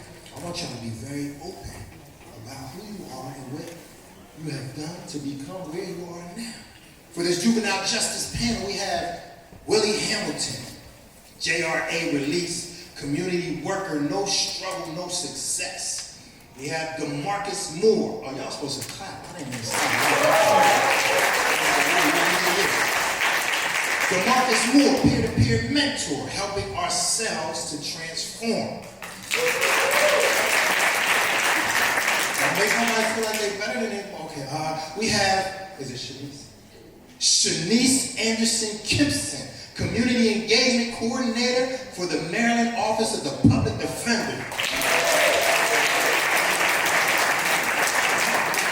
And last but not least, we have Terrence Davis, the CEO of No Entry Navigation and Davis Endeavors. Okay, so. I know y'all went over this. Who was supposed to go first? Because they ain't put me in on the call. But I'll just start picking people. Man. Let's go left to right. Come on, sir. Talk to the people. I'm with you. I think I might. But she got some real great stuff to share. We might have to save it for last. All right, let's do that. So we did do the ladies first, gentlemen thing. All right. But she relinquished. Good afternoon, everyone. So my name is Willie Hamilton, and I'm a returning citizen. I was incarcerated at the age of 16. My term of incarceration was 30 years, 110 days. I was the first in Maryland to be released, or to be given parole once the governor was taken out of the process, and the first one in PG County to be released under the JRA, Juvenile Restorative Act. But during that time, there was a transformation within myself. I was incarcerated for something that I take responsibility for because I'm a firm believer in accountability and responsibility.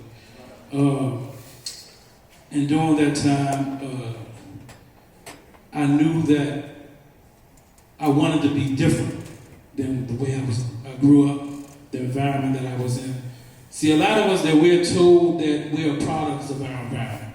We're enforced with this, with the school, maybe neighborhoods and things of that nature. But when I came to prison, one of my teachers, he told me that we're not products of our environment, but we're products of our beliefs.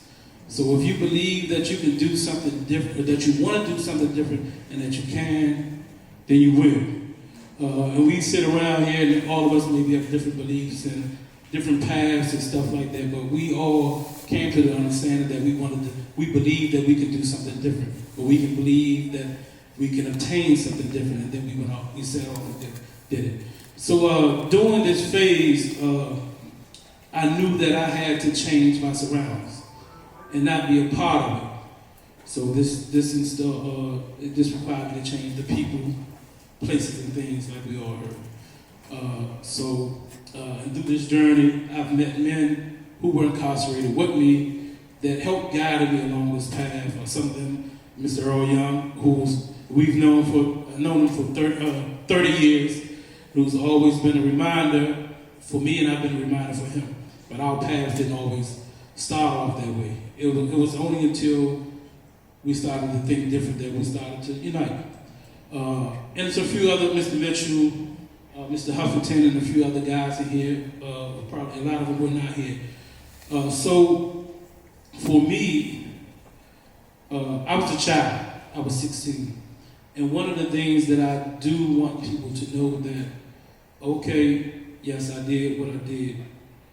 At the end of the day, I'm a child. So you put a child in an adult situation, how do you think he's going to turn out? Because prisons are not designed to house children.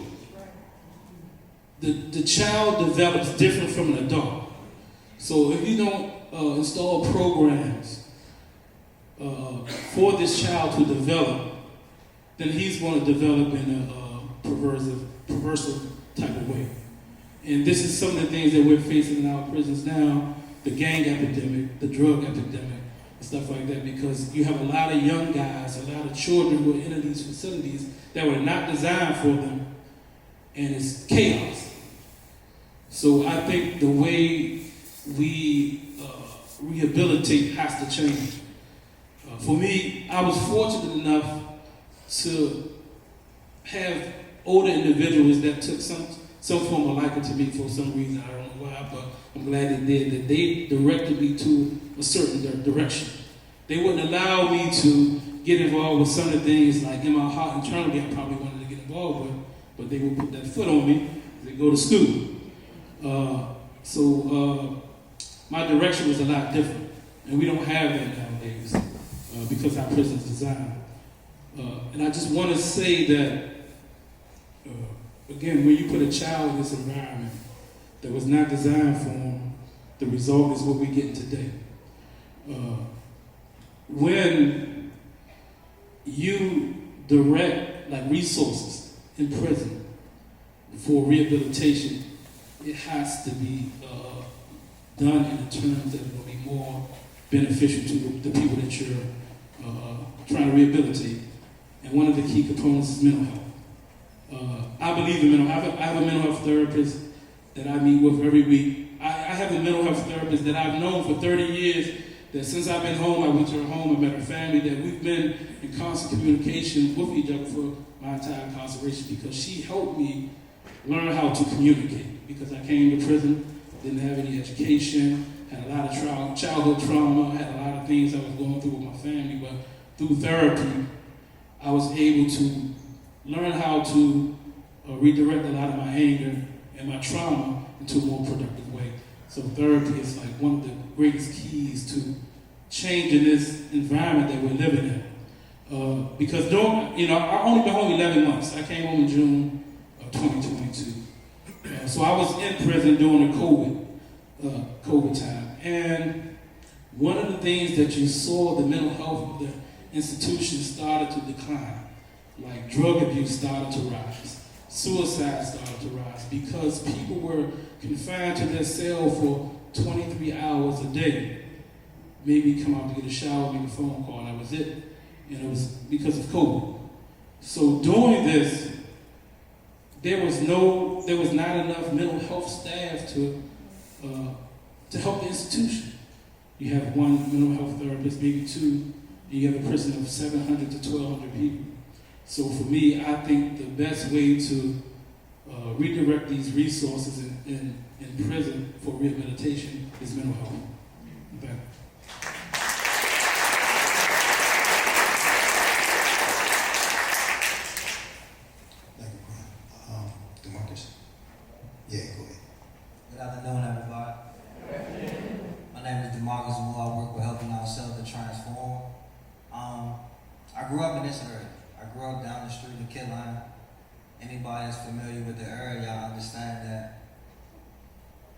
in itself was kind of like infested with a whole lot of crime and things of that nature.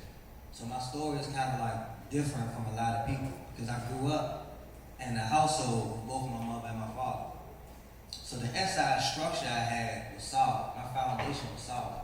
But my inside didn't match my outside. And as a child, it's really hard to stick to the core values that your parents instill in you when it's a contradiction immediately once you walk out the door when you're searching for acceptance, which causes a whole lot of bad decision making. And of course, the decision making landed me 16 years old, charged with first-degree murder, facing life, which I ended up being sentenced to life. But putting me back in that structure allowed me to return back to those core values. So mentally, I had already adopted the habit of reforming myself or rectifying myself. And we know rectification got to start with the individual first before it can branch off to a community. So I had to go within myself. So once I got my time and went into the system, you know, there's a lot of people, like Mr. Hamilton said, that drew to it and made me focus on getting my time back, returning back, getting yourself together, making better choices, making better decisions. And by them instilling those principles in me, what reminded me of the principles that my father and my mother instilled in me, it made me focus on the why. As to why do we do the things that we do? Why do we act the way we act? Why do we talk the way we talk? Why is our decision making in that process? And we have to think about it sometimes. You know, we expect 16-year-old kids, 15-year-old kids, 14-year-old kids to have conflict resolution skills. We expect them to be able to de-escalate certain situations when naturally that's not their job. That's not their job, but they find themselves in certain decisions where it's either this or it's either that. It's either you or it's either me, which land them being judged by a whole lot of people that don't know them based upon a piece of paper in a situation, and you really don't have no type of information as to why. Why did they feel as though that was the situation that they had to make? So mental health is definitely a big part when it comes to juvenile reform. Because like even I look at my situation, as I grew up, my area had almost every single sporting activity that you can think of. We had a soccer team, we had a baseball team, we had a basketball team for all ages. We had a football team for all ages. They even had a volleyball team but didn't actually have games. They had a boxing program. That was from 98 to 2001. By 2002, you had 3 basketball teams. If you wasn't of age, you couldn't play it. The football team only had certain pounds, so if you couldn't go to no other area, then you couldn't play football. Boxing was gone. We had 1 female boxer, the rest of the program was gone. Baseball was gone. Soccer was gone. So naturally, what the kids started to do, play those same sports in the street. And it started off playing sports in the street till it gravitated to actually being in the streets. Being in the street. So the core value of that transition that we end up making started off as something harmless, just trying to do what your friends doing. Then it ended up being an activity of crime, an activity of violence. And by us not having no guidance, it landed us in prison. Out of about 30 of my friends, it literally was 12 of us locked up for the same charge at the same time, different situations. Nobody was co-defendants. Nobody was co-defendants.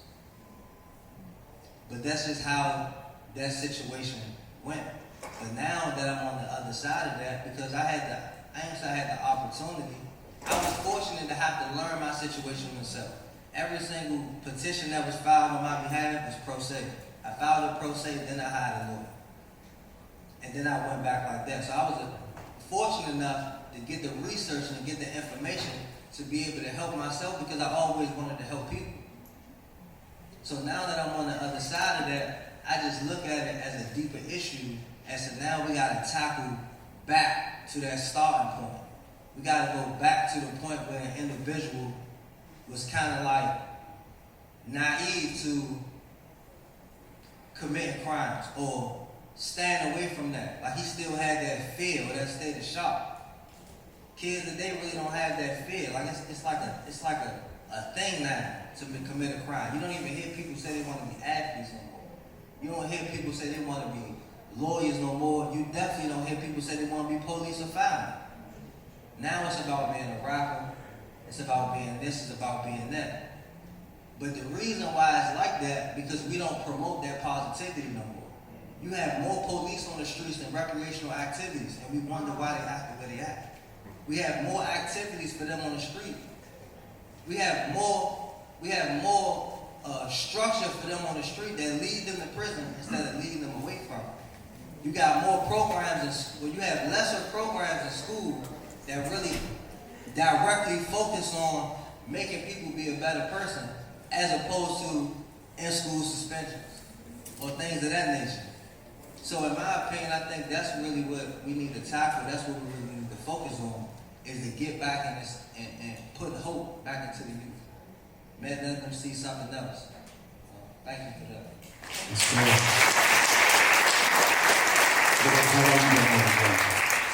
I actually came home June 3rd, 2022. I spent from 16 to 30 in prison, in an ultra maximum security prison every year. I just want to take a moment to acknowledge that they are both coming up on a 1-year anniversary.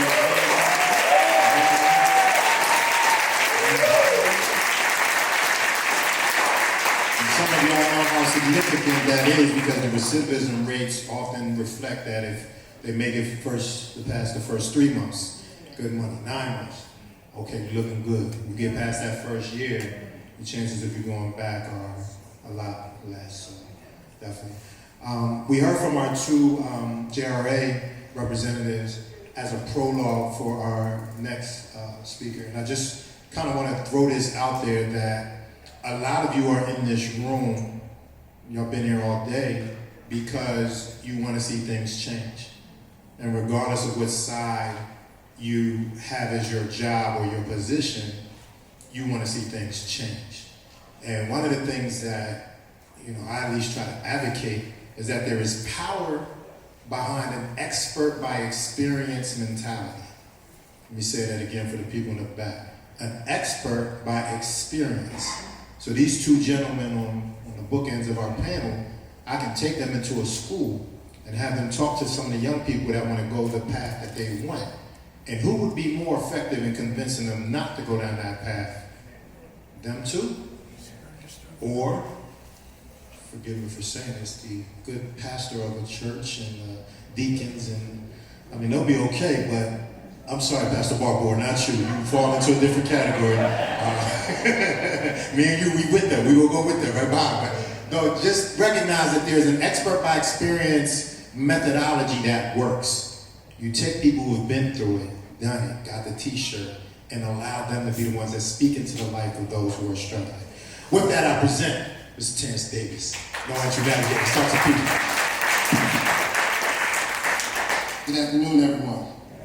My name is Terrence Davis, Davis Endeavors, and the founder of the No Entry Network. Before I talk about myself, I want to give you this thought first, because if you've been here throughout the day and you've heard some of these stories, like me, when I sit back, I want you to think about if an ounce of prevention is worth a pound of cure, then an ounce of prehabilitation is worth 10 pounds of rehabilitation. I'll say it again for you. If an ounce of prevention is worth a pound of cure, then an ounce of prehabilitation is worth 10 pounds of rehabilitation. And let me tell you where that comes from. If you're listening to how long the road to redemption is and how it keeps getting longer, then to me it's obvious that the only way that we fix it is turn off the faucet, like DeMarcus said. So, and Pastor Queen spoke to was on my heart. It's been over 21 years since I've been incarcerated. There's no glory in that part of my story. It's what I've done the last 20 years to stay out here and help other people.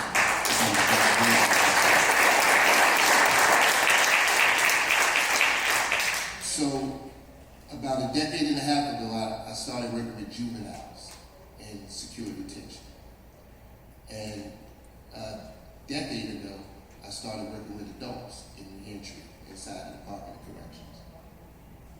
And about 7 years ago, I started seeing those same juveniles that had become adults that were now passing through the system.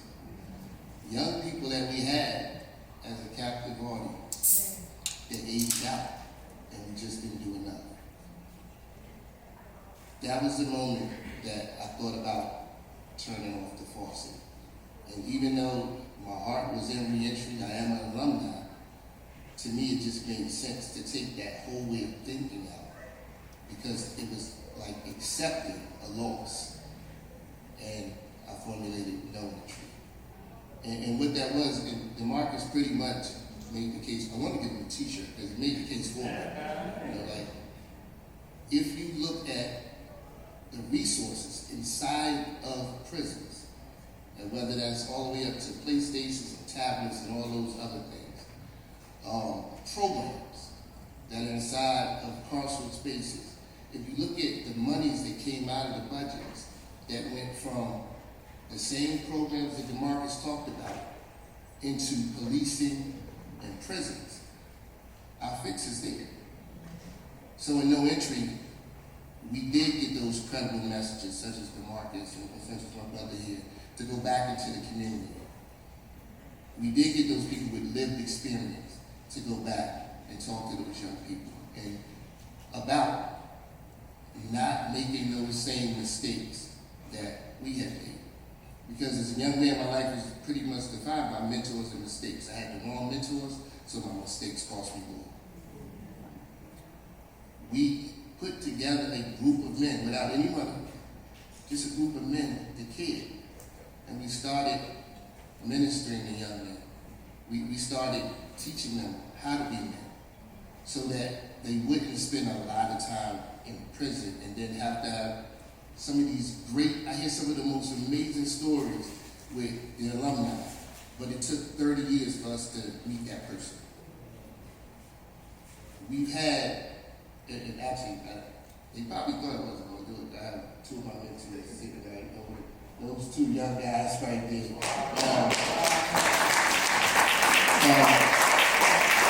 And I'm going to put them on the spot a little bit because it's not about me. Like, you know, this is about them. They could be anywhere, but they came in with me.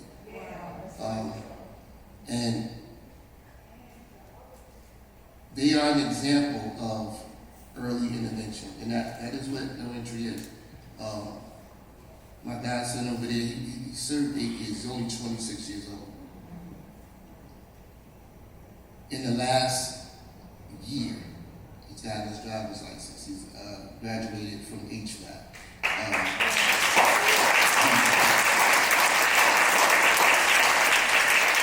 He is not reoffending. And guess what we do? We surround him with people to help him work, because the thoughts don't go anywhere. You know, I didn't say it was easy. He went through some of those same struggles, but we changed his language and culture. So, like DeMarcus talked about, when he left his home, it was a different culture.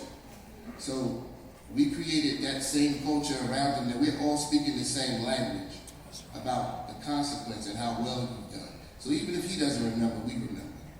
And we're able to reinforce that. And my other mentee is on the beginning end. He represents turning off the faucet because he was facing 20 years. Just recently, like a month ago, right. And just like I've done before, I've heard judges for years tell me when they would get ready to give one of my mentees their sentence, that sounds great, but you should have got to him earlier. And so, with the young man that's with me, we were able to get there earlier. Like, we can't catch everything. He had already been involved with the criminal justice system, but imagine if he would have gotten the time instead of the opportunity to enter the no-entry program.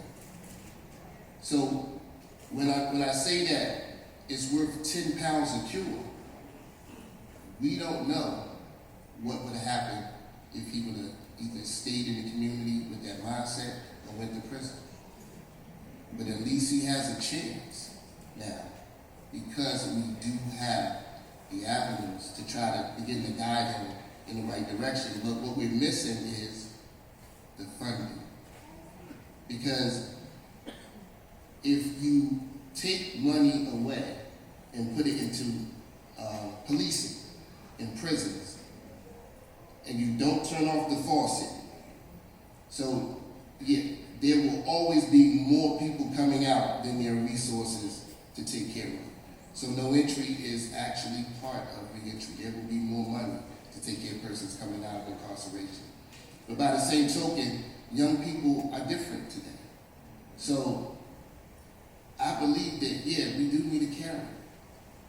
You know, we do need to be able to, I have no problem paying you to pay attention to me for a little while, because I believe that we're that good. You know? And so, if what we're doing is public safety, then we do need our community leaders to fund some of these programs, and not just no entry, any of those diversion programs that are willing to attach a stipend to a young person coming to try to better themselves.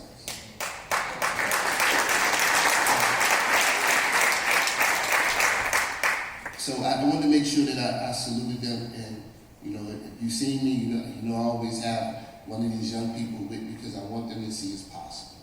I want them to see Reverend Queen as possible. I want them to see gentlemen like that. I want you to see it as possible. And I want you to be encouraged. I'll leave you with this. On my website, I have a quote, and it says, when you take away a young person's hopes and dreams for their greater prospects in life, you take away their reason for living. But if you can encourage their hopes and inspire their dreams, then those same idle hands may change the world. Thank you.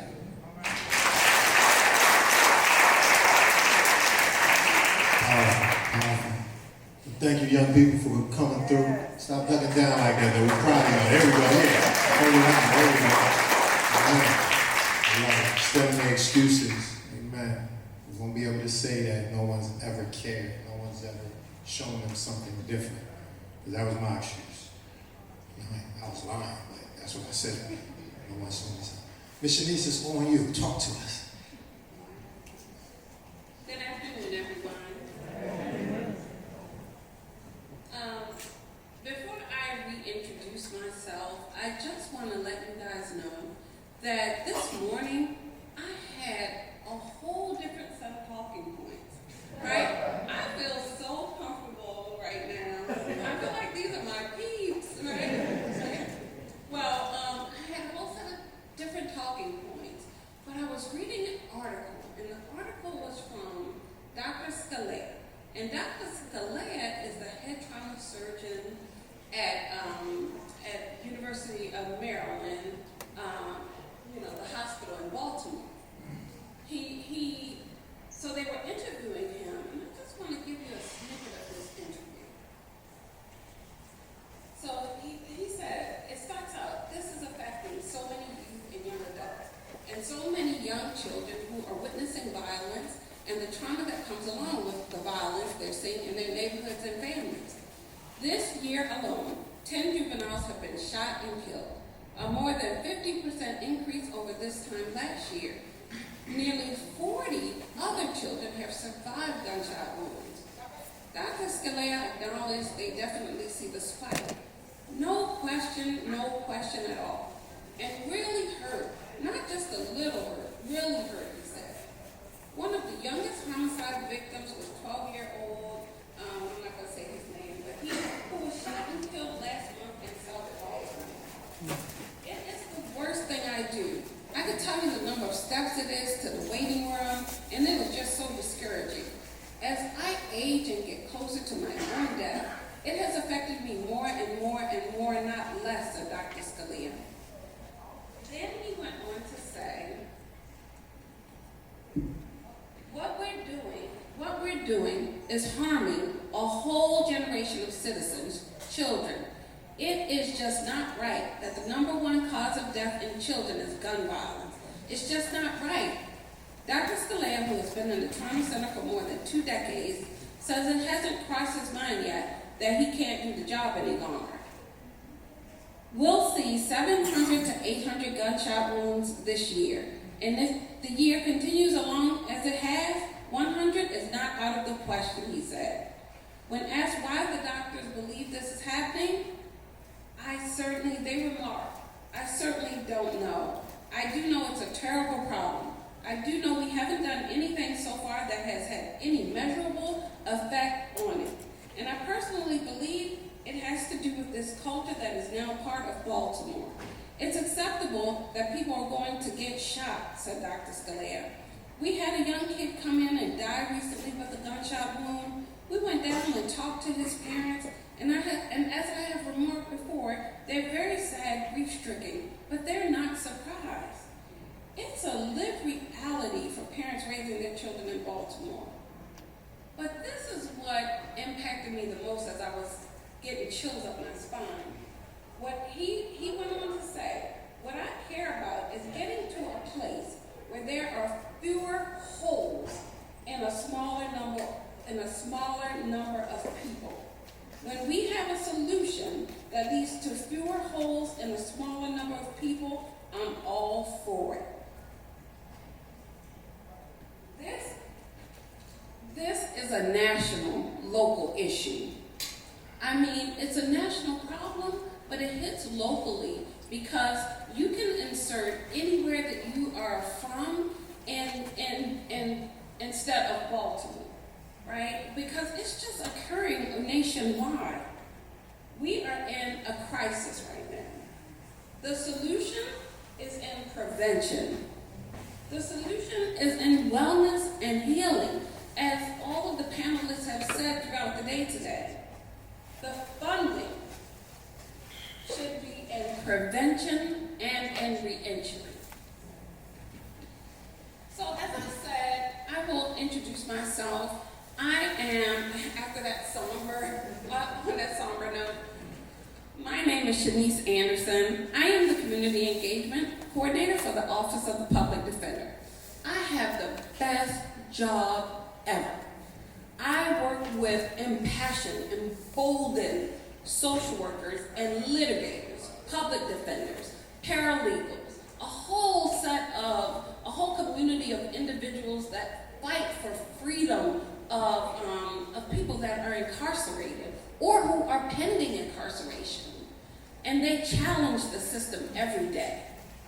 So they go against the norms. They just push the boundaries to make sure that they can challenge in a way that promotes the freedom of individuals.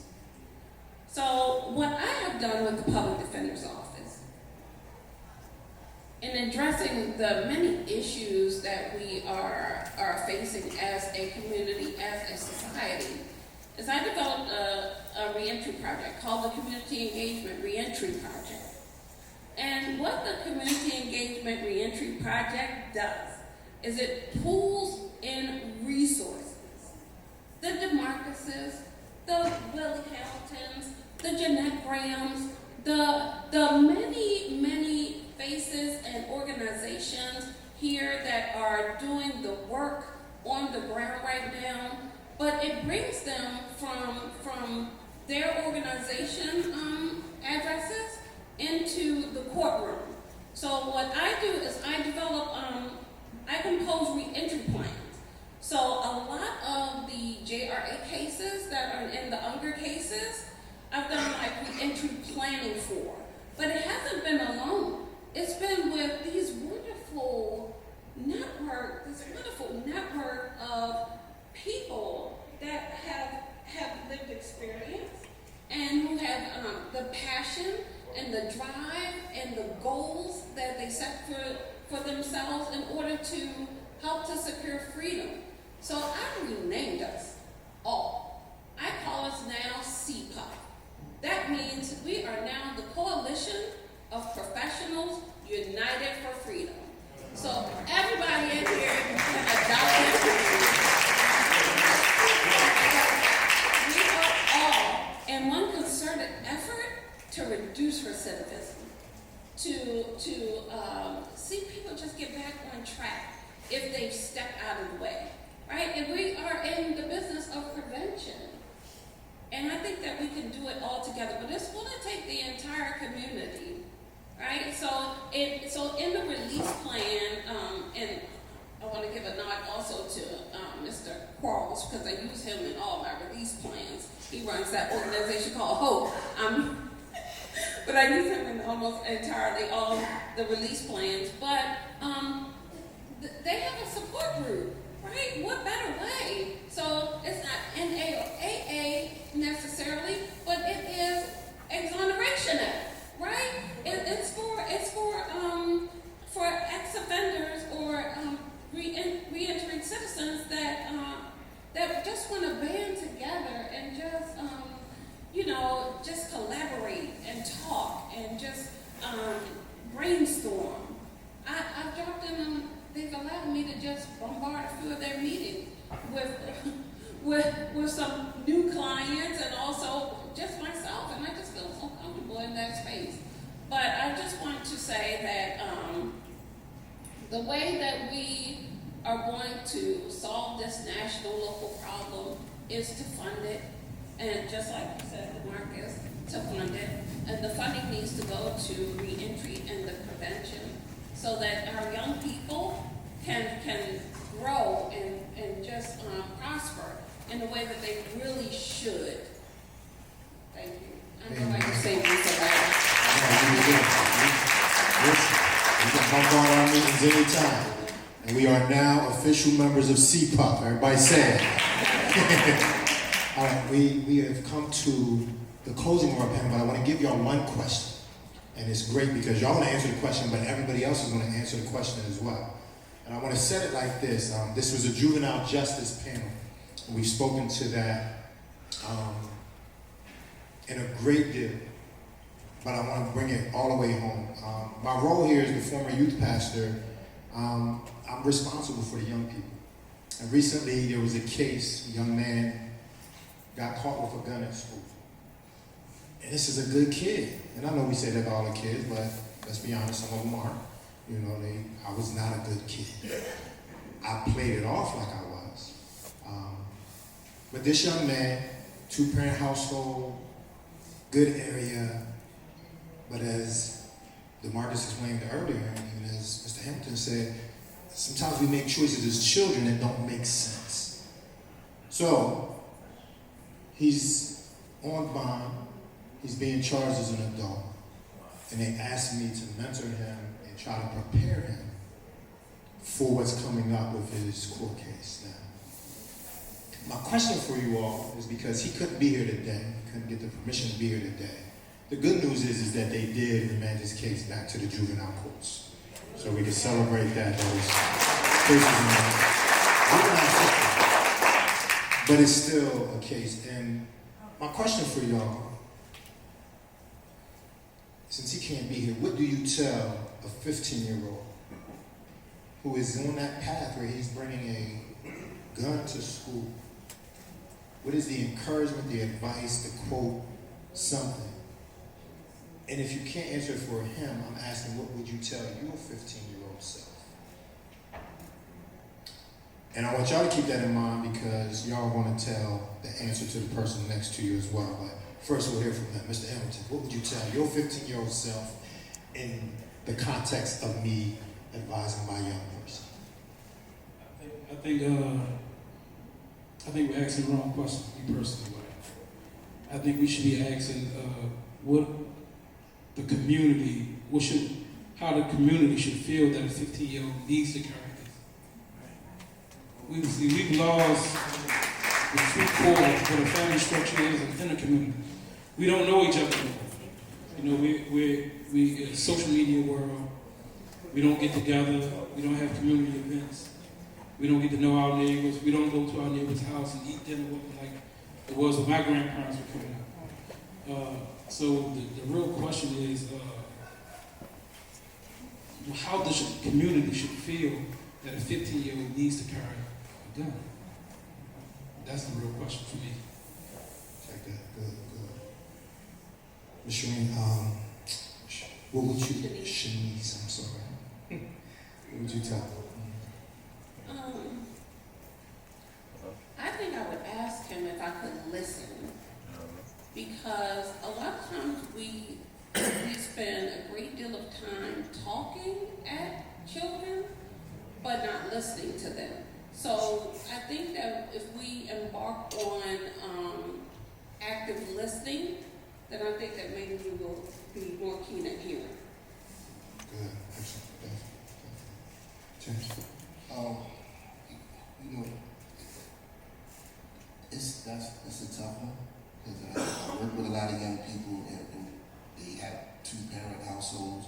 They live in the suburbs, but the environment tells them that I would rather have it than not have it, and so like I do get faced with that. I'm telling you about consequence, but you're thinking about the more immediate consequence if you don't have it because of the environment that you're in. So we preach consequence, but we also look to create a different environment. So anyone that has ever worked with us, like, that was our main focus, to take you out of the environment that you're used to and give you some exposure to what's possible. Because in working in corrections and the other places that I work, I know that it's difficult at 15 to see you getting from USC to where I'm at, which is why I keep young people with me to share their stories, their consequences, and see if that has an impact. Great question. Go ahead. Man, kind of like he said, it's a difficult question, but you know, when we think about it, when we look at babies and stuff like that, we already got the mentality that, you know, it takes a village to raise a child. So that's kind of like a community issue when we think about the 15-year-old mind who feel like he needs to arm himself to go somewhere, whether it's to school, outside, get something to eat. He feel like that's a protective measure. The only advice that I would give him is, with this difficult process, is, you know, a wise man told me a long time ago something that I really hold dear to my heart.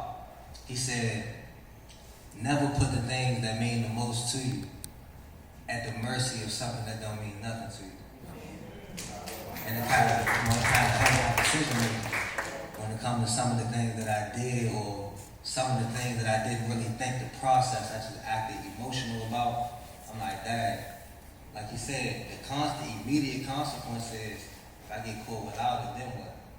However, that's an emotional standpoint that we shouldn't even expect a 15-year-old to be able to digest and look at the emotions of it. But as his village, we gotta help him understand that I know that you feeling this is something that you have to do, but it's a better route. That's good. Give him some love, y'all. Okay. I was being serious though. Take 30 seconds, tell your neighbor what you would tell this 15-year-old or your 15-year-old self. Real talk. Talk to your neighbor, tell him. What would you tell him?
More seconds. The other person should be answering now too. Let them talk. Let the other person say something too.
Okay, your time's up. I see y'all getting too comfortable. That's it. It's over. I'm sorry. I see y'all really getting in there. All right. Listen, we're about to take a break, but before we do, can y'all once again show some love for the amazing Juvenile Justice Chamber? Now, earlier, Mr. Marlowe, he triggered me with the orange jumpsuit, and then I started talking about my young days, and that triggered me to back home. I'm originally from Pennsylvania, Harrisburg, PA. So, thank you very much. So I gotta shout out our event sponsor, who's also a hometown hero, Ms. Letitia Carter. Y'all show her some love. She doing that thing, y'all. Y'all ain't get that part. She beat the ride. We're gonna end the beer today. Amen. We appreciate you. Thank you so much. Listen, family, y'all got 10 minutes. Did I say 10 minutes? How many minutes did I say? 10 minutes. Somebody can't hear you. Y'all got 10 minutes.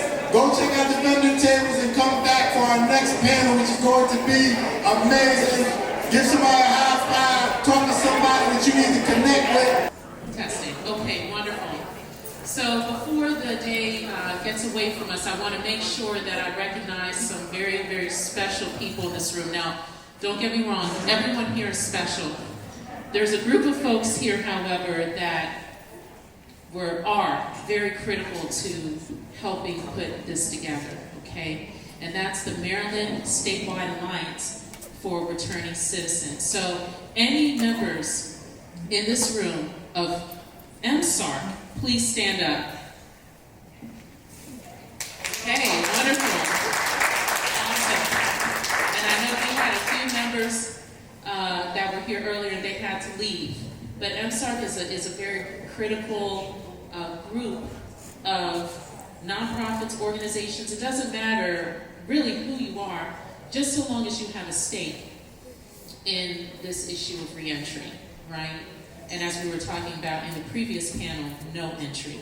So MSARC, the membership has opened up. There will be information that will be sent out about that in a follow-up email to all of you. Just so long as I have your email address, you will get that information. And then you'll be able to start joining those monthly meetings that are all held virtually. So just wanted to share that. And MSARC members that are here, thank you so much. Thank you for all of your hard work. All right, and so now I'll turn it over to the panel.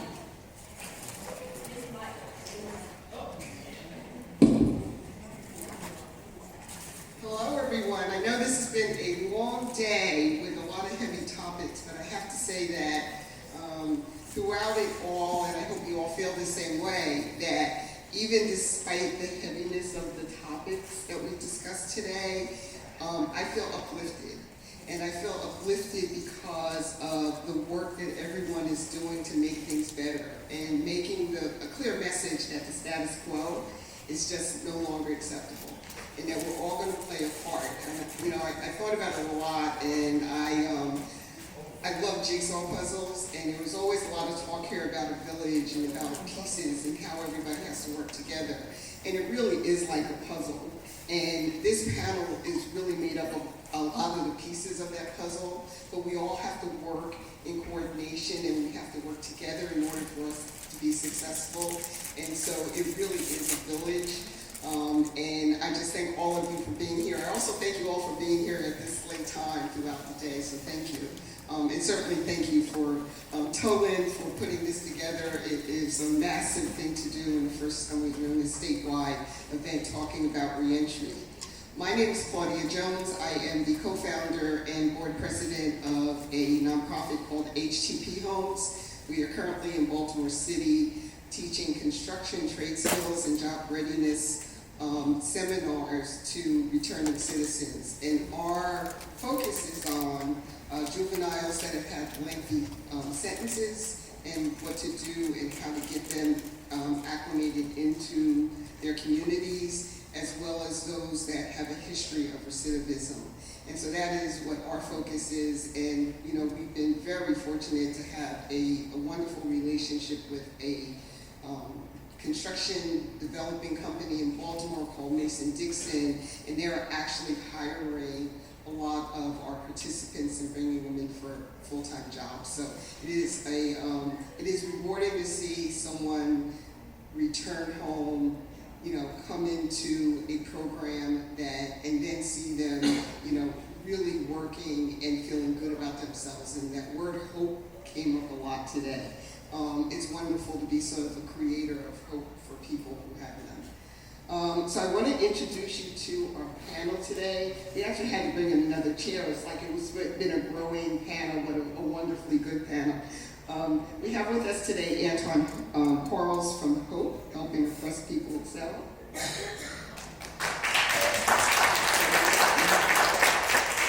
Omar Mohammed from Morgan State University Entrepreneur Program. Deanna Valera from the Social Security Administration. I'm going to leave Ryan with an eye for later because he's our special guest. Latanya Epps from University of Baltimore's Second Chance Program. And Donna Cobbs, who is with Return Home Baltimore and is a returning panelist. And I don't know Ryan's last name, but Ryan is our special guest because he's going to talk about his experience, and Latanya is very excited about him talking. And so what I would like to do is, before we go to Antoine, I would like for Ryan actually to talk about what he's doing. Good afternoon.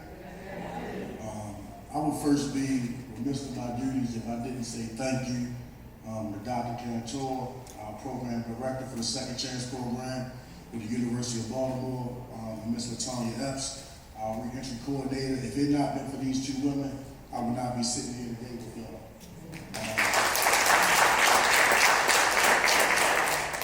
This is kind of a surreal moment for me because I've just recently been released on March 24th, 2023 after serving 16 years.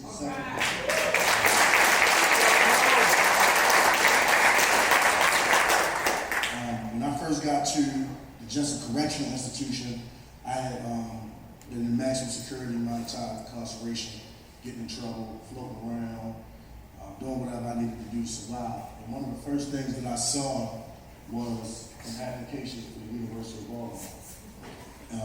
I've always been self-educated. I always believed that, you ever heard that saying when they say, you want to have something black, you can put it in the book. So when I first got to prison, I said, well, now I got the time to read, right? I'm going to use the time as a gateway to change my life. Education became my salvation. Some people choose God, some people choose being introverted, or in other things, in other avenues. Some people resort to drugs to numb their pain.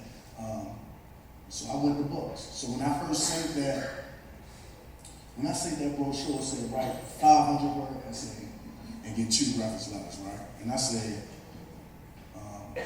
I could write a 500-word essay beautifully, right? But I might not got 2 people that can vouch for my character because of the life that I had lived.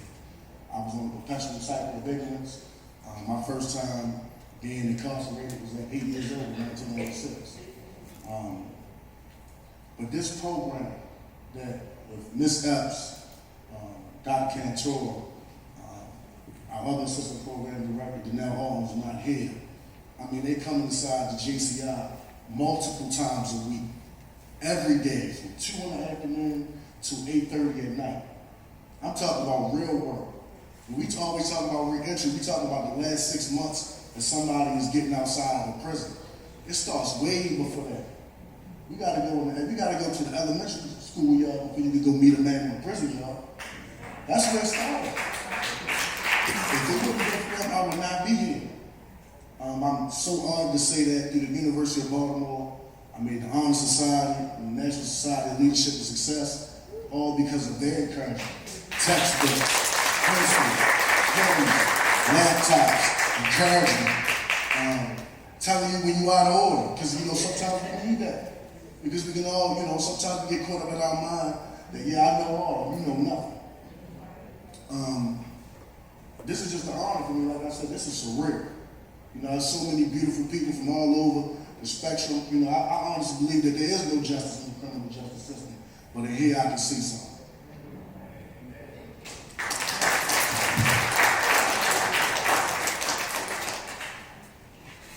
Thank you, Brian. That was wonderful, and we salute you, and we salute your perseverance to make sure that you're And look what you're going to do to help a lot of other people. We know that. So thank you. All right, thanks. My name's Antoine Qualls. Run an organization called Hope Baltimore, helping oppressed people excel. It was developed out of passion of me. When I got released, I had a legal 30 years sentence in 2007 for a handgun that they never found. And based on a statement testimony that after 5 years, I was sentenced to 15 years in the public safety compact, right? And I'm so grateful for Ms. Diggs, Ricky Thomas, Lynn Twine, Kate Wolfson, because they was the ones who kept saying to me, you gotta do something different. Because my only observation, like the brother said, like my first charge was at 10. This is the first time we were be home for a whole decade. And the first time ever in my life. Working and doing this, I've been able to like help hundreds of friends of mine that were stuck in the streets that now have places, jobs, started their own businesses around Baltimore, rehabbing houses, car lots, so many other things, and like there is hope. So I always tell a lot of guys that like coming out of a place to transition, it's going to be scary. But one of the things that we did at Help Oppressed People Excel was we wanted to debrief those coming from the traumas, the stabbings, the fights of police, the catching of narcotics, because we live in a addicted society. And in this addicted society, many of us, that's the only economic status we know. So it was said to me, if you could change the process, what do you think you could do? And I said to them, I will show you a miracle before your eyes that you've never seen before. So today, we nationally known, we're doing stuff in 3 other cities. 5 of us all work in economical systems that help grant organizing go around in Baltimore and in communities. And then also work with leadership practices with AmeriCorps and some of their fellows around the country that's on the ground, because we kept saying, if they on the ground, where are they at? Because when we was on the ground, we only knew and kept saying who we knew. But where we was trying to find out where the work really happens at, we wanted to unite everybody, because no one can do it all by themselves. Thank you so much, and that is so true. It takes all of us, and it takes all of us working together. Next, we're going to have Latanya, and I know she's over there very proud of Ryan and what Ryan said today.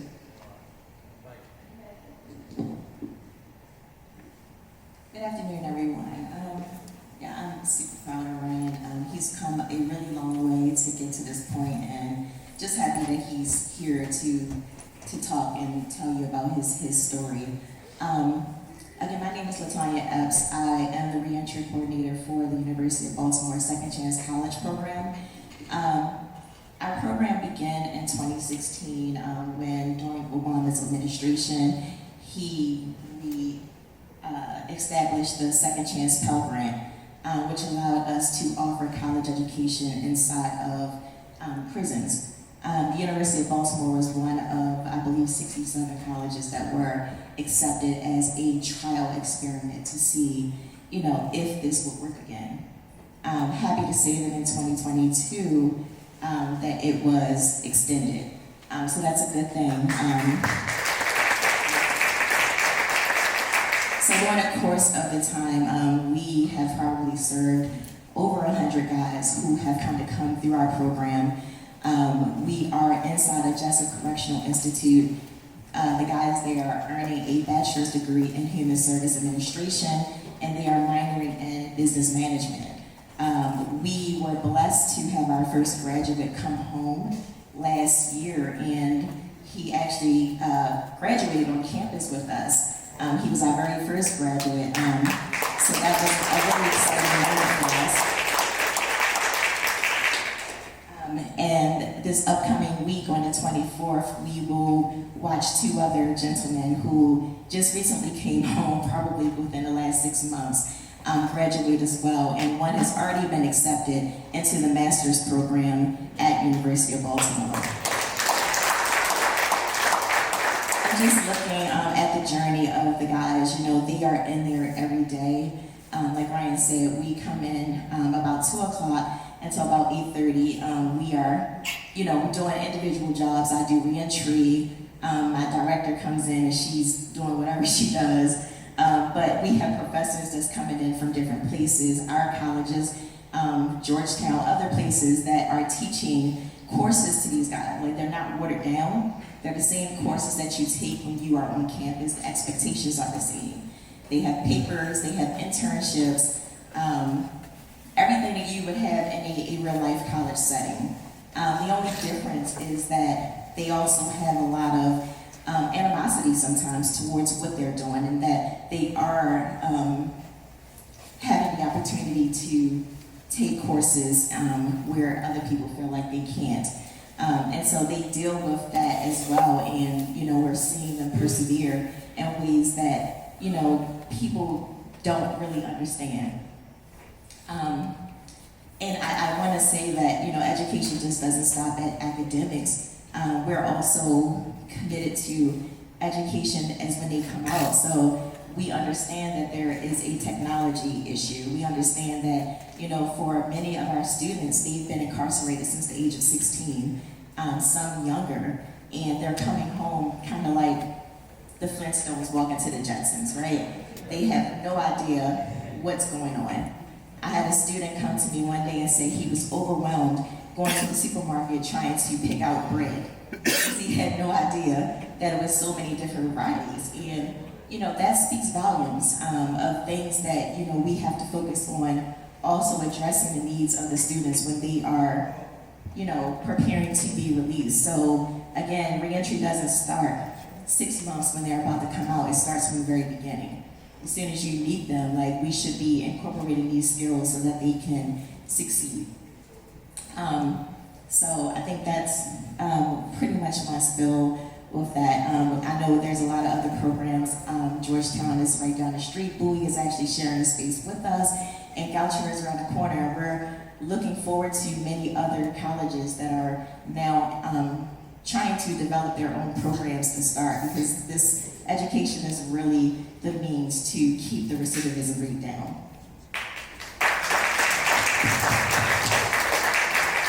Thank you for trying. Now it's working. Deanna? Hi, good afternoon, everyone. We do have a presentation. I don't know if you can help me out, technical staff.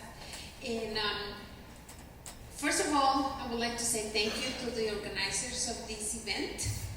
And I would like to say welcome to all of you returning back to our community. And thank you for being here. Thank you. As Ms. Claudia said, my name is Diana Varela, and I am proud to be working for the Social Security Administration, because the Social Security Administration is truly an agency that is with you through your life's journey. And now that your journey back into the community begins back, right? We are with you. And I would like to provide to you 3 facts that will allow you to have a successful return into our communities, because these are, in a sense, some of the first steps that you have to take back to be able to be successful in that return. And in the next slide, you will see that number 1, I would like to let you know how you can contact Social Security Administration. Please visit us online, ssa.gov. Anything and everything that you want to know about Social Security is online. Either you want to get information on benefits, and as soon as you enter the home page, I have actually screenshotted the home page with 2 arrows, because one of them is about benefits and the other arrow points at what information you need to know about Social Security cards. Okay, that's the second thing that I would like to provide to you information about. Next slide. Let's talk about that Social Security card, that Social Security record. I can tell you that it will depend upon how long you have been away from our community. If you have an online account, my Social Security online account, it will be very easy for you to replace your Social Security through your my Social Security online account. So that's the first thing that you will need. Get that Social Security card because you're gonna need it for work, you're gonna need it to get back your ID or driver's license. Of course, you know, for a Social Security card replacement, if you don't have an online account, can't do the online account, then the second step is, well, you can still complete an application online, or you can complete a paper application. By the way, come and visit me at Metelbo. I do have some applications online. You're gonna need to have documents that prove identity. Depending on how long you have been away, you might not have any documents, right? Well, we can use medical records that are certified, so we can help you with that. Also, in the next slide, the other fact that I would like to provide to you is about what if you were receiving benefits before incarceration. Please reach out to us, because we can either reinstate your benefits or help you in the process to get those benefits back to you. It will depend upon for how long you have been away and also for the type of benefits that you were receiving before incarceration. And even if you were not receiving benefits before, but maybe now you meet at least the minimum eligibility criteria to receive benefits. So either way that you look at it, once again, welcome back to the community. Reach out to us, please, because we want to be part of your journey. As a matter of fact, we have always been part of that journey. Let us help you in the process of having a successful return. Thank you so much. Thank you so much. Next is Donna. Donna's going to, she's like, oh, I'm next. And Donna's going to talk about her return home program. And this is all about the pieces that sort of lead to success in what we're doing as far as a stable reentry. So is this up? Yeah. Okay. Hi, everybody. So Return Home Baltimore doesn't have a housing program per se. We're a website of resources, but in curating the website, putting together resources, and spending a year talking to people in the community, you know, we'd ask, what are the things folks need most? It was housing. Every single time we talked to somebody.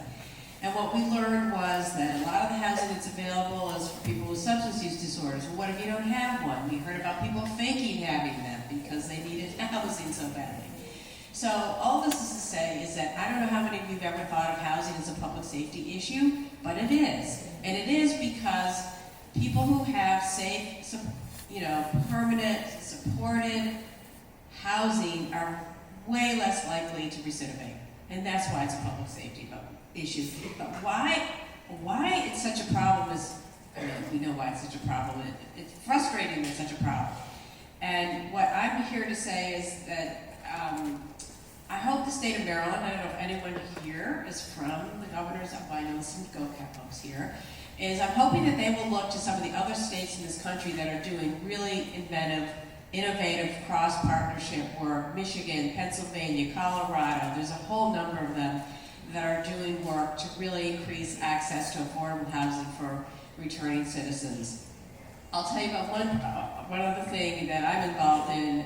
Because of this realization, on many levels of housing is such a problem, my husband and I, who started Return Home Baltimore, approached St. Edward's Housing Aid Center in Baltimore, which for 50 years has had home sharing, meaning people who had extra room in their homes would take somebody in, but they did it with youth who were at risk, coming out of foster care, they did it with just people who needed a place to live. So I went to them and said, how about doing this with returning citizens? There's a really successful program in California called the Homecoming Project, which does this. So successful that they won a housing affordability challenge out of 876 applicants and got $2.5 million from the Enterprise Foundation of Wells Fargo. And they didn't even have all kinds of data and metrics to prove how good it was. They just had the anecdotes. So we talked to St. Ambrose into this idea. We went to the Able Foundation. They were interested, but then they said, well, you know, we need to know more. So then we spent a year. We hired a consultant to help us write the program. We spent a year designing the program, you know, who's eligible, all of that. And we just got a very large grant from the Able Foundation to implement it, and hoping we've got other foundation applications out. It's not cheap, as you know, but it's cheaper than putting people back in prison by a long shot, right? Way cheaper. So we're hoping it's a model that we can prove that's workable, and maybe something that we can replicate around the state, and convince the state of Maryland that maybe it's really worthwhile to spend money giving folks coming out of prison affordable, safe, supported housing, as opposed to spending the $40,000 or $50,000 sending people back. So I'll turn it back over to you. Thank you. Yeah. So we've talked about housing, we've talked about education, we've talked about, you know, all the pieces that really make for a stable, successful reentry into communities. Omar's going to talk about entrepreneurship, which is another really important piece, because if you have skills and nobody wants to hire you, or to hire you and decide they're going to fire you, which we all have examples of that happening, what's the best thing to do? Be your own boss. So with that, let me stand up. So I have to get my steps in, y'all. How many entrepreneurs? Yeah, I got this watch. After you turn 50, you start counting these steps. So count my steps. All right, so how many entrepreneurs do we have in the house? All right, so how many wannabe entrepreneurs we have in the house? All right, so who's been in business for 10 years but you're still a startup? All right, those are the people I want to hang out with too. Because I can get you to the next level. So my name is Omar Muhammad. I work at Morgan State University through a unit there called EDAC, the Entrepreneurial Development and Assistance Center. So it's all about navigation. You know, so how do you help those individuals navigate the process of entrepreneurship? So back in 2020, we received a grant from the Minority Business Development Agency. And the purpose of that is to assist formerly incarcerated individuals and really provide them with education on how to get started or expand their business. So what we have done is we've done a number of things. We have a podcast called the Breakthrough Podcast, Discovering New Pathways. So if you're interested in being on the podcast, let me know. We also have this 5 to 10 minute workshop helping individuals really understand the role of entrepreneurship. So we focus on marketing, operations, finance, accounting. We have a boot camp. Right now, it's a 3-hour boot camp because we've learned in the past that going through a 4-week program, class, it can be taxing. So what we do is we just do this quick boot camp, and then we roll the other services in, one-on-one business consulting. So we have individuals who have been in business working with those individuals who are either thinking about starting a business or have already started a business. We also have what we call continuing education or meetup. Every the second Thursday of each month, we have experts in the community come to do a workshop on anywhere from accounting to finance to marketing. And we also bring in some of our strategic partners from the state to talk about resources from the state that can help individuals with their business as well. And the final thing we decided to do was to have an annual conference. So last year we had a hybrid conference. The year before we just did virtual. But last year we had hybrid, and we'll do hybrid again this year. So for me, I started my first business. My parents helped me and my brothers and sisters started our first business at the age of 12. So it's my duty and responsibility to now help those individuals, whether you are formerly incarcerated, whether you are 10 years old, whether you are 70 years old. Now my father's 85. He retired from Bethlehem still. He said, Omar, I need help starting a business. So I need the help, Pops, because he helped me. So regardless of what level you are at, we help you navigate that entrepreneurial landscape and help you with your entrepreneurial journey. So that's my role for life, not just an employee of Morgan State University. I'm also an entrepreneur. So I'm here to assist those individuals who are looking to start, operate, and scale their business. Thank you. Thank you. Are there any questions from the audience before we end? I don't think so. Oh. Yes, my question is for Social Security. I have a client that she's waiting on her court case, but she had a baby, and her baby is she's 4 months old. I don't believe she was home right, because I don't know how it works when you have a child and they send Social Security to their house, so I don't know how it works. But anyway, she didn't get it, and so I sent her to the Social Security office as well as supervisor to get a birth certificate. And they kind of with her, they gave her the runaround, and she said they didn't give her any help. What is the process that I can give her? I work through rural innovation. What is the process that I can tell her so that she can get a Social Security card for her 4-month-old daughter? In her situation, okay, we will have what we call enumeration at birth, meaning that when the child is born, that information from the state for the birth certificate is transferred to us, so we can issue the Social Security card number. If she was not home at the time that card was delivered, that card is returned to us, she has to apply for a replacement card. For a replacement card, she will need to have identity documents for the baby. I know, a baby, the identity documents. What can we use? Immunizations records, certified medical records. So the baby needs to have that, and also the birth certificate, just in case the enumeration at birth was not true. Yeah, but she needs to have identity documents for the baby. So she needs to have that medical card, immunizations record, or medical records, certified records, and also ID for herself as the parent applying for that replacement card. Thank you. Thank you. Well, that finishes the Stability and Reentry panel. I want to thank the panelists for being here. Brian, good luck to you. You'll be in our prayers. We know you're going to make it. Thanks, everyone. Into fund your organizations. All right. A few of you. Okay. Great. So the panelists today, we have our Carly Seidman from the Governor's Office of Crime Prevention, Youth, and Victim Services. And she's the Justice Reinvestment Coordinator. And some of you may know that this office does give away millions of dollars, so I'm sure she'll talk about that. And we also have Mr. Andre P.S., Senior Policy Advisor for Corrections, Reentry, and Justice Reform, the Department of Justice, Bureau of Justice Assistance, and they give big grants. Really big. Anyone here apply for a grant for either of these groups? Yes? This is stuff. Let me get my phone. Welcome. Thank you. Thank you.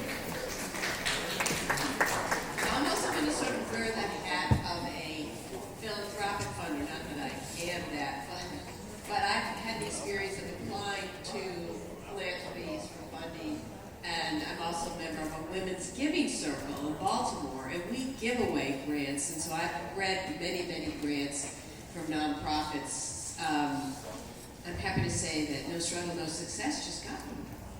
So, but before I say anything more, I want to turn it over to Ms. Seidman to talk about what she, to share what she has in light of her responsibilities in the governor's office. Go ahead, Carly. Good afternoon, everybody. I'd first like to start off by thanking Lynn for coordinating and organizing today. It has been a huge success, and it has been absolutely amazing, and I'm glad to be here to speak today on behalf of the Governor's Office of Crime Prevention and Youth Victim Services. So my name is Carly Seidman, and I'm the Justice Reinvestment Coordinator at COCAP, and I've been with the office for approximately 2 years. So today I'll be discussing the Justice Reinvestment Act, a very brief overview, and 2 different grant funds that we have at our office. So the Justice Reinvestment Initiative is a nationwide data-driven approach used to improve public safety reduce correction spending, and reinvest savings in strategies and programming that reduce crime and recidivism. In 2016, Governor Hogan enacted the Justice Reinvestment Act, JRA, which results in annual cost savings designed to further the goals of the Justice Reinvestment Initiative throughout the state. The purpose of the act is to provide offenders opportunities to improve their lives by providing substance use and mental health treatment, removing barriers to employment, and providing educational opportunities, and focusing prison beds on violent offenders. Next slide. Next slide, please. So the Performance Incentive Grant Fund derived from the implementation of the Justice Reinvestment Act and is a very competitive funding stream. The Performance Incentive Grant Fund is a result of the reform savings generated from the reduction of the prison population as reported by the Department of Public Safety and Correctional Services. Half of these funds are allocated to state organizations and agencies, and the other half are allocated towards local agencies and organizations. So as you can see on the screen, there are 6 different goals which need to be met, or one of the goals needs to be met in order to apply for funding. So these goals are reentry programming and services, behavioral health treatment, support for victims and restitution, training and education, alternatives to incarceration, and pretrial services. And in order to be eligible for this funding, you would need to be a community-based nonprofit organization, a local government agency, a nonprofit organization, state and local courts, or a state government agency. And a little bit more about the funding history of PIGIF is that it has grown from $2.9 million to approximately $15 million throughout the course of the 5 years. And this is across both state and local organizations.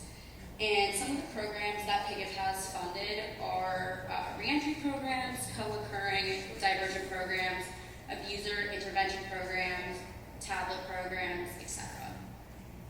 And currently, this year we received a record amount of applications for FY24.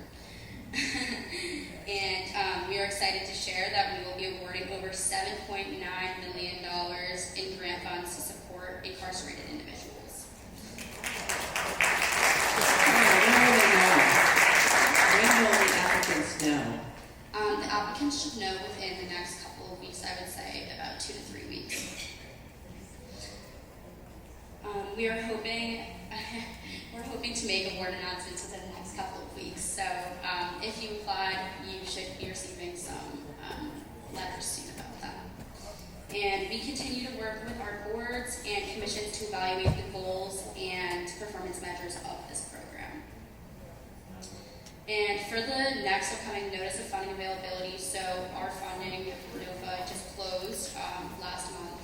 However, we should anticipate the next NOFA to open and become available next year in FY25 at the end of March next year. Next slide, please. So the second grant funding source that I will be discussing today is the Residential Substance Abuse Treatment Grant Program, which is accepting applications until June 9th, 2023, until 11:59 p.m. So get those applications in as it is still open. This program assists both state and local government agencies in the development and implementation of substance use disorder treatment programs, specifically for pretrial defendants, individuals in correctional and detention facilities, and citizens in need of post-incarceration treatment and community reintegration assistance. And eligible applicants include local detention centers, the Maryland Department of Public Safety and Correctional Services, and nonprofit organizations for aftercare services only. And there's approximately $1.2 million budgeted in the FY24 RSAT NOFA, and we anticipate to award about 10 grantees ranging from $50,000 to $300,000. Next slide, please. So if you have any further questions regarding the Justice Reinvestment Act, the Performance Incentive Grant Fund, or RSAT, please feel free to contact me. My email is on the screen, harley.seidman@maryland.gov. And again, I thank you all for being here today and being a part of this amazing conference. Thank you. Great. Thank you, Charlie. All right, Mr. McNeil, you're next. Good afternoon, everyone. Good afternoon. I want to say my thank you to Ms. Twyman, to the entire group that put this together. Thank you for inviting the Department of Justice. My name is Andre Kathir. I'm a Senior Policy Advisor for Corrections, Reentry, and Justice Reform. And we are the philanthropic arm of the Department of Justice. Again, everyone say BJA. So the website is bja.gov. Really easy to remember, just in case I kind of run through some things that I think are great nutrients for everyone in this room. So among the things that we administer are Justice Reinvestment and RSAT, which my colleague here just about so eloquently. But I think my portion is to speak about Second Chance Act funding. Any hands up for Second Chance Act funding? No one knows this? Okay, so I gotta get this across. So your wonderful government and Congress, right, administers, they appropriate well over $125 million for Second Chance Act funding to the Department of Justice. It is administered by us to state, local, tribal governments, as well as community-based organizations, advocacy groups, faith-based institutions. It's a little bit of everybody. And it touches the entire spectrum of reentry, whether behavioral health, substance use disorders, transitional supports, wraparound services, looking at reentry housing. The first set of funding also put together with the Department of Education for Second Chance Pell some years ago, looking at reentry housing models, recovery housing, permanent supportive housing, rapid rehousing, transitional housing. These are all the things that are within Second Chance Act funding. We think largely and critically about meeting the needs of our vast and very different country from one end to the other.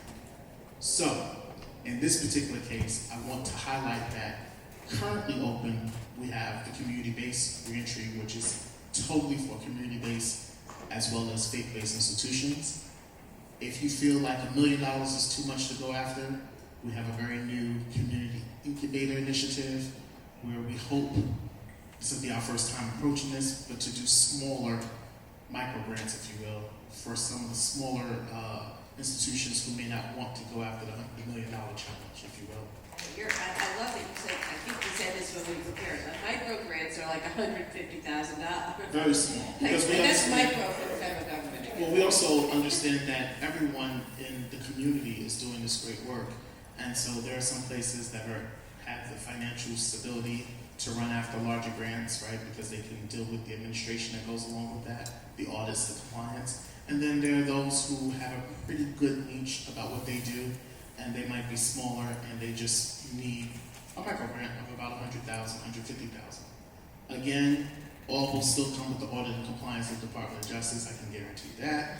Nevertheless, I want to encourage you. We also practice what we preach. We can't sit there and say, well, you all should think about returning citizens. No, we actually have a program out and all this great energy that's in the room and all these great thought leaders for visiting fellows. The Department of Justice actually brings you on as a visiting fellow for about 18 months, right? And you actually help us think about policy for other returning citizens. How do you become one of those visiting fellows? The solicitation is open. Everyone again, BJA? BJA.gov. All of that is available and that is open now. So I wanted to stop there and see if we're going to have any questions. Well, first, yes, question from the audience. I just want to clarify, for the micro grants, you go to BJA.gov to find out that information? Yes, all the solicitations are on BJA.gov. Okay. And and that is currently open now. So community reentry, the visiting fellow, which I also referenced, as well as the, it's actually called Community Reentry Incubator Initiative.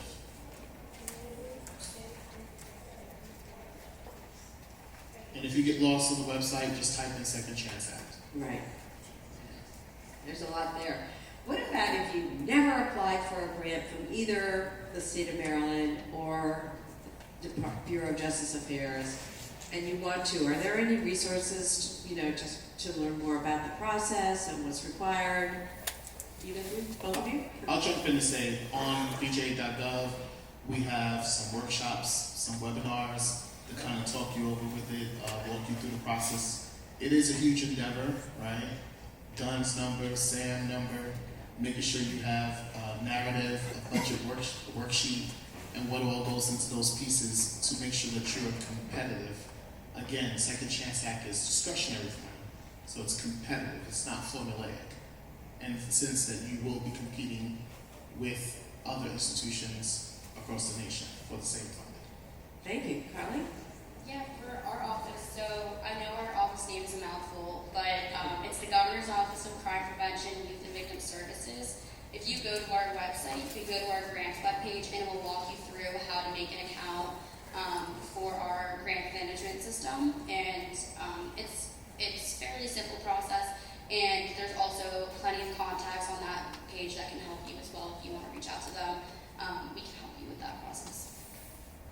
I'll also say, from my experience working with foundations, how many groups here have ever applied to a foundation for funding? Anybody here?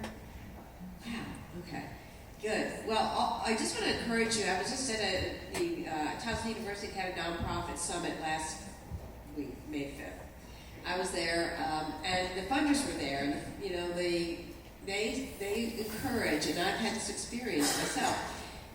Find the people that fund you, or if you're not sure, call them. Find out who the program officer is for criminal justice, or substance use, or addiction, or reentry, and get to know them. Because they're in that business because they want to help, and they want to fund innovations, and they want to fund change. And you can call them and talk to them and develop relationships with them. I certainly did that with Amanda Owens at the Able Foundation. I know Antoine, who's here, has done the same. And they'll tell you, listen, you don't really fit into what we fund, but I'll call so-and-so at the Franz Merrick Foundation or at the, other foundations, and they all talk to each other. So I really encourage the nonprofits and the organizations in the room to really add to your to-do list, which I know is long. Start making friends with the funders, because they want to help you. I want to encourage the state of Maryland. I think that there's a misconception that there's a great deal of applications coming from Maryland because you're right next door to DC. Guess what? With all my colleagues that live along 301 and 50, there are not a great deal of applications at all coming from the state. And that goes for the county government as well as the state, as well as many of the nonprofit faith-based institutions. So I'm here to encourage you to go back to your networks, look at bja.gov, and think critically about how Second Chance Act funding could be useful in your endeavors. I second that, because if you go, you can look at the other awardees from the past year and see what they're doing, and you'll probably say, well, we're doing that, and they got $750,000, right? You have a question there.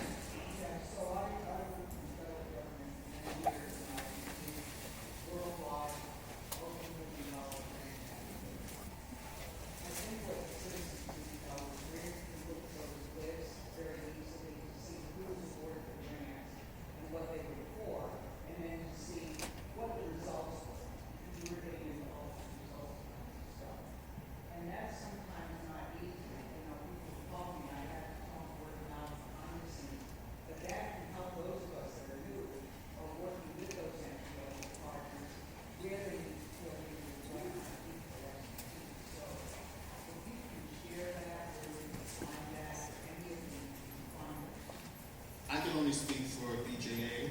We have tried to revamp, retool the website to include information. It'll go back as far as about 7 years worth of grantees, and you can see examples, you can see the award numbers, you can see if they had evaluation, whether or not if they thought it was successful. I would offer that there's also Crime Solutions, which is the National Institute of Justice, which is the research arm. You can tap into that resource just to see other evaluations that may have taken place.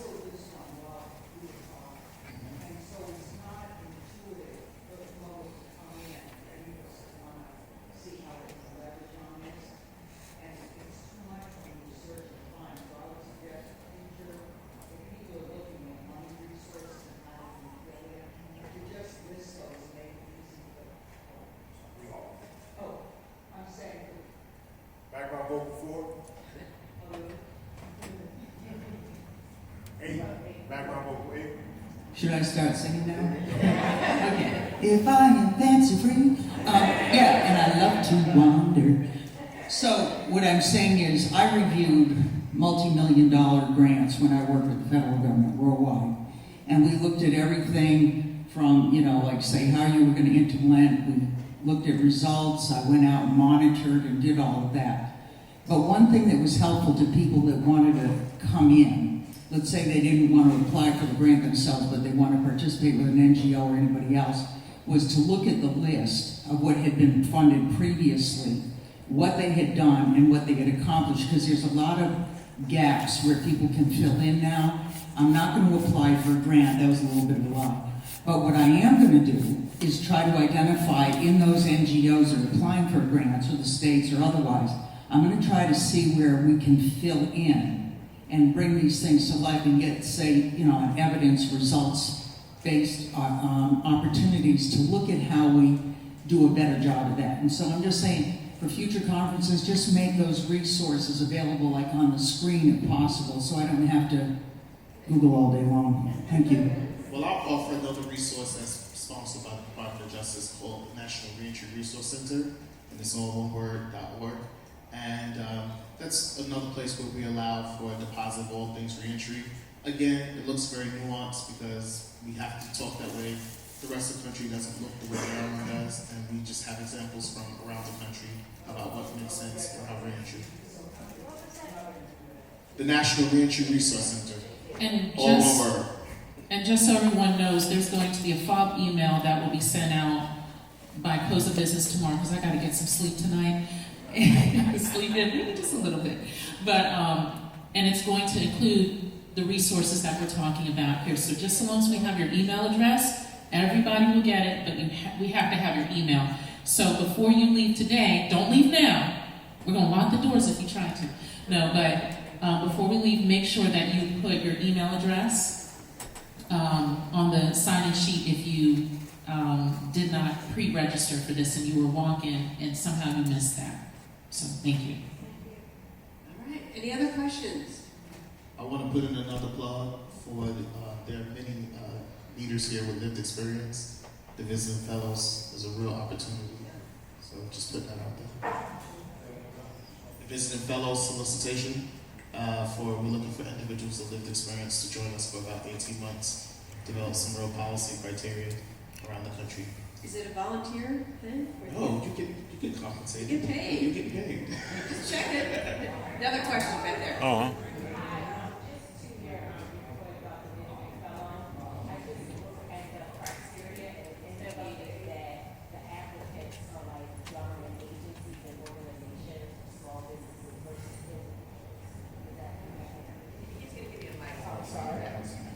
Okay, sorry. I just took a look at the application and for the visiting fellows, and it indicated that the applicants are more so like government agencies or organizations or for-profit organizations versus individuals.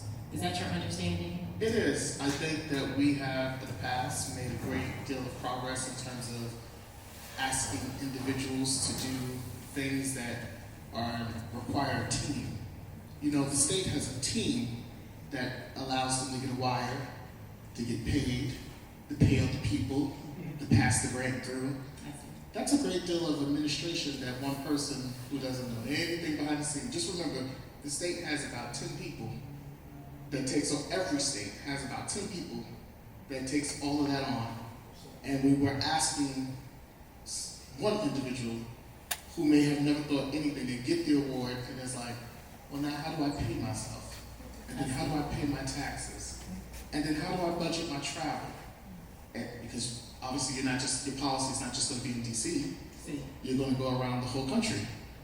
How do I make sure this happens? How do I make sure this gets proofread? There's a great deal of overhead that actually goes into this.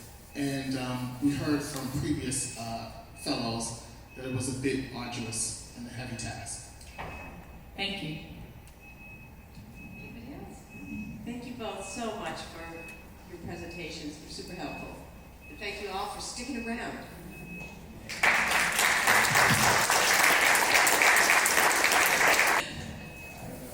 All right. So it's been a long day. It's been a long day, but my name is Dr. Crystal Francis.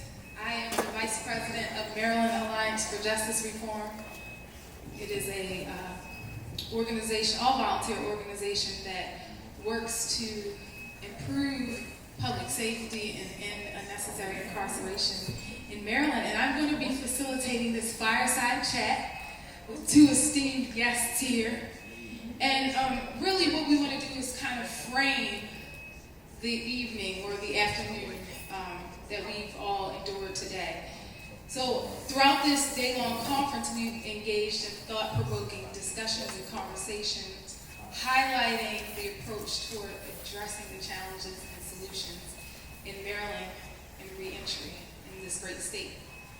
Barriers, of course, have been faced by people who have been involved in our systems, and we understand that there are policy reforms, there are program reforms that need to take place so that re-entry in Maryland is a seamless process, and so that the individuals who are involved in improving the lives of people returning home can work more collaboratively and effectively. We also understand that across the 24 counties in Maryland, that each county presents its own multifaceted challenges. We have diverse challenges that exist not only in Baltimore City and on the Eastern Shore, in Western Maryland. And so we know that having a cookie-cutter approach isn't necessarily going to work in every jurisdiction. So joining me today for a conversation on the challenges and the solutions and how we really move in a path forward are Katina Burks-Pierce, Damascus House Restore Program, and Alonzo Turner-Bay, Peer Recovery Specialist, Returning Citizen, and one of the authors of JRA. And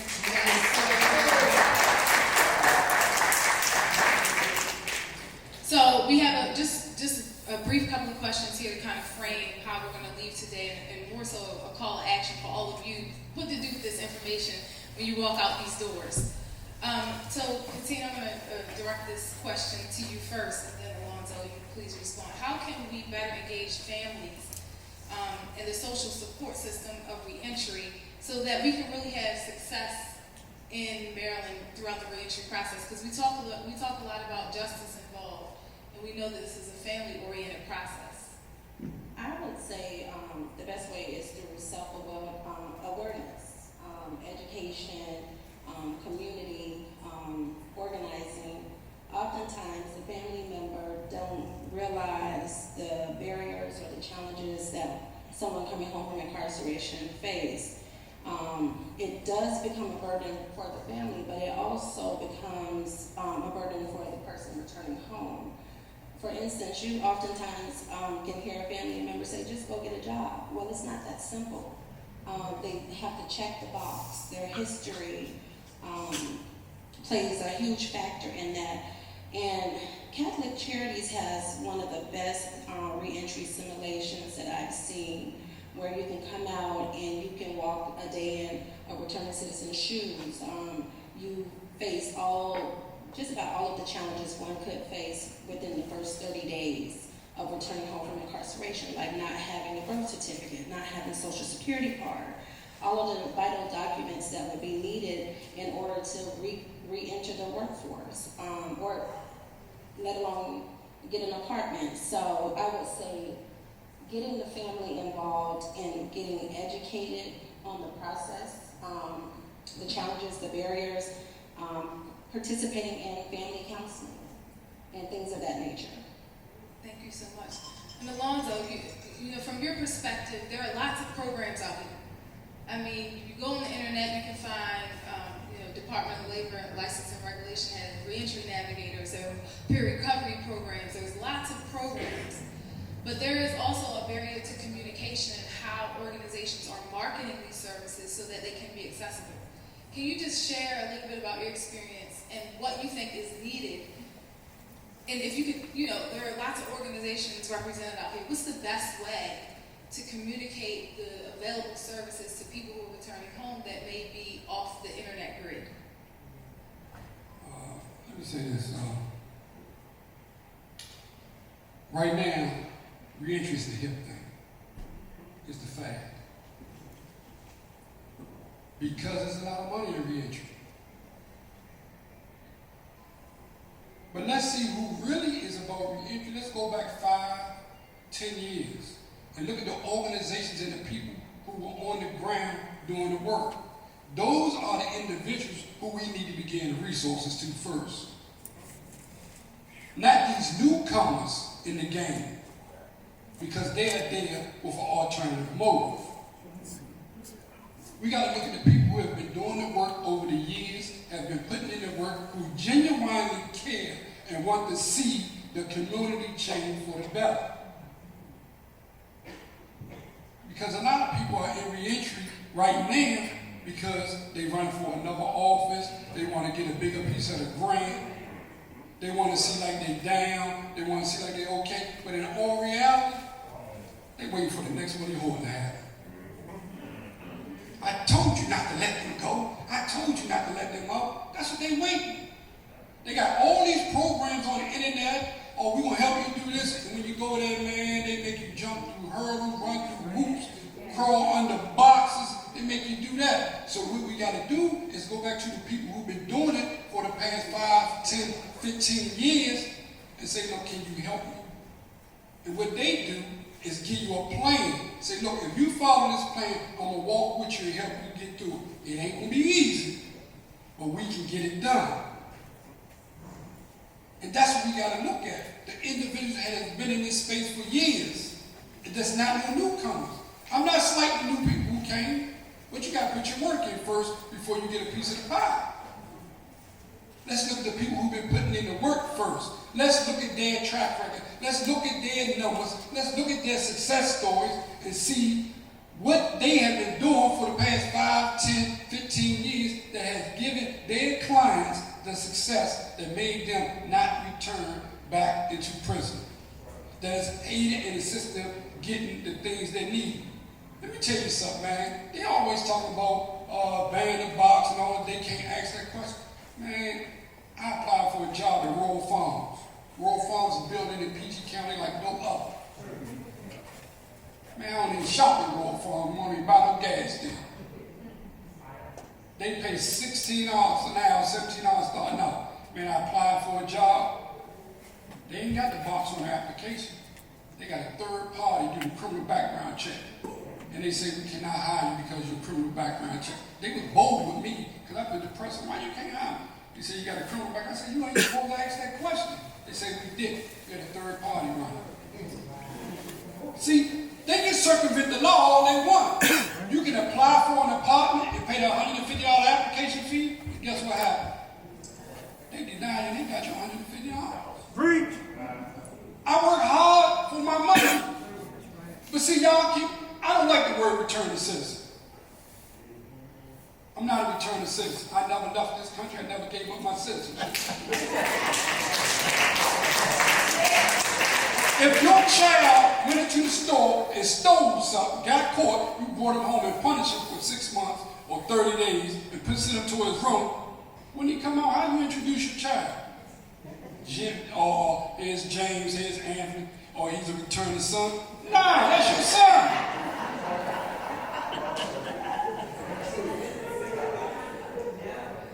By giving us the title returning citizen, you stigmatize us. You set a barrier in front of us that we can't overcome. A lot of people, man, who return, we want to do right. We want to live the life that we're supposed to live. We want to get back to our community. Man, don't nobody want to keep being away from their family no 5, 10. I was gone 31 years, 6 months, 15 days, and 5 hours.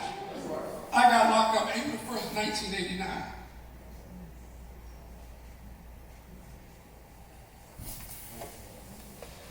You think I want to be gone that long? You think I want to miss my mom? You think I want to see my father die while I was in prison? Who served this country in Vietnam honorably and got injured and now my mother can't get no veteran benefits?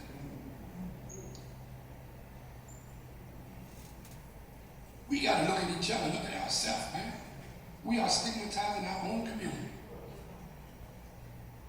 We are stigmatizing our own community, man.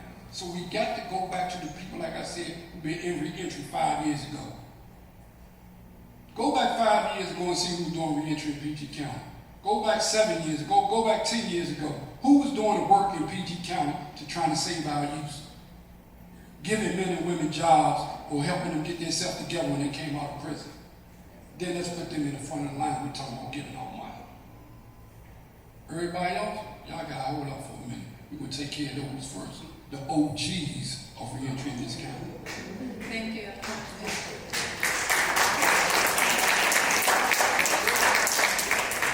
And so, Wanda, you touched on a couple of things. I'm gonna break this down in pieces because you addressed something really important. You address stigma. We'll get into a solution around that. But first, I want to talk, kind of piggyback on what you said earlier about where the work and the funding and the resources are going. And I think Dr. Garrett mentioned this a little bit. So what I'm hearing for all of our practitioners and our organizational leaders out there is a need to bring in the resources for the people who are on the ground into some of our organizations. And you mentioned before, Catholic Charities does a wonderful job of doing that. So kudos to that organization. Katina, what policy reforms or legislative changes in Maryland are needed to kind of enhance this effectiveness and this coordination of not only funding but also the programs and services? Looking at some of the evidence-based programs that are in other states, the most progressive legislation that I've seen thus far is coming out of the state of Georgia. They actually have a re-entry participation program for housing where the state funds 6 months of housing for that returning citizen.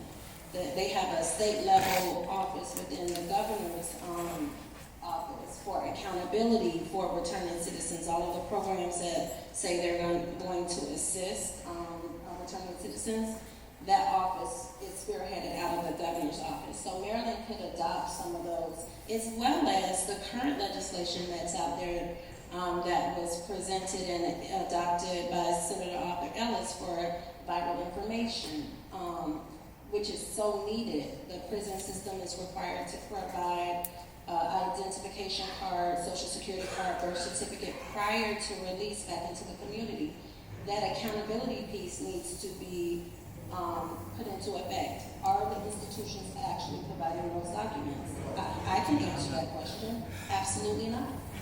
We get people at our transitional houses every month that don't have those documents, that have to run around in circles to get those documents. You can't get a birth certificate if you don't have an ID. You can't get an ID if you don't have a birth certificate.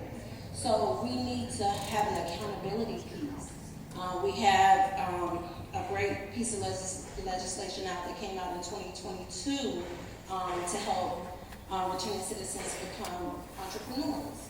They provide money for that. The accountability piece, is the money going towards that? Are these individuals receiving that education? Are they receiving their entrepreneurial programming? So the accountability piece for the existing programming, and then, existing legislation, as well as adopting legislation that is working in other states. Thank you so much. Do you have a response to that? What kind of policy reforms and legislation do you think is necessary to address some of the situations that you were talking about earlier?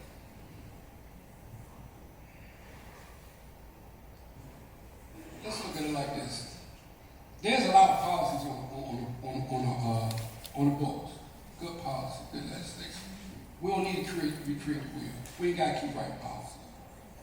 Let's start implementing and enforcing what's on the book. If they say we gave out $50 million for reentry in the last 5 years, give me an audit. I want to know where every nickel, penny, and dime went. The person who is giving out the money should not be getting $250,000 a year just to give out the money. Everybody at the top of the chain should not be getting all this money while the people at the ground is doing the work getting paid. It's backwards.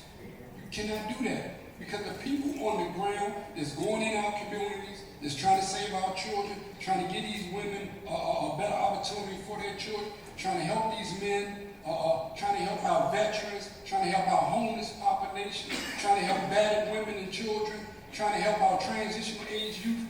Man, the work that they are doing is public safety work. It's public safety work, but they don't get public safety paid. They don't get public safety funding to do their work. They got to work on a nickel and dime budget, and they got to be careful on how they budget the funds that they get so that they won't run out of money. Why is it that individuals that are in our community that's trying to save our community got to worry about if I'm going to run out of money before July 1st? There should be a plethora of funding where they ain't got to worry about funding. The hurdles shouldn't be there for a man or woman who come home after any period away from their family, incarceration, where they got to go through so many hurdles to get a social security card, so many hurdles to get a birth certificate, so many hurdles to get a state ID. The hurdles should not be there, but they are there. Why? It's a part of man to keep the door of returning recidivism open. I'm gonna tell you about the big purple elephant in the room. Man, prison is a multi-billion-dollar industry.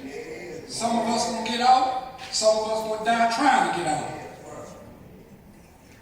I got out during the height of COVID, October 16, 2020.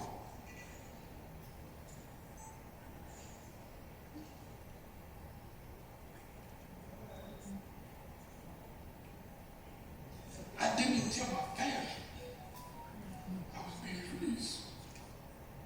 Because for 31 years, all I got was a no. Nah, not this time. Come back in 5 years. Come back in 7 years.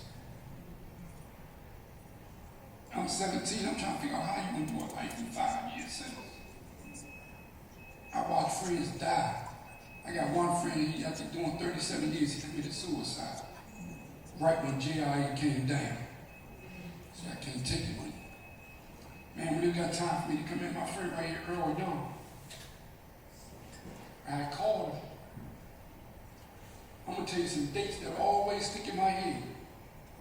September the 7th was the 180-day deadline for the governor to act on my parole request. It fell on Memorial Day. He didn't make no decision.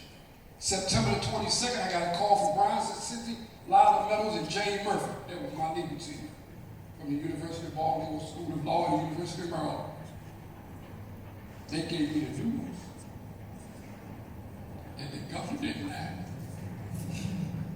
I cried like a kid on Christmas.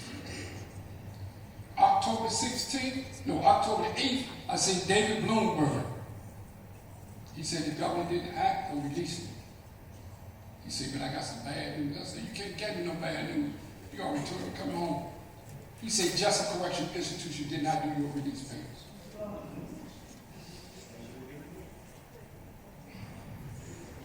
I walked around 8 days with the same pants, shirt, shoes, and socks on. He said, but I can guarantee you'll be out here within 30. On the 16th, that brother came pick me up.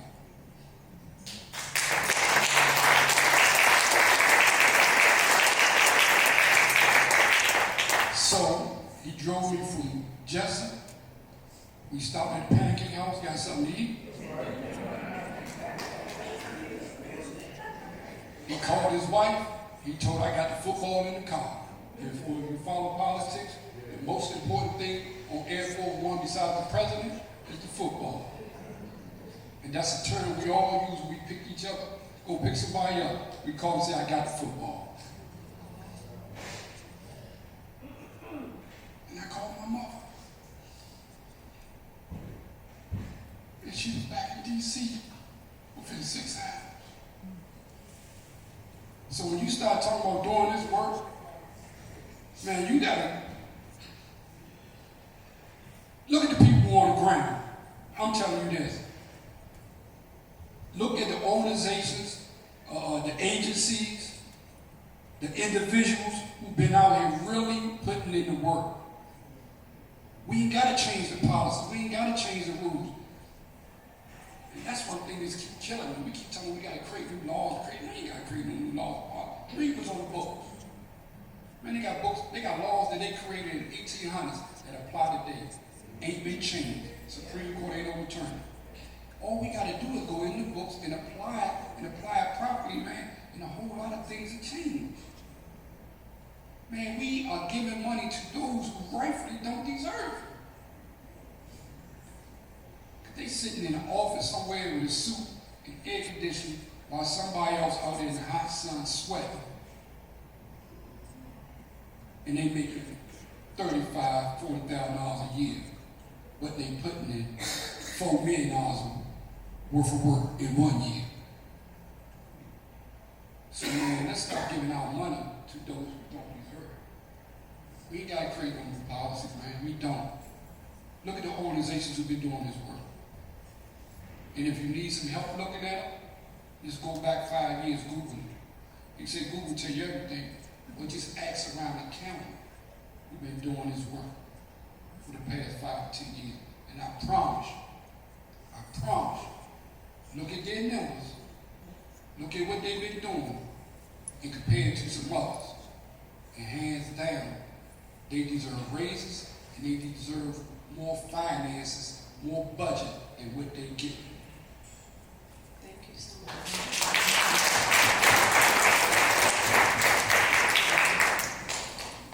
I mean, so I'm hearing, some very important themes up here. Thank you so much for sharing your journey, your experience returning home. And also thank you for, and this is going to segue into my next question. I am on the academic research policy side, and I have always been a person that has advocated, before the word returning citizen came out, I looked around the room and I said, has anybody in here served time? And none of us did, so I said, so why are we the one creating the vocabulary word which somebody else should be defined? So my question, and we'll go with Katina, how can the voices of people with experience serving time in a correctional facility be incorporated into our programming, into how we develop our services, and so that we can really ensure that we're having a client-informed, not just an evidence-based, but also a client-informed approach? They are the ones that should be creating the program. They are the ones that should be down on Capitol Hill and at the State House creating the legislation.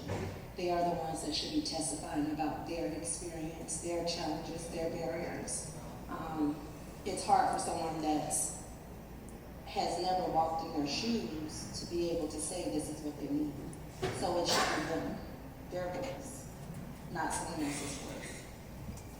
Thank you. And that's so important. And speaking of that, from your perspective, there are ways to get involved, right? We know we can testify on Capitol Hill. Can you speak to some of the barriers that people experience in being able to access the platform that is supposed to be available to them to make that change from the client side? I always say this. Man, we can put a table up here with 20 chairs up here. 20 beautiful chairs, table, bring everybody in here. You can put a budget big as you want, but it don't mean a daggone thing. Don't mean a damn thing. You know why? Because you haven't put the persons or people at the table who created the monster. Like Frankenstein. Who can control Frankenstein? The doctor that created him.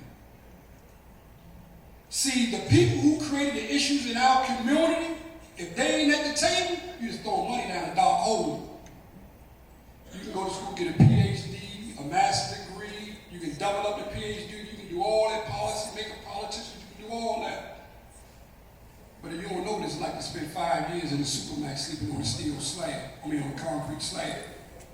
Every time you come out your door, you got to get butt naked, bend over, squat, spread your butt cheeks, run your fingers through your mouth just to come out to take a shower for 1 hour. You don't know what it's like to get every meal cold for that 5 years. Why? Because the correction officers do it out of spite, and they let you see your food sitting outside their door for 2 hours before they decide they want to feed you. You don't know what it's like for they tell you you're supposed to get 1 hour rest. For the last year, you ain't came out yourself for nothing but a 5-minute shower in a water coat. See, we can put all these intellectuals at the table, but they ain't got no lived experience. They don't know what it's like to say, man, the only reason I'm out here selling drugs because my mom working 2 jobs, is 5 kids in the house, and we fighting for scraps. Never heard a judge ask, why did you do this? We don't think nobody, just the average person want to go out there and commit crimes and break law just to do it and have fun and go to jail. Sit down and let's look at the root cause of the issue. The root cause of the problem. Majority of the crime committed inside of our communities are economic. Purely economic. Why? Somebody trying to put some food on the table. Somebody trying to get some clothes on their back. Somebody trying to get a roof over their head. I ain't saying it's right, but I'm telling you how it started. I ain't saying 2 rights make it wrong, but you got to understand the reason why that person did what they did. You got to understand the reason why I went out there and I sold crack. See, I fell into peer pressure. See, that's another thing we ain't talking about that's going on in our community. Peer pressure is a bad mammal jam. It'll make a man do some things he never thought he'd do. Well, see, these issues we don't want to address, but these issues we need to address. When you got a 17-year-old, 15-year-old, 14-year-old, 16-year-old, they walk around with holes in their clothes, holes in their shoes. They wear their brothers and sisters, they got to switch up because moms or dads ain't making enough to pay all the bills and put food on the table and clothes on their children's back. These are issues that we got to address. But we're too scared to address these issues. Why? We want to address everybody else's issues but our own. Tell me something wrong with that damn issue.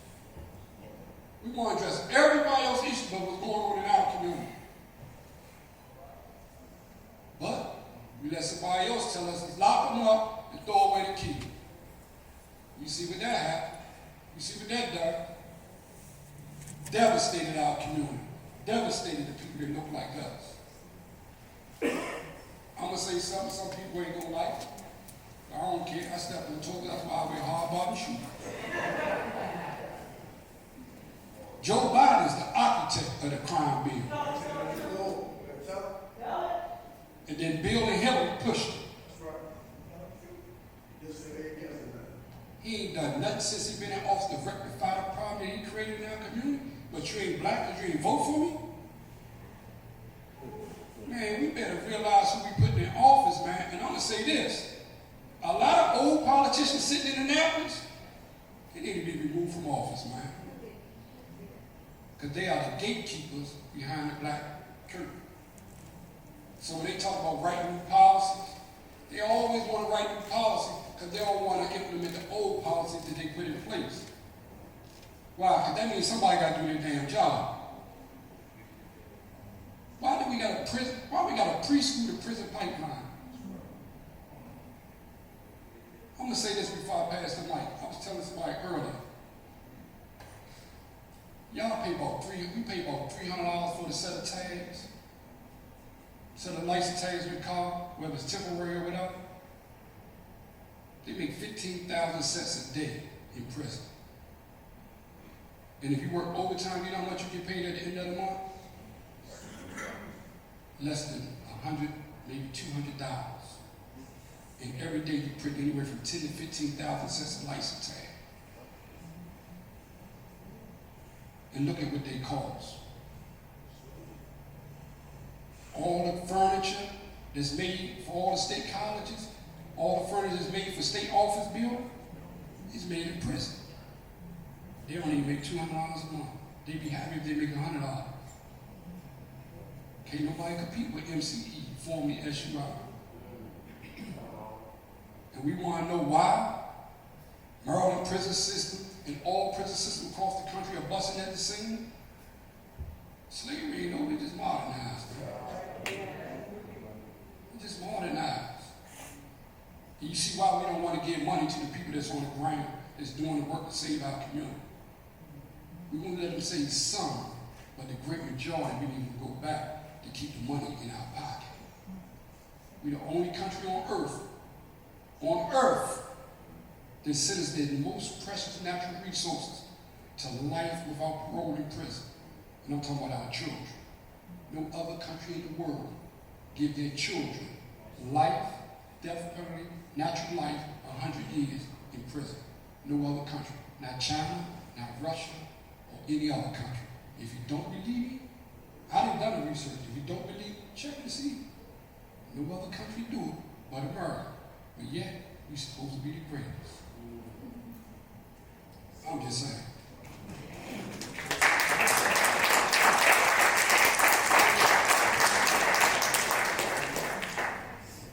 So, if we could really frame, and I know there are many problems, it's multifaceted, it's very complex. If we could start to put an overarching frame of what the real problem is, what would that be? And then, as a more of a descriptive response to that, what do you see as the direction of the solution? Just to get Maryland on the path in the right direction. The politically correct answer is lack of data and lack of statistics for the immediate need for the returning citizen and the families. But the core of it is lack of compassion, lack of empathy, lack of knowledge, lack of wanting to know, lack of wanting to forgive, lack of wanting to care. Just the plain and simple. Same question. I'm not going to say the data ain't there. The data dead. It's there.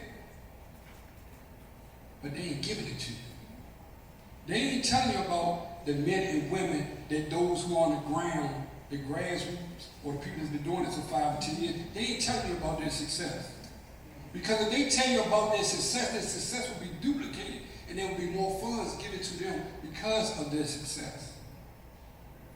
See, some people don't want to show you what success looked like because they mean they got to do their job and they got to keep making that which was successful. You got to fund the successful programs. All the programs that's successful, they are grassroots and they are small organizations, small groups of people that's doing this work, that's in re-entry, and they've been in re-entry for 5, 10, 15, 20 years, and they've been successful. Look at their numbers, look at their clients that came through, look at the people who they've helped get birth certificates, social security card, ID, jobs, have helped them get places to live, help them get their children back out of child protective services, help them get custody, visitation rights. The data is there, but it's hidden because if you see their success, the question becomes, why are they not being more funded and why are their programs being duplicated? Some people don't want us to see success. They just want to see they want us to see the shimmer of success. Just the glare of it. But man, we got to get down and look at the organizations, look at the community, look at the people that's been doing it in our county for years. I ain't talking about who just started doing this last year, who just started doing this 2 years. People ask me, how long you been doing re-entry? Since the day I was in prison. I say I really got serious about it because the guy was in prison ready to go home, and me and his brother used to be in a law library, and the guy pulled me up to the side, he said, turn me, I need your help. He was with me. I said, what you need my help for? Man, freedom ain't one of the books over there. That's what you need. You gotta get that book and find that freedom, because that's what I'm looking for. He said, nah, man, for real, serious, man. I said, what's going on? He said, man, I got a release date coming up. Say, I ain't got nowhere to go. I look and say, what? I say, man, you talk all the drugs you done sold on the streets, man. I say, man, I ain't got time to be joking, man. I'm serious. I looked at his eyes, and I seen a scared man. So I told him, I'm gonna give you my word, I'm gonna help. But if you ain't up in this library, I promise you, man, I'm gonna kick the dust off of my sandals like Jesus, and I'm gonna keep walking off the dust. Man, he was up there every day, and I was going through resources, I was going through phone books, I was going on the computer, everywhere I was writing people, and all that. Man, I helped him find a place to go, find some people that was helping, and man, it was then that I started my journey doing re-entry for men on the inside. And he tell you, man, I had a big old folder. I'm like, man, you come around when I reached and this stuff, you got life. I said, man, I ain't gonna be 50 in prison. And I got out before I was 50. And that's how my re-entry started. That's how my re-entry started. And I'm gonna tell you this, if you really want to know who truly believes in re-entry, it's in their heart. Look at the people who've been doing it for 5, 10, 15. If you've been doing this 10 years, 5 years, 20 years, yeah, you believe in this. You love this. This is what you do. If you lose sleep over re-entry, yeah. Man, listen. And he'll tell you, man, I want to have a child. I want to be in a relationship. The last 3 women, you know what they told me? You ain't got enough time to be in a relationship. You love to struggle too much. No exaggeration. They say you love to struggle, but you love the cause. You spend more time helping other people than you do with me. So October the 16th, I'll make 3 years I've been home. And now that end, man, I'm gonna step back a little bit. I'm gonna do my job and all that. But I gotta give myself some time, man. Because they told the truth to me. They say I love the cause more than I love them. And that's how you know somebody love what they do. Re-entry. It's really not re-entry, man. It's helping another brother, another sister, another fellow person who went through what I went through, man. Get their life back together, get their self back together, be with their family, man, and be a contributing member of our society. I don't want your money out that help. I tell you, the best thing you can do, man, is be as a positive example as you can out here and help the next person get out. Do for somebody else what I've done for you, man. Because as long as none of us going back, they're going to let some more of us out, man.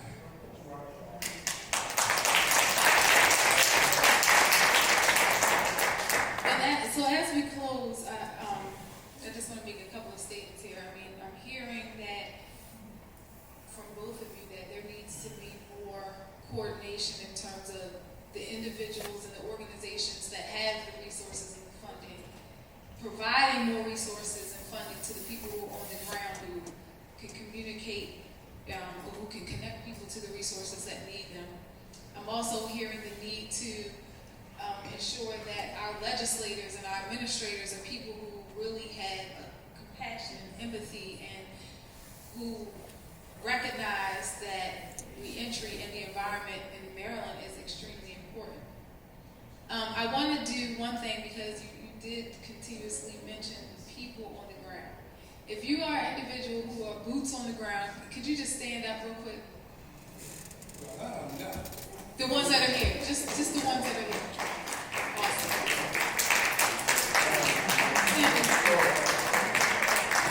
Yes, we want to recognize you. And so for those of you who see these individuals standing up, their boots on the ground, if you are an organization, because there are many organizations that lack the expertise of someone with the lived experience or the experience of navigating the communities in which they're trying to serve. These are the individuals that we need to be connecting to in this room. So as a call to action, I'm asking that we not only come to the conference to learn, to gain information, but also forge new partnerships and connections. That's why I'm so appreciative that the Maryland Statewide Alliance for Returning Citizens was created to bridge that gap, and would love to see all of those individuals that stood up, in addition to the ones that did not, start to join these networks so we can figure out how to collaborate, how to share, how to get our smaller nonprofits subcontracted out on the larger grants that our organizations are being awarded. as we close, Katina and Lonzo, I want you to give your final, if you could give your final word of advice that you would like to leave with the individuals that are here, what would you say? I said it, bridge the gap. I'm the assistant director at the Damascus House Restore program. We provide transitional housing for individuals returning home from incarceration. And I see it every day where there's a hole in this agency, a hole in that agency, where we can bridge it together and we can all form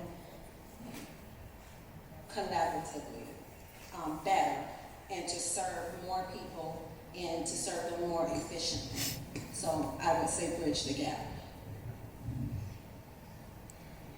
I'm gonna say this. I'm gonna draw a scenario.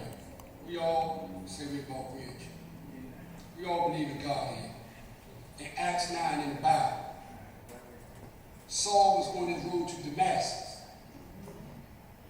If Saul was here today, Eric Berger or Aisha Gray would be prosecuted. He'd be classified as a serial killer or mass murderer. But on his road to Damascus, it said God knocked him off his horse. After that, you didn't hear from Saul for an extended period of time. When he returned, he was Paul, only person. He's second to only Jesus in the Bible. Only second to Jesus in the Bible. Think about that for a minute. A mass murderer, serial killer. Only person spoken about more of him in the Bible is Jesus. If God seen fit to give Saul a second chance, change his life, and look at what he had done for the Christian faith, why we ain't doing it? See, stop all this faking. Get out of my way. I'm about this work. Just like I was doing it when I was in the street, I'm doing it now. This time I'm using it for something positive. Man, get out of our way. Because we truly about second chance, and this ain't about the money. It's about that we genuinely want to see another man, another woman, another child with a second chance, and we don't want to see him go through what weaknesses do. God gave us a second chance, and those of us who are on the ground and been doing it for years, do it because we love it, yeah, we modern day Pauls. And if you ain't trying to help us, just step to the side and point us to the person who needs your help. We don't need no more obstacles. We don't need no more roadblocks. If you don't know what you're doing and you're in this space, ask somebody. Don't be afraid to ask somebody to help you or show you some of the ropes in this reentry process. And I know I need help, and I'm always asking, even though I got lived experience. There's nothing wrong with asking for some help, regardless of who you are. And the people who've been doing this for 5, 10, 15, 20 years, they'll be willing to give you all the advice and assistance that you need as long as they know that you are genuinely concerned about this cause. We ain't playing checkers, we playing chess because somebody's life is involved. Let me say that again. We are not playing checkers, we are playing chess because someone's life is involved. There are children, there are fathers, there are mothers, there are daughters, there are grandparents, and there are our communities. The house of fire, man. We can't be playing cards. If you want to solve this violence issue in our community, you want to stop this carjacking, they say 4,000 cars have been stolen in Prince George's County a year alone. You want to stop some of that? Start giving these men and women who come out of these prisons a job where they can make a meaningful living and pay their bills. And put them out here, man. Put them out in these corners, put them out in these streets where they grew up at, where they got their name from, and see what happened. And see some of the changes that they can make in their community. I ain't saying we can save everybody. Let me get that clear. But I promise you, we can put a dent in it. But all you gotta be willing to do, man, is give us the opportunity. Give us the tools that we ask for. Because don't put us out there and don't give us a tool, expect us to create a miracle. Them days are over. give us the tools we ask for and put us out there and watch what we do. And we ain't asking for no big rewards out of this situation. Because this is serious work now. When you see somebody been doing this 5, 10, 15 years, you know that they really love this. And this ain't about no money. This ain't about no accolades. Because if that's the case, I can hang out on the corner and I can find a whole group of flunkies that'll praise me all day long. So it ain't about that. It's because I genuinely changed my life and I want to see somebody else change their life now. This is what we got to do.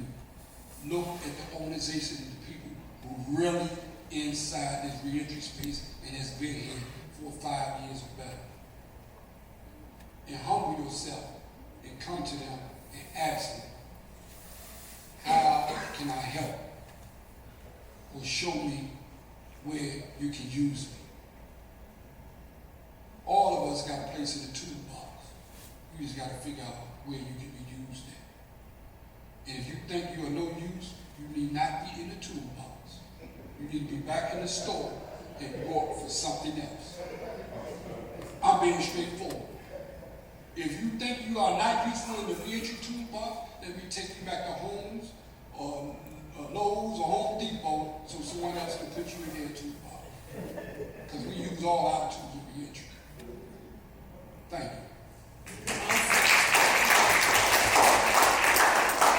Well, I want to first congratulate everybody here for staying all the way to the end. This will conclude our lightning round. My call to action to you is going to be, do not keep this information to yourself. When you go back to your job, your organizations, please share something you've heard and figure out how you can connect with someone from another organization so we can really, really, really make an improvement in the state of Maryland. Thank you so much. It's been a pleasure.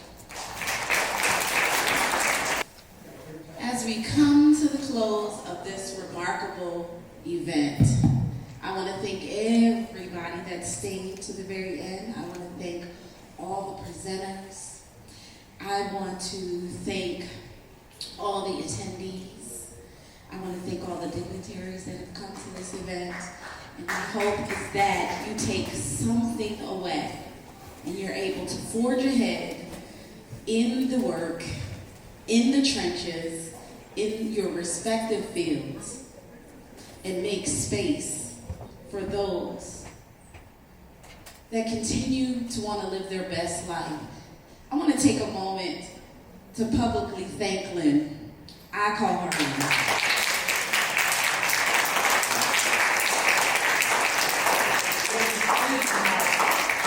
As the executive director of an agency, I like to stay in the background of things. I don't like to be in the forefront of anything.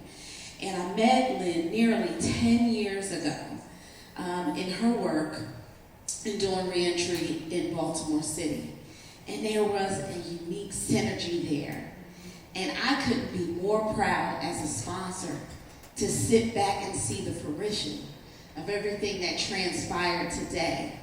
There was fluidity, there was conviction, there was hope, and there was a vision for us in moving forward. And I'm so grateful to you as my colleague, as my esteemed colleague, as my sister, as my friend. Thank you, and we can't wait to do this again next year. I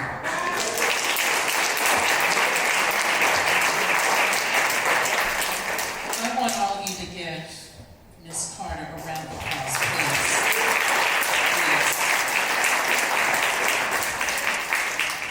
And for those of you that have had the opportunity to get to know me, you know I'm a crybaby, so I already prepared myself. A couple of things that I want to share, because I know you guys have stuck it out, and I appreciate each and every one of you. So, right, when Tish and I met about a decade ago now, I mean, it's 2023, it's been about a decade. She and I were both in the domestic violence space, and then at the beginning of that 10 years, I also ended up working in the reentry space as well. So I want to help paint the narrative here. We're talking about My Covenant Place, which is a victim support program. Then through the evolution of Tisha's work, she started incorporating support for abusers, offenders, realizing that they needed help. In the course of my work, I went from the domestic violence space and started working more with individuals that had faced tragedies in society and ended up in the justice system, right? This is not by accident. I am a spiritual person, like I think mostly everybody here in this room is. And watching the story unfold, all of us being a part of each other's journey, is not by accident. It's not by accident. The fact that I got the call on my 16th birthday that my father had been carted off from federal court into federal prison was also not by accident either. So if I can leave any of you with this, sometimes we are allowed to transform our pain into passion, into purpose. No, I did not spend any time in jail or in prison. Not physically, but vicariously I did through my father. So, as Alonzo said, and so many others have said, working together for a successful return, that's why we're here. And so to whatever degree that you have, strength, energy that you have to lend to this work of healing, continue to stay in the fight. Because I'm telling you, when you put your marching boots on, it is war. It is war. But I'm going to tell you something else. We are going to win the war.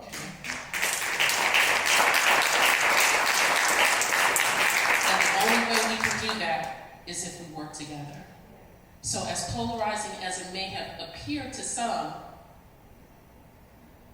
but it actually makes sense. Balance is here in this room. So I don't want to belabor any more of my comments. I appreciate each and every one of you. Thank you so much, and we look forward to seeing you next year.